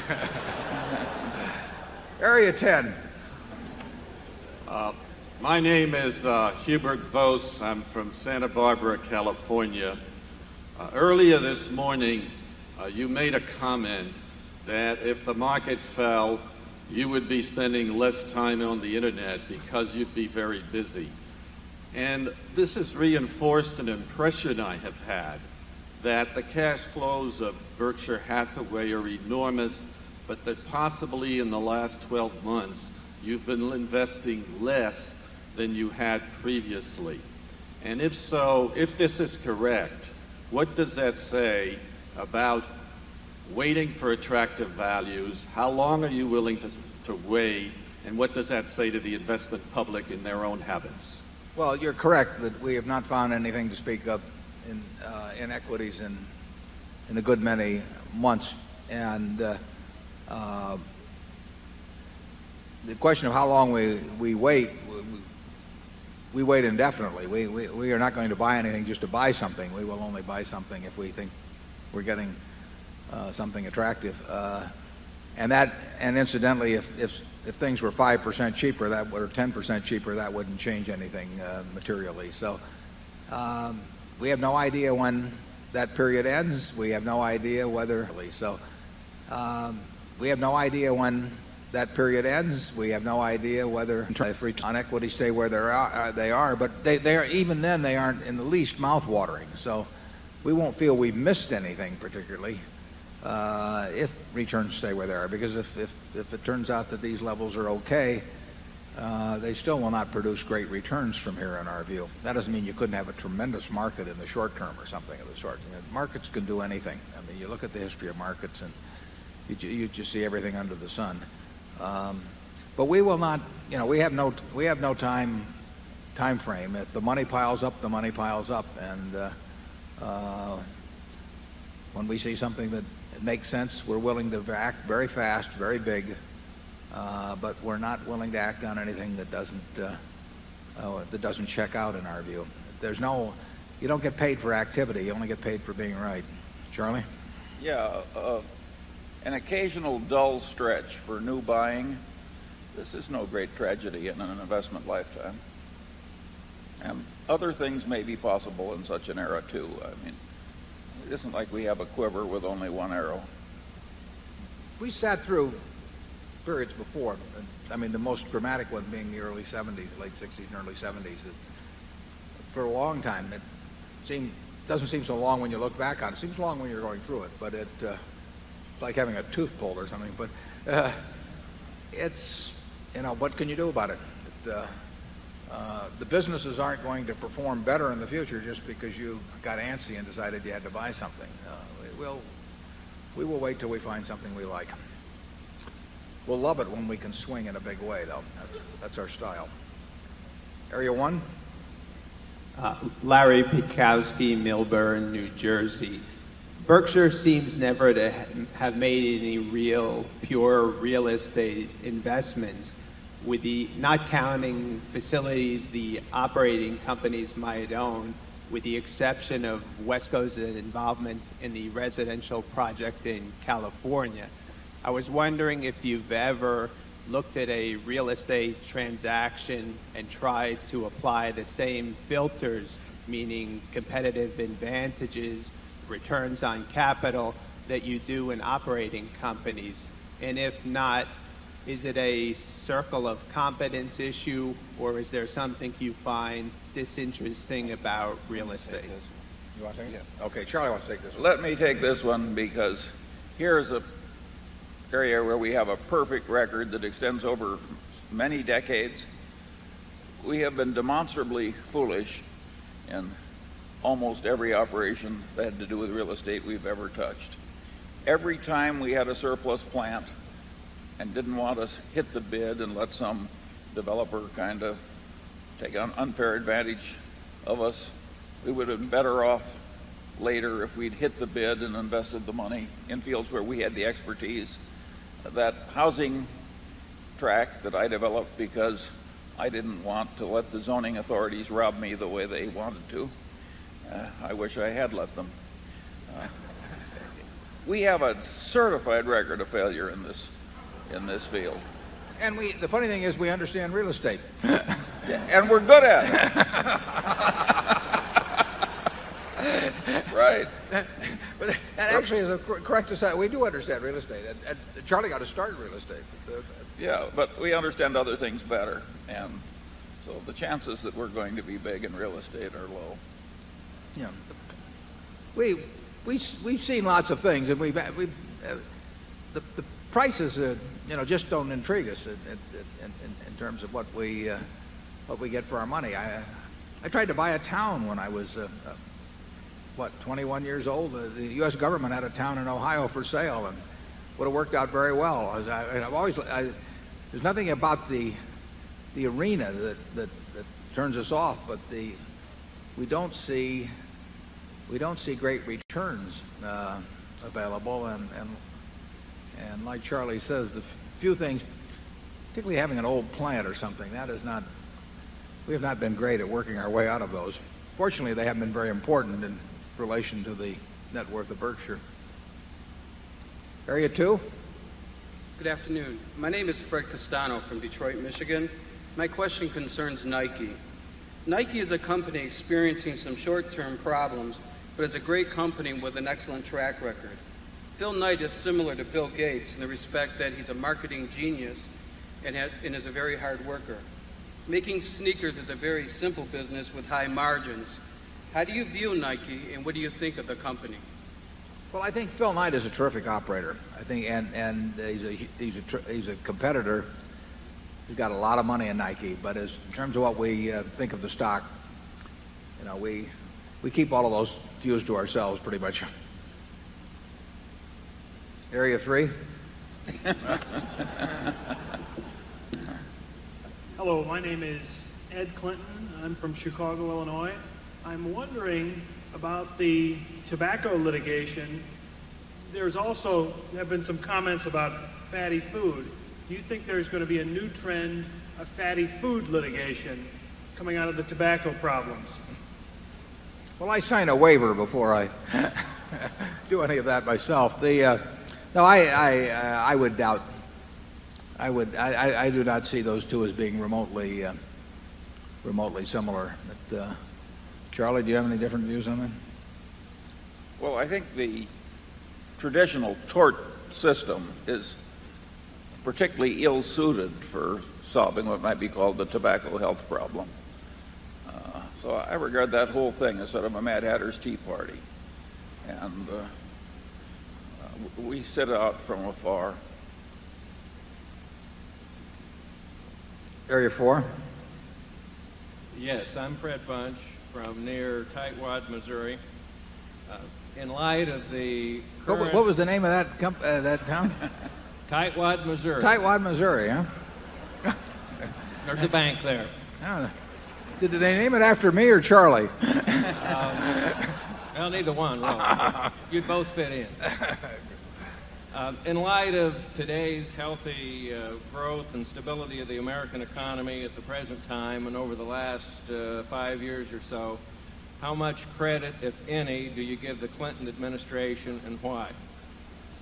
Well, I give credit to going back to Volcker, significant credit to Volcker.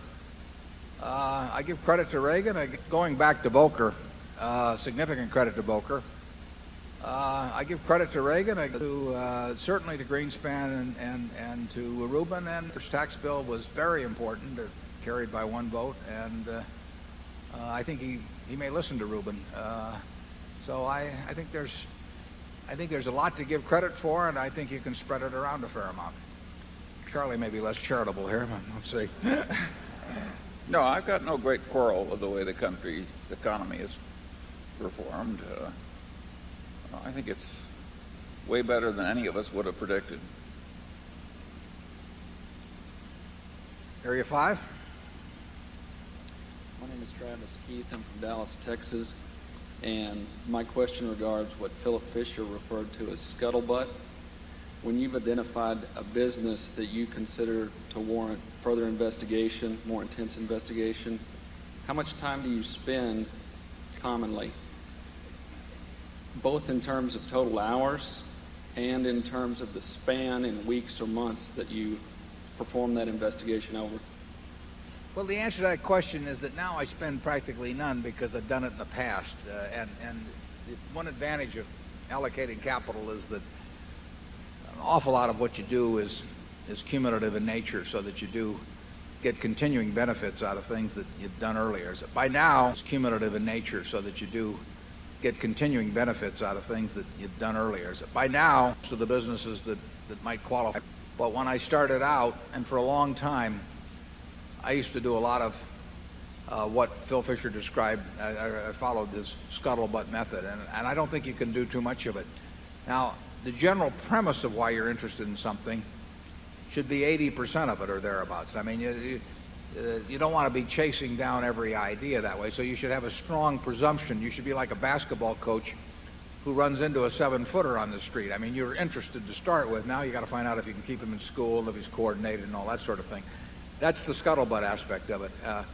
But I believe that as you're acquiring knowledge about industries in general, companies specifically, that there really isn't anything like first doing some reading about them and then getting out and talking to competitors and customers and suppliers and ex-employees and current employees and whatever it may be, and you will learn a lot. But it should be the last 20% or 10%. I mean, you don't want to get too impressed by that, because you really want to start with a business where you think the economics are good, where they look like 7-footers, and then you want to go out with a scuttlebutt approach to possibly reject your original hypothesis, or maybe and if you confirm it, maybe do it even more strongly. I did that with American Express back in the 60s, and essentially the scuttlebutt approach so reinforced my feeling about it that I kept buying more and more and more as I went along. If you talk to a bunch of people in an industry and you ask them what competitor they fear the most and why they fear them and all of that sort of thing, you know, who would they use the silver bullet of Andy Groves on and so on, you're going to learn a lot about it. You'll probably know more about the industry than most of the people in it when you get through, because you'll bring an independent perspective to it, and you'll be listening to everything everyone says rather than coming in and with these preconceived notions and just sort of listening to your own troops after a while. And I advise it. I don't really do it much anymore. I do it a little bit, and I talked in the annual report about how when we made the decision on keeping the American Express when we exchanged our perks for common stock in 1994, I was using the scuttlebutt approach when I talked to Frank Olson. I couldn't have talked to a better guy than Frank Olson. Frank Olson, running Hertz Corporation, lots of experience at United Airlines, and a consumer marketing guy by nature. I mean, he understands business.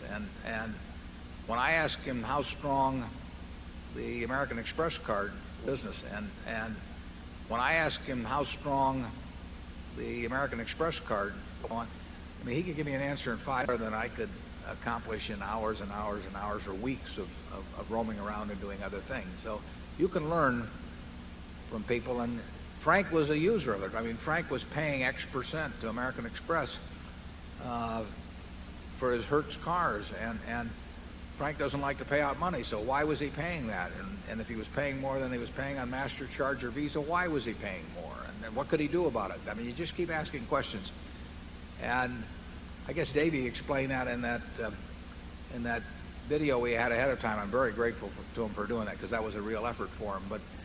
But that was really what I was doing back in 1951 when I visited him down in Washington, because I was trying to figure out why people would insure with Geico rather than with the companies that they were already insuring with, and how permanent that advantage was, and you know, what other things could you do with that advantage. And you know, there were just a lot of questions I wanted to ask him, and he was terrific in giving me the answers. It you know, changed my life in a major way. So I've got nobody to thank but Davey on that. But that's the scuttlebutt method, and I do advise it. Charlie? Nothing to add. Area 6. Hi, my name is Richard Lontoc from Toronto, Canada. I have a question for both of you. Mr. Buffett, Berkshire Hathaway's earnings in 1997 is less than that of 1996. What do you intend to do in 1998 to improve that earning? And Mr. Munger, I've been watching you and Mr. Buffett eating the See's candies and drinking the Coca-Cola the whole day. Join in. Do you intend to do any commercials in the future like what Dave Thomas does with Wendy's? Which of us do you think we should do them? Now you're talking. We aren't old enough to be really good in a commercial. What we would like to do is have somebody up here happily eating See's candy and answering these questions who's about 110 years old. That would really be helpful. In terms of the earnings, the final bottom line GAAP reported earnings that mean absolutely nothing at Berkshire to us. Now the look-through earnings, which we publish, do have some meaning, but even those have to be interpreted in terms of whether there was a super cat occurrence or whether Geico had an unusually good year, and we try to mention those factors. But we do hope that the look-through earnings do build at a reasonable clip over time. But our final earnings include capital gains, and we can report those in any number that we wanted to, and we pay no attention whatsoever to realize capital gains at Berkshire. The IRS does, but and that's why we may send them $1 billion or more this year. But they mean nothing in terms of measuring our progress. The look-through earnings say something about it. That table, the first couple of pages, it shows our change in book value versus the S&P, says something about it. Not perfect. The real test is the gain in intrinsic value per share over time, and that there's no hard number for that. But so far, Charlie and I judge it satisfactory, but we also judge it as non-repeatable. Charlie, any more? No. Area 7, please. Good afternoon, Mr. Buffett and Mr. Munger. My name is Keiko Mihalik, and I'm an MBA student at Wharton, but please don't hold that against me. We won't. I never made it that far. I was an undergraduate student. Could you please explain how you differentiate between types of businesses in your cash flow valuation process, given that you use the same discount rate across companies? For example, in valuing Coke and Geico, how do you account for the difference in the riskiness of their cash flows? We don't worry about risk in the traditional, the way you're taught actually at Wharton. But it's a good question. Believe me. But if we could see the future of every business perfectly, it wouldn't make any difference whether the money came from running streetcars or from selling software, because all the cash that came out, which is all we're measuring between now and Judgment Day, would spend the same to us.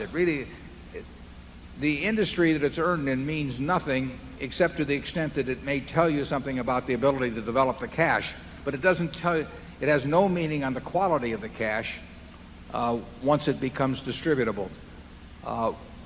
We look at riskiness essentially as being sort of a go-no-go valve in terms of looking at the future of businesses. In other words, if we think we simply don't know what's going to happen in the future, that doesn't mean it's necessarily risky. It just means we don't know. It means it's risky for us. It may not be risky for someone else who understands the business. In that case, we just give up. We don't try to predict those things. And we don't say, well, we don't know what's going to happen, so therefore we'll discount it at 9% instead of 7%, some number that we don't even know. That is not our way to approach it. We feel that once it passed the threshold test of being something about which we feel quite certain, that the same discount factor tends to apply to everything. And we try to do only things about which we're quite certain when we buy into the businesses. So we think all the capital asset pricing model type reasoning with different rates of risk-adjusted return and all that, we tend to think it is, well, we don't tend to, we think it is nonsense. And but we do think it's also nonsense to get into situations or to try and evaluate situations where we don't have any conviction to speak of as to what the future is going to look like. And we don't think you can compensate for that by having a higher discount rate and saying it's riskier so that I don't really know what's going to happen, I'll have a higher discount rate. That just is not our way of approaching things. Charlie? Yeah, this great emphasis on volatility in corporate finance, we just regard as nonsense. If we have a statistical probability of putting out $1 million and having it turn into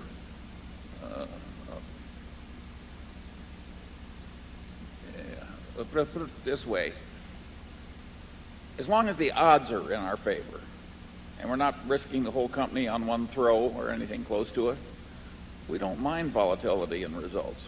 What we want is the favorable odds. We figure the volatility over time will take care of itself at Berkshire. If we have a business about which we're extremely confident as to the business result, we would prefer that it have high volatility than low volatility. We will make more money out of a business where we know where the end game is going to be if it bounces around a lot. I mean, for example, if people reacted to the monthly earnings of C's, which might lose money 8 months out of the year and makes a fortune, in November and December. If people reacted to that and therefore made its stock as an independent company very volatile, that would be terrific for us because we would know it was all nonsense. And we would buy in July and sell in January. Well, obviously things don't behave that way. But when we see a business about which we're very certain, but the world thinks that its fortunes are going up and down, and therefore it behaves with great volatility, we love it. That's way better than having a lower beta. So we think that we actually would prefer what other people would call risk. When we bought the Washington Post, I've used that as, it went down 50% in a matter of a few months. Best thing that could have happened. I mean, that doesn't get any better than that. Business was fundamentally very non-volatile in nature. I mean, TV stations and a strong dominant newspaper, that's a non-volatile business, but it was a volatile stock.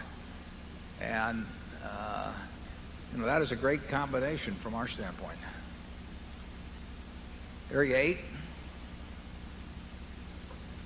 Good afternoon, and thank you for staying around to answer our questions. I have two. First of all, would you give us what logic went into your decision to both buy and sell McDonald's? And my second question goes to a term that you've used. You've talked about the caliber of the shareholders of Berkshire Hathaway. How do you define the caliber, and what difference does it really make? Well, it makes a lot of difference, and our idea of a high caliber group is one that is just like us. And that's not entirely facetious in that we basically want shareholders who look at the business the same way we do, because we're going to be around running something, and what could be worse than having a group out there had a whole different set of expectations than we did, and that evaluated us in a different way, or all of this sort of thing. I mean, if you are going to, you're going to have a given number of shares outstanding. Let's say we have the equivalent of 1,200,000 and some thousand A shares. Somebody's going to own every single share. Now, would you rather have them owned by people who understand your business, who understand your objectives, who measure you the same way you do, who have similar time horizons, or would you rather have the reverse? It makes a real difference over time to be in with people that are compatible with you. So it's a significant plus to us, the operation of the business, and it leads to a more consistent relationship between price and intrinsic value when you have a group like that, because they understand themselves and they understand the business, and they're not likely to do silly things in either direction. So you get a much more consistent relationship than if we had a whole bunch of people who were thinking that the most important thing in evaluating this business was next quarter's earnings. The question about McDonald's simply is, it's an outstanding business, and we don't talk about it when we buy it. We don't talk about it if we sell it. Charlie? Yeah, the question of what difference does it make to the management who the shareholders are? Well, if you are into what I call trustee capitalism, where the shareholders aren't just a faceless bunch of nothings, but you feel as a kind of a hair shirt an obligation to do as well as you can by the shareholders, well, wouldn't you rather feel an obligation to people you liked instead of people you didn't like? Yeah, let's say you were running a business and you had a choice of 3 owners. You could have 100% of it owned by whatever your favorite philanthropy is. You could have 100% of it owned by the U.S. government, and you could have 100% owned by the worst person you can think of in your hometown. I mean, I think it would make a difference in how you felt about going to work every day. Number 9. Yes, my name is Steve Check. I'm from Southern California, and my question has to deal with kind of quality versus price. I've been to 3 annual meetings and have heard great things about Coke every year, but as far as I'm aware, you have not bought any additional shares of Coke over the last 3 years, even though the stock has done just fine. If an investor has a relatively short time frame, say 3 to 5 years, how much weight do you think one should give to quality versus price? Well, if your time frame is 3 to 5 years, I wouldn't advise it being that way, because I think if you think you're going to get out then, it gets more leaning toward the bigger fool theory. The best way to look at any investment is how will I feel if I own it forever, and put all my family's net worth in it. But we basically believe in buying, if you talk about quality, meaning the certainty that the business will perform as you expect it to perform over a period of time, so the range of possible performance is fairly narrow. That's the kind of business we like to buy, and all I can say is that we like to pay a comfortable price, and that depends to some extent on what interest rates are. We haven't found comfortable prices for the kind of businesses we like in the last year. We don't find them uncomfortable in the sense that we want to sell them, but they're not prices at which we added to Coke one time about, 5 years ago or thereabouts, and it's conceivable we would add again. It's a lot more conceivable we would add and subtract. But that's the way we feel about most of the businesses. We did make a decision last year that we thought bonds were relatively attractive, and we trimmed certain holdings and eliminated certain small holdings in order to make a bigger commitment in bonds. Charlie? Yeah, you talk about quality versus price. The investment game always involves considering both quality and price, and the trick is to get more quality than you're paying for in the price. It's just that simple. But not easy. No, but not easy. Area 10. Gentlemen, good afternoon. Jeff Kirby from Green Village, New Jersey. Would you comment, please, on tax-free spit-offs to shareholders in general, and particularly how you would feel about those were you to believe that a materially higher value would be ascribed to one of your operating companies in the public arena than as part of Berkshire Hathaway? Well, there's certainly been times in Berkshire's history when certain components of Berkshire might well have sold at higher multiples as individual companies than the amount they contributed to the whole of Berkshire, although I don't think that would be the case now. But our reaction to spin-offs would be,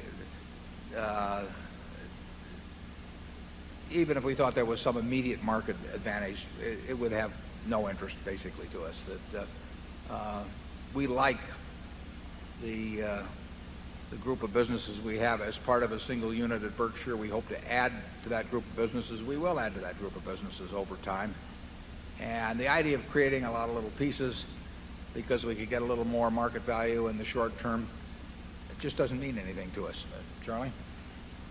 Yeah, it would add a lot of frictional costs and overheads. And we have I don't know of anybody our size who has lower overhead than we do. And we like it that way.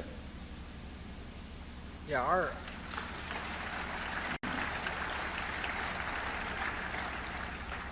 right now our after-tax cost of running the operation has gotten down to a half a basis point of capital value. When you think that many mutual funds are at 125 basis points, that means they have 250 times the overhead ratio to capitalization that we have. And all they got's a bunch of marketable securities, and we got that plus businesses. Yeah. We don't need any more. But we can get lower, Warren. We can get a lot lower. I know. You think they'd work for $500 a year instead of $900, Joe? Groans from the front row. Area 1. Good afternoon, Mr. Buffett and Mr. Munger. I was kind of curious if you could tell me, do you know or can you tell us how much business Nebraska Furniture Mart and do you know or can you tell us how much business Nebraska Furniture Mart and investing in the auto industry? And if not interested now, what would change your mind about this industry in the future? Well, the first question, I don't know what the Mart did, but I do know they had a lot of shareholders there. I've gotten a verbal report on that.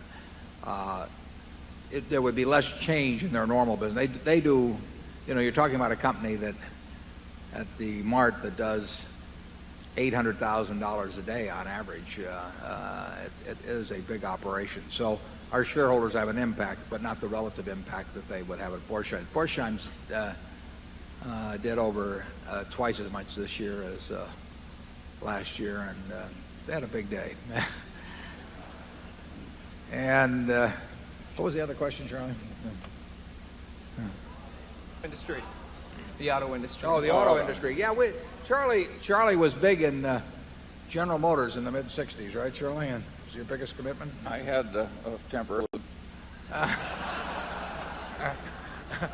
Luckily, it passed. Yeah. No, you made money on it. Yes, I did.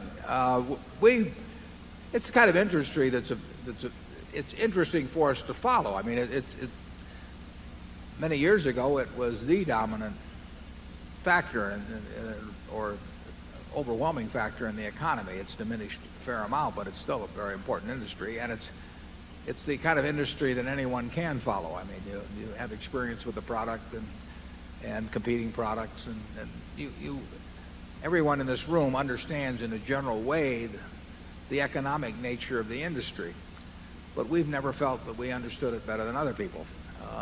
So we've seen auto companies at very low multiples sometimes, and with prices that in hindsight look very attractive, but we've never really felt that we knew who among the auto companies 5 years from now would have gained the most ground relative to where they are now, or gain the most ground relative to what the market might expect. It just isn't given to us, that knowledge. Charlie? I agree. Area 2. Hi, my name is Scott Rudd from Eden Prairie, Minnesota. And my question is this. 10 years from now, and I'm referring to Borsheim's as the retail part of it to the consumer, not so much the corporate division. 10 years from now, what would be the 3 things that you would expect division? 10 years from now, what would be the 3 things that you would expect on a day-to-day operating basis to change the market? Are you talking about Borsheim specifically? Yes. Yeah, I think Borsheim's, I don't know about 3 things, but Borsheim's may be one of a couple of our companies where the internet could be have a huge potential for us. I don't know if that'll happen, but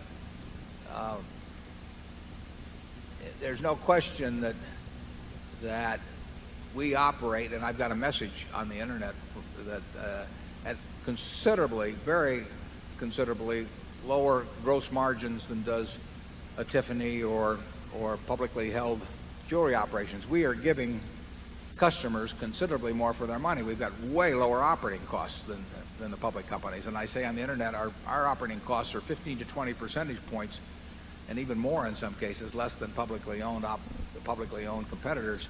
So we've got a lot to offer. Now, the big question people always have with jewelers is, how do you know who to trust? I mean, it is an article that most people feel very uncomfortable buying, and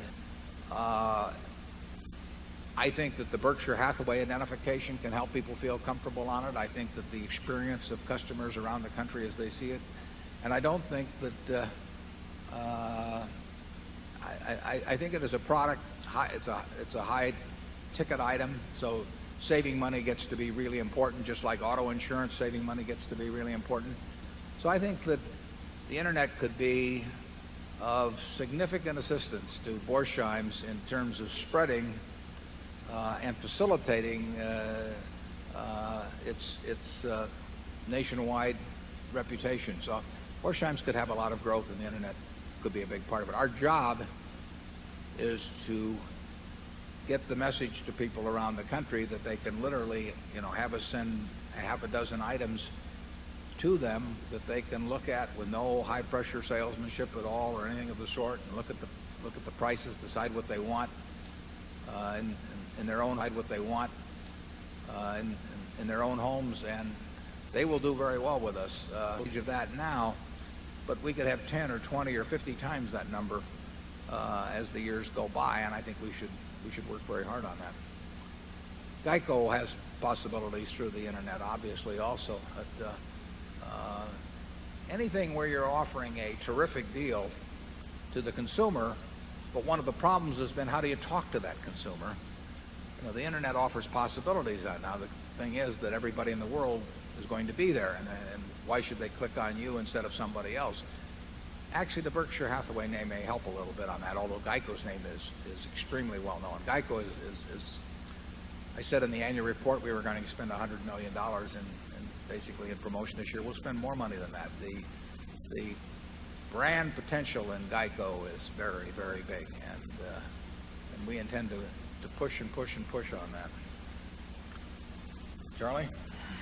Well, all that said, if the internet helps some of our business, well, certainly the CD-ROM and the personal computer combined to clobber World Book for us. Yeah, we paid our entry fee. Yeah, it's not all plus. No. Area 3. My name is George Gatti from Zurich, Switzerland, and my question refers to two food businesses, namely McDonald's and Dairy Queen.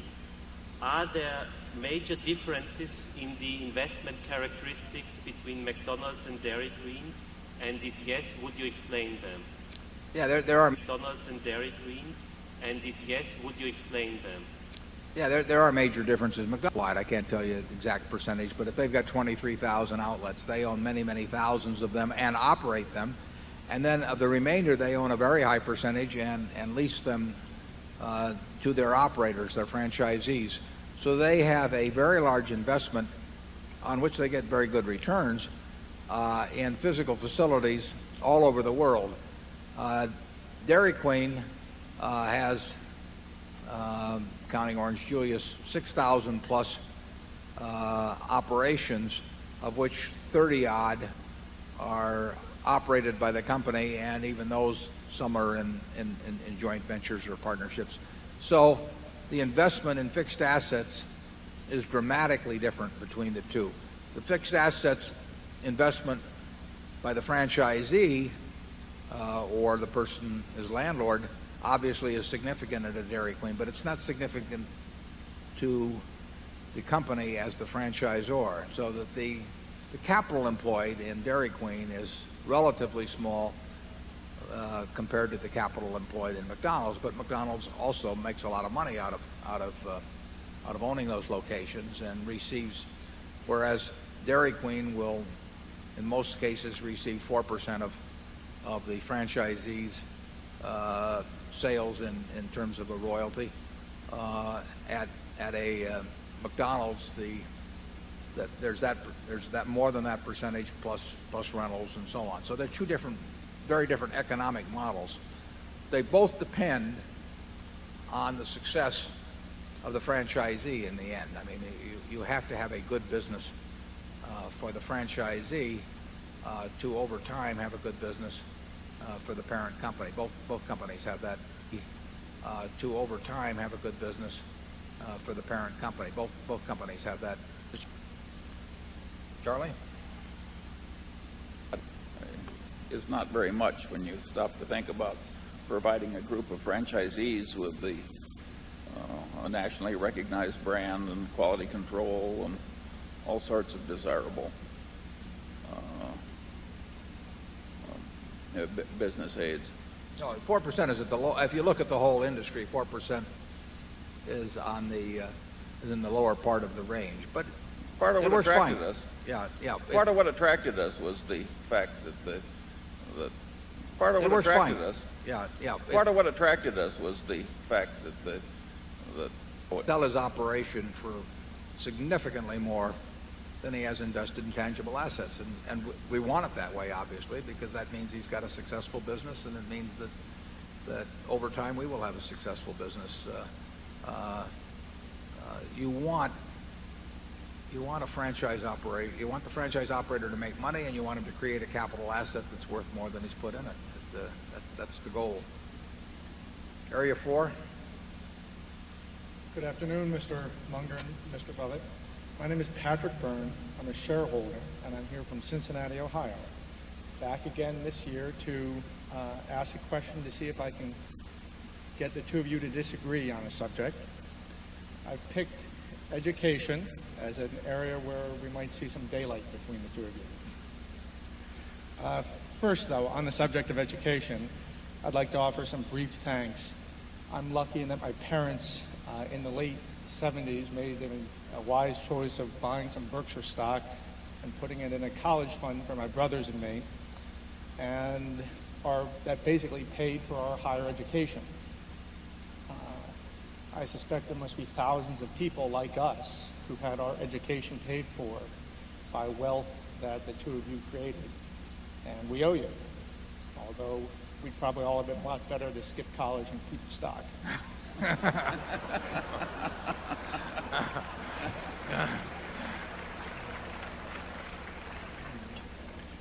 Well, on the subject of education, Milton Friedman has said, or has written, that if you really care about poverty in the U.S.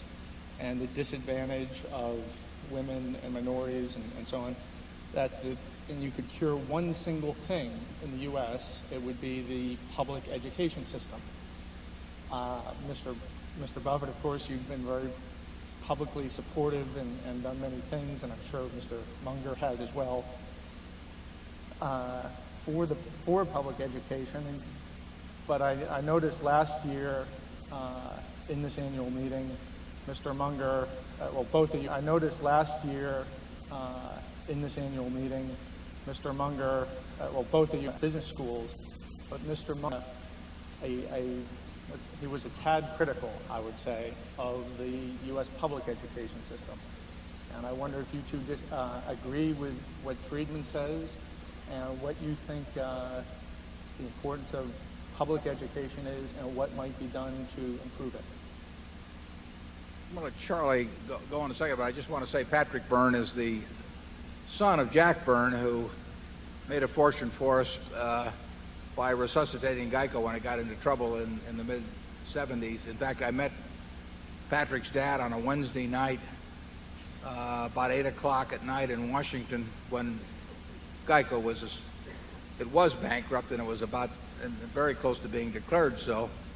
And after talking with about 3 hours that night, the next day I went out and bought 500 and some thousand shares of Geico that Davey referred to at 2 1/8, so which is 40 cents on the stock that we paid $70 for later on. So Patrick's dad, we may have made the Byrne family a little money. He made us a lot of money.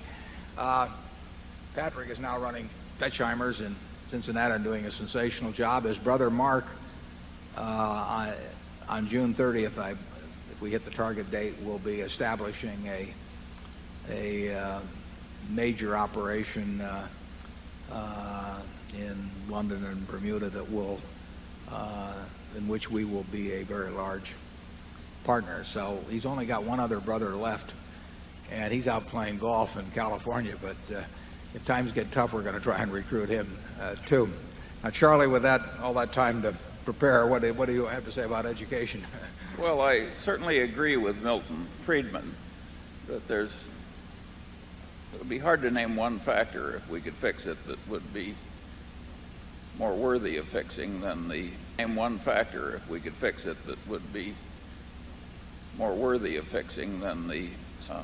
particularly the in education, where the failures are so horrible in many big cities particularly.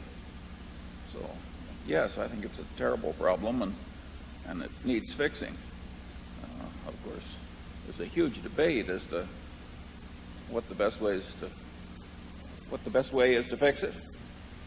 And I am skeptical myself of big city school systems getting fixed under their own momentums.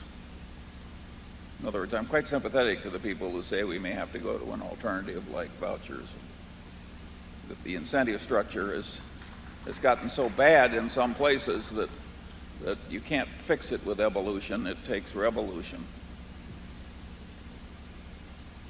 Warren, you're more optimistic about well, I'm not necessarily more optimistic. I probably feel, though, that democracy without a good public school system available to the entire population is sort of a mockery, because there's so much inequality to start with. I mean, it isn't just inequality of money, but I mean, my kids, whether they inherit any money, or your kids, whether they inherit any money, compared to the kids of somebody that where both parents are struggling to keep the place going, or maybe just one parent and living in poverty. I mean, it is so unequal to start with that if you accentuate maybe just one parent and living in poverty, I mean, it is so unequal to start with that if you accentuate giving those who are generally higher up, who have chosen the wrong womb, I think that just, I don't think the society should tolerate that, or a rich society should tolerate it. That doesn't mean it's easy to solve, because I've said a lot of times that unfortunately that it seems like a good public school system is like virginity, that it can be preserved but not restored. And it's very hard when you get a system that's lousy to do much about it, because under those circumstances the wealthy people are going to all opt out of the system, and they're going to be less interested in the bond issues, they're going to be less interested in the PTA, they're going to be less interested, all opt out of the system, and they're going to be less interested in the bond issues, they're going to be less interested in the PTA, they're going to be less interested in the other people's children if they have all opted out. And another for the poor, with the poor being getting the poorer system strikes me as doing nothing but accentuating inequality and other problems that result from that in the future. So I don't know the answers on improving the system.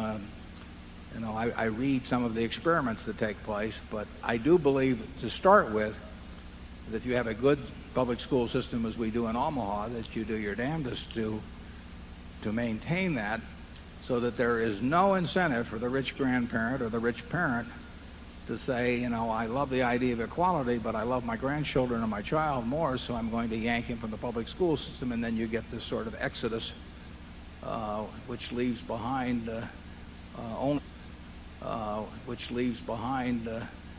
only those who can't afford to make that choice. If there were a way, the idea of competition I like, you know, and I think a good parochial system does, for example, create a better public system, and I think we've had that situation in Omaha. But I think the voucher system, if it simply amounts to giving everyone an additional amount, simply means that the rich get X dollars of the public school system subsidized, but the poor still, or whatever that differential is, remains. I mean, you could have a golf voucher system, because I play golf. I don't play very often, but if I play at the Omaha Country Club, and you could have a system, because I play golf. I don't play very often, but if I play at the Omaha Country Club, and you could have a voucher system so that everybody in Omaha would have more access to wouldn't do the job for the guy who's on the public course, because he'd still be beyond his means to move to full-scale equality with me. I don't think there's anything more important, and I agree with Charlie totally. I think the first 8 grades, you know, you can forget it after that. If you have the first 8 grades right, good things are going to flow, and if you have those wrong, you're not going to correct it as you get beyond that point. And I think that wrong, you're not going to correct it as you get beyond that point. And I think that on the $500 million, I think it is very tough to see results, producing results. I think it should be replicated elsewhere. I think that obviously a fellow in Chicago says that the unions have caused considerable problems in getting adjustments made, but he had the political clout behind him to overcome some of those problems. It ought to be a top national priority. We have the money to educate everybody well in this country, and the question is if we got, you know, can we? And that's something I hope good minds like Patrick's work on. Charlie, you have anything for that? Yeah. I think when something is demonstrably failing at performing the function to which it's assigned by a civilization, just to keep pouring more and more money into a failing modality is not the Munger system. So I'm all for taking the worst places where there's failure and trying a new modality. And it wouldn't bother me at all to have vouchers only for the poor. But I think we have to do something in our most troubled schools to change our techniques. I think it's insane to keep going the way we are. So you go for means-tested vouchers, basically. Well, I don't disagree with that idea. But all I know is where it is a terrible place to fail, and part of the trouble is ideological. If you have a absolute rule, there can't be any tracking by ability, no matter how much better reading can measurably be taught by systems that involve tracking. Well, people that brain blocked shouldn't have the power. You know, we should do what works. No, we got plenty. I mean, all it works. The problem is that once it gets beyond a certain point on a downhill slope, essentially you have the citizens that are able to do something about it essentially opt out, and that I don't know. I am a product of the Omaha Public Schools, and in my day, the people who went to private schools were those who couldn't quite hack it in the public schools. That is still the situation in Germany today. I mean, private schools are people who aren't up to the public schools. I prefer a system like that. But once a big segment of that system measurably fails, then I think you have to do something. You don't just keep repeating what isn't working. Well, I agree with that. Patrick, have you gotten your answer? Let's go to Area 5.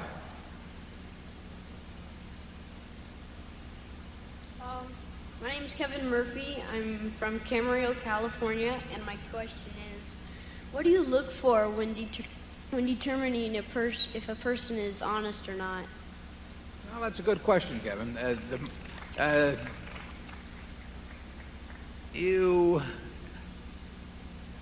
I think generally Charlie and I can do pretty well with the situations we see, but we have to have some evidence of behavior in front of us, and I would say even there's some occupations where we're going to expect to find a higher percentage of people who behave well than in others. But if we work with someone over a period of a few months or more, I think we can come up with a pretty high batting average in terms of how they behave. At Solomon, I think I was able to separate out the people who I felt very good about and the people I was a little more nervous about fairly quickly among the ones I worked with actively. But how you spot that precisely, leave your lunch money on their desk sometime. Yeah, maybe you'll find out in a hurry. But we like people. The great example, is somebody like a Tom Murphy, where they're just bending over backwards all the time to make sure that you get the better end of the deal, or that doesn't mean they aren't competitive. I mean, if you play him a golf game for money or something like that, he wants to win the worst way.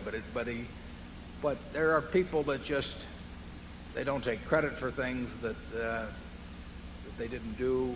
In fact, they give you credit for some of the things that maybe they did, and you can get a feel for it over time. And Charlie, you have any good guidelines on that? Yes, I think that people leave track records in life, and so somebody at your age should figure that by the time he's 22 or 3, well, he will have left quite a track record, and the world will be able to figure you out. So I think track records are very important, and if you start early trying to have a perfect record and in some simple thing like honesty, you're well on the way to success in this world.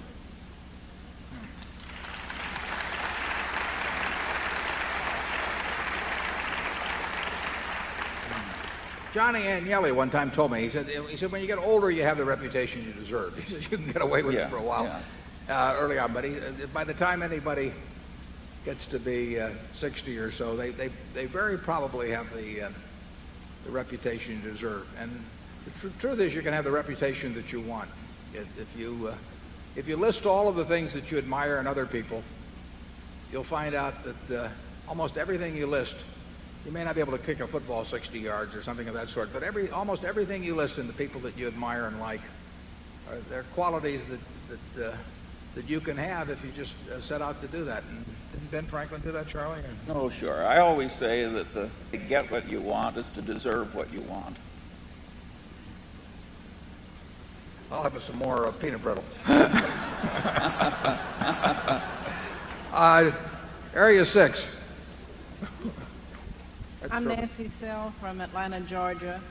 You were asked earlier this morning a question about the year 2000 computer problem.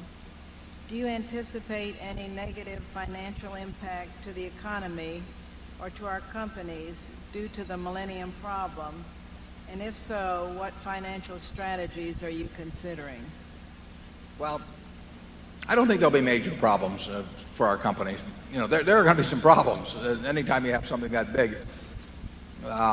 If people didn't see it coming in 1980 or 1985, they're not going to be perfect at solving it by 2000. You can count on that. But I don't think it has any investment consequences for Berkshire Hathaway that we should be considering now. And I do think you'll see most of the problems in the governmental area. You know, maybe they won't find your tax return for 2 or 3 years. Who knows? Charlie? Yeah. Area 7. In your description of McDonald's, you have the sense that there's a great business buried in McDonald's and there are two good businesses that are mixed in with it. And the problem is with the real estate and the operational business, that as the company is currently capitalized, they can't earn the same kind of returns they can earn in the franchising business. You were or still are a significant shareholder of McDonald's. I guess my question is, the solution is obvious. Why don't you push for a solution that creates the same opportunity you have at International Dairy Queen? Well, my guess is, I don't know the details on it, but my guess is that with 23,000 locations all over the world, I think it would be extraordinarily difficult to separate the real estate business out from the franchising business at this point. I think they could have gone a different route. I'm not saying it would have been a better route at all. In fact, I think the odds are they followed the right route in owning and controlling so much real estate. But I just think the problems would be horrendous. Certainly you wouldn't want to sell it and lease it back, because you would not end up with more value, in my view, by doing that. And spinning it off in a real estate trust or something with operating in 100 plus countries, and with all of the franchise arrangements, I think it would be a huge problem. I would not want to tackle it myself. So I think that you should look at McDonald's, and I don't know anything about their plans on this, but I think you should look at McDonald's as being a very good business, but the one that will continue in its present mode vis-a-vis the real estate, although I think they've signaled that they're going to do less on new properties, somewhat less in connection with ownership than they've done to this point. But there's 23,000 locations out there, and every operator, his own arrangement is very important to him, and it would be a mammoth job, and I'm not sure how much extra value would be created in the end anyway. Charlie? Yeah, the net returns on capital McDonald's has earned all these years are high, even though they have owned a lot of the real estate. I think it's hard to quarrel with the way they did it. They had the best record. And the multiple is not greatly different, in my view, than if the real estate were separate. You know, I mean, now if you get all the real estate de-taxed in some arrangement, you might get a little more out of it, but it doesn't strike me as a big deal. But, Area 8. Yeah, hi, I'm Rachel White from Missoula, Montana, and during the lunch break I heard some people talking about double taxation and how that impacts Berkshire's investment philosophy. So I was wondering if you could talk a little bit about it. I'm not sure I understood it, and if you could explain whether that impacts your investments. Well, we are structured very poorly, and if you were looking, if you're going to start all over again and do most of the things we've done, you'd probably not do it in corporate form or precisely like we do it. I mean, what that gentleman was talking about in connection with McDonald's applies much more to Berkshire Hathaway, even by far than McDonald's, in terms of de-taxing part of the income stream. If we own Coca-Cola with a cost of $1.2 billion or $1.3 billion and a market value of $15 billion, we're not going to sell it. But if we did sell it, we would incur a capital gains tax on the order almost of $5 billion. That means that the 15 becomes 10 billion. Now, if that 10 billion is reflected in Berkshire's value, and you bought your stock when we bought our Coke, then you pay a second tax in turn in reflection of the Coca-Cola appreciation that's taken place after tax. So it's a very disadvantageous way of owning securities to have a corporation in between you and the securities themselves. If we ran as a partnership, that would not be the case. I ran I ran Buffett Partnership for many years, and we only had one tax at the individual level. So our stockholders are, to the extent that we own marketable securities, and we own a lot of them, and to the extent that we have a lot of profits over time in those, own those securities in a disadvantageous way. Now, we also have a float, which helps us own them, which is a big plus. But corporate ownership of securities, if you have the option of owning them directly or through a partnership, corporate ownership is disadvantageous, and we're stuck with it. We've had it for all these years. We've got no plans to do anything about it. We couldn't probably do anything about it if we wanted to. So that is a drag on our performance compared to what would be the situation if we operated as a partnership. And Lloyd's syndicates, for example, didn't have that problem. Some insurance companies that operate in Bermuda may not have that problem to the same extent. Certainly partnerships don't have that problem to the extent they own securities. But it's a fact of life with us, and we're going to pay a lot of taxes. Charlie? No, we have no cure for the corporate income tax, and it is a big disadvantage for the indirect owner of securities. So far, we've surmounted it well enough, but we're carrying a load there. It's become a bigger disadvantage since the individual rate went to 20%, with our corporate rate being 35%. Because if we make $1 on a stock, it becomes 65 cents, and to the extent that you've owned Berkshire, that 65 cents now 20% off that becomes 52 cents. Whereas if you'd owned the stock directly, you'd have had 80 cents. Now, when we owned Geico and it wasn't consolidated with us, you carried that one more extreme. I mean, Geico had capital gains, and we had a capital gain proportionally in Geico, and so on. I mean, how you're structured does make a real difference, but usually once you get into a given structure, you're kind of stuck with it, as I indicated in the answer to the gentleman on McDonald's. Now, to the extent we have very long holding periods at the corporate level, the real mathematical disadvantage shrinks. Yeah, and we might not have been able to get the float that we have if we hadn't been operating it in a corporate structure, so that is a mitigating factor too. But we like to have the mitigating factors without anything to mitigate if we get our choice. Area 9, please. Good afternoon. My name is Fred Strassheim, and I'm from here in Omaha. I have a question about your acquisition methodology, and I was intrigued to read in your annual report about your acquisition of Star Furniture. And as I understand the process you followed, Mr. Buffett, you met with you reviewed financials for a brief period, liked what you saw, and then you met with Mr. Melvin Wolf for 2 hours and struck a deal, and you wrote you had no need to check leases, work out employment contracts, etc. Right. I think that most companies, when they do acquisitions, would feel the need to do a significant amount of legal due diligence, to do things like check the leases, check into things like undisclosed environmental liability, or perhaps threatened litigation. And I guess my question is, have you ever been burned by your approach? We've never been burned by we've been burned only in the sense that we made mistakes on judging the future economics of the business, which would have had nothing to do with due diligence. We regard what people normally refer to due diligence as really sort of boilerplate in most cases. It's a process that big companies go through, and they feel they have to go through it, and they're ignoring, oftentimes in our view, they're ignoring what really counts, which is evaluating the people they're getting in with it and evaluating the economics of the business. That's 99% of the deal. You may run into an environmental liability problem, one time in 100, or you may find a bad lease. I asked Melvin about, do you have any bad leases? I mean, that's the easiest way to do it. And I can read them all and try and look for every clause or something, but it isn't going to, that is not the problem. We've made lots of bad deals. We made a bad deal when we bought Hochschild Kohn, for example, a department store operation back in 1966.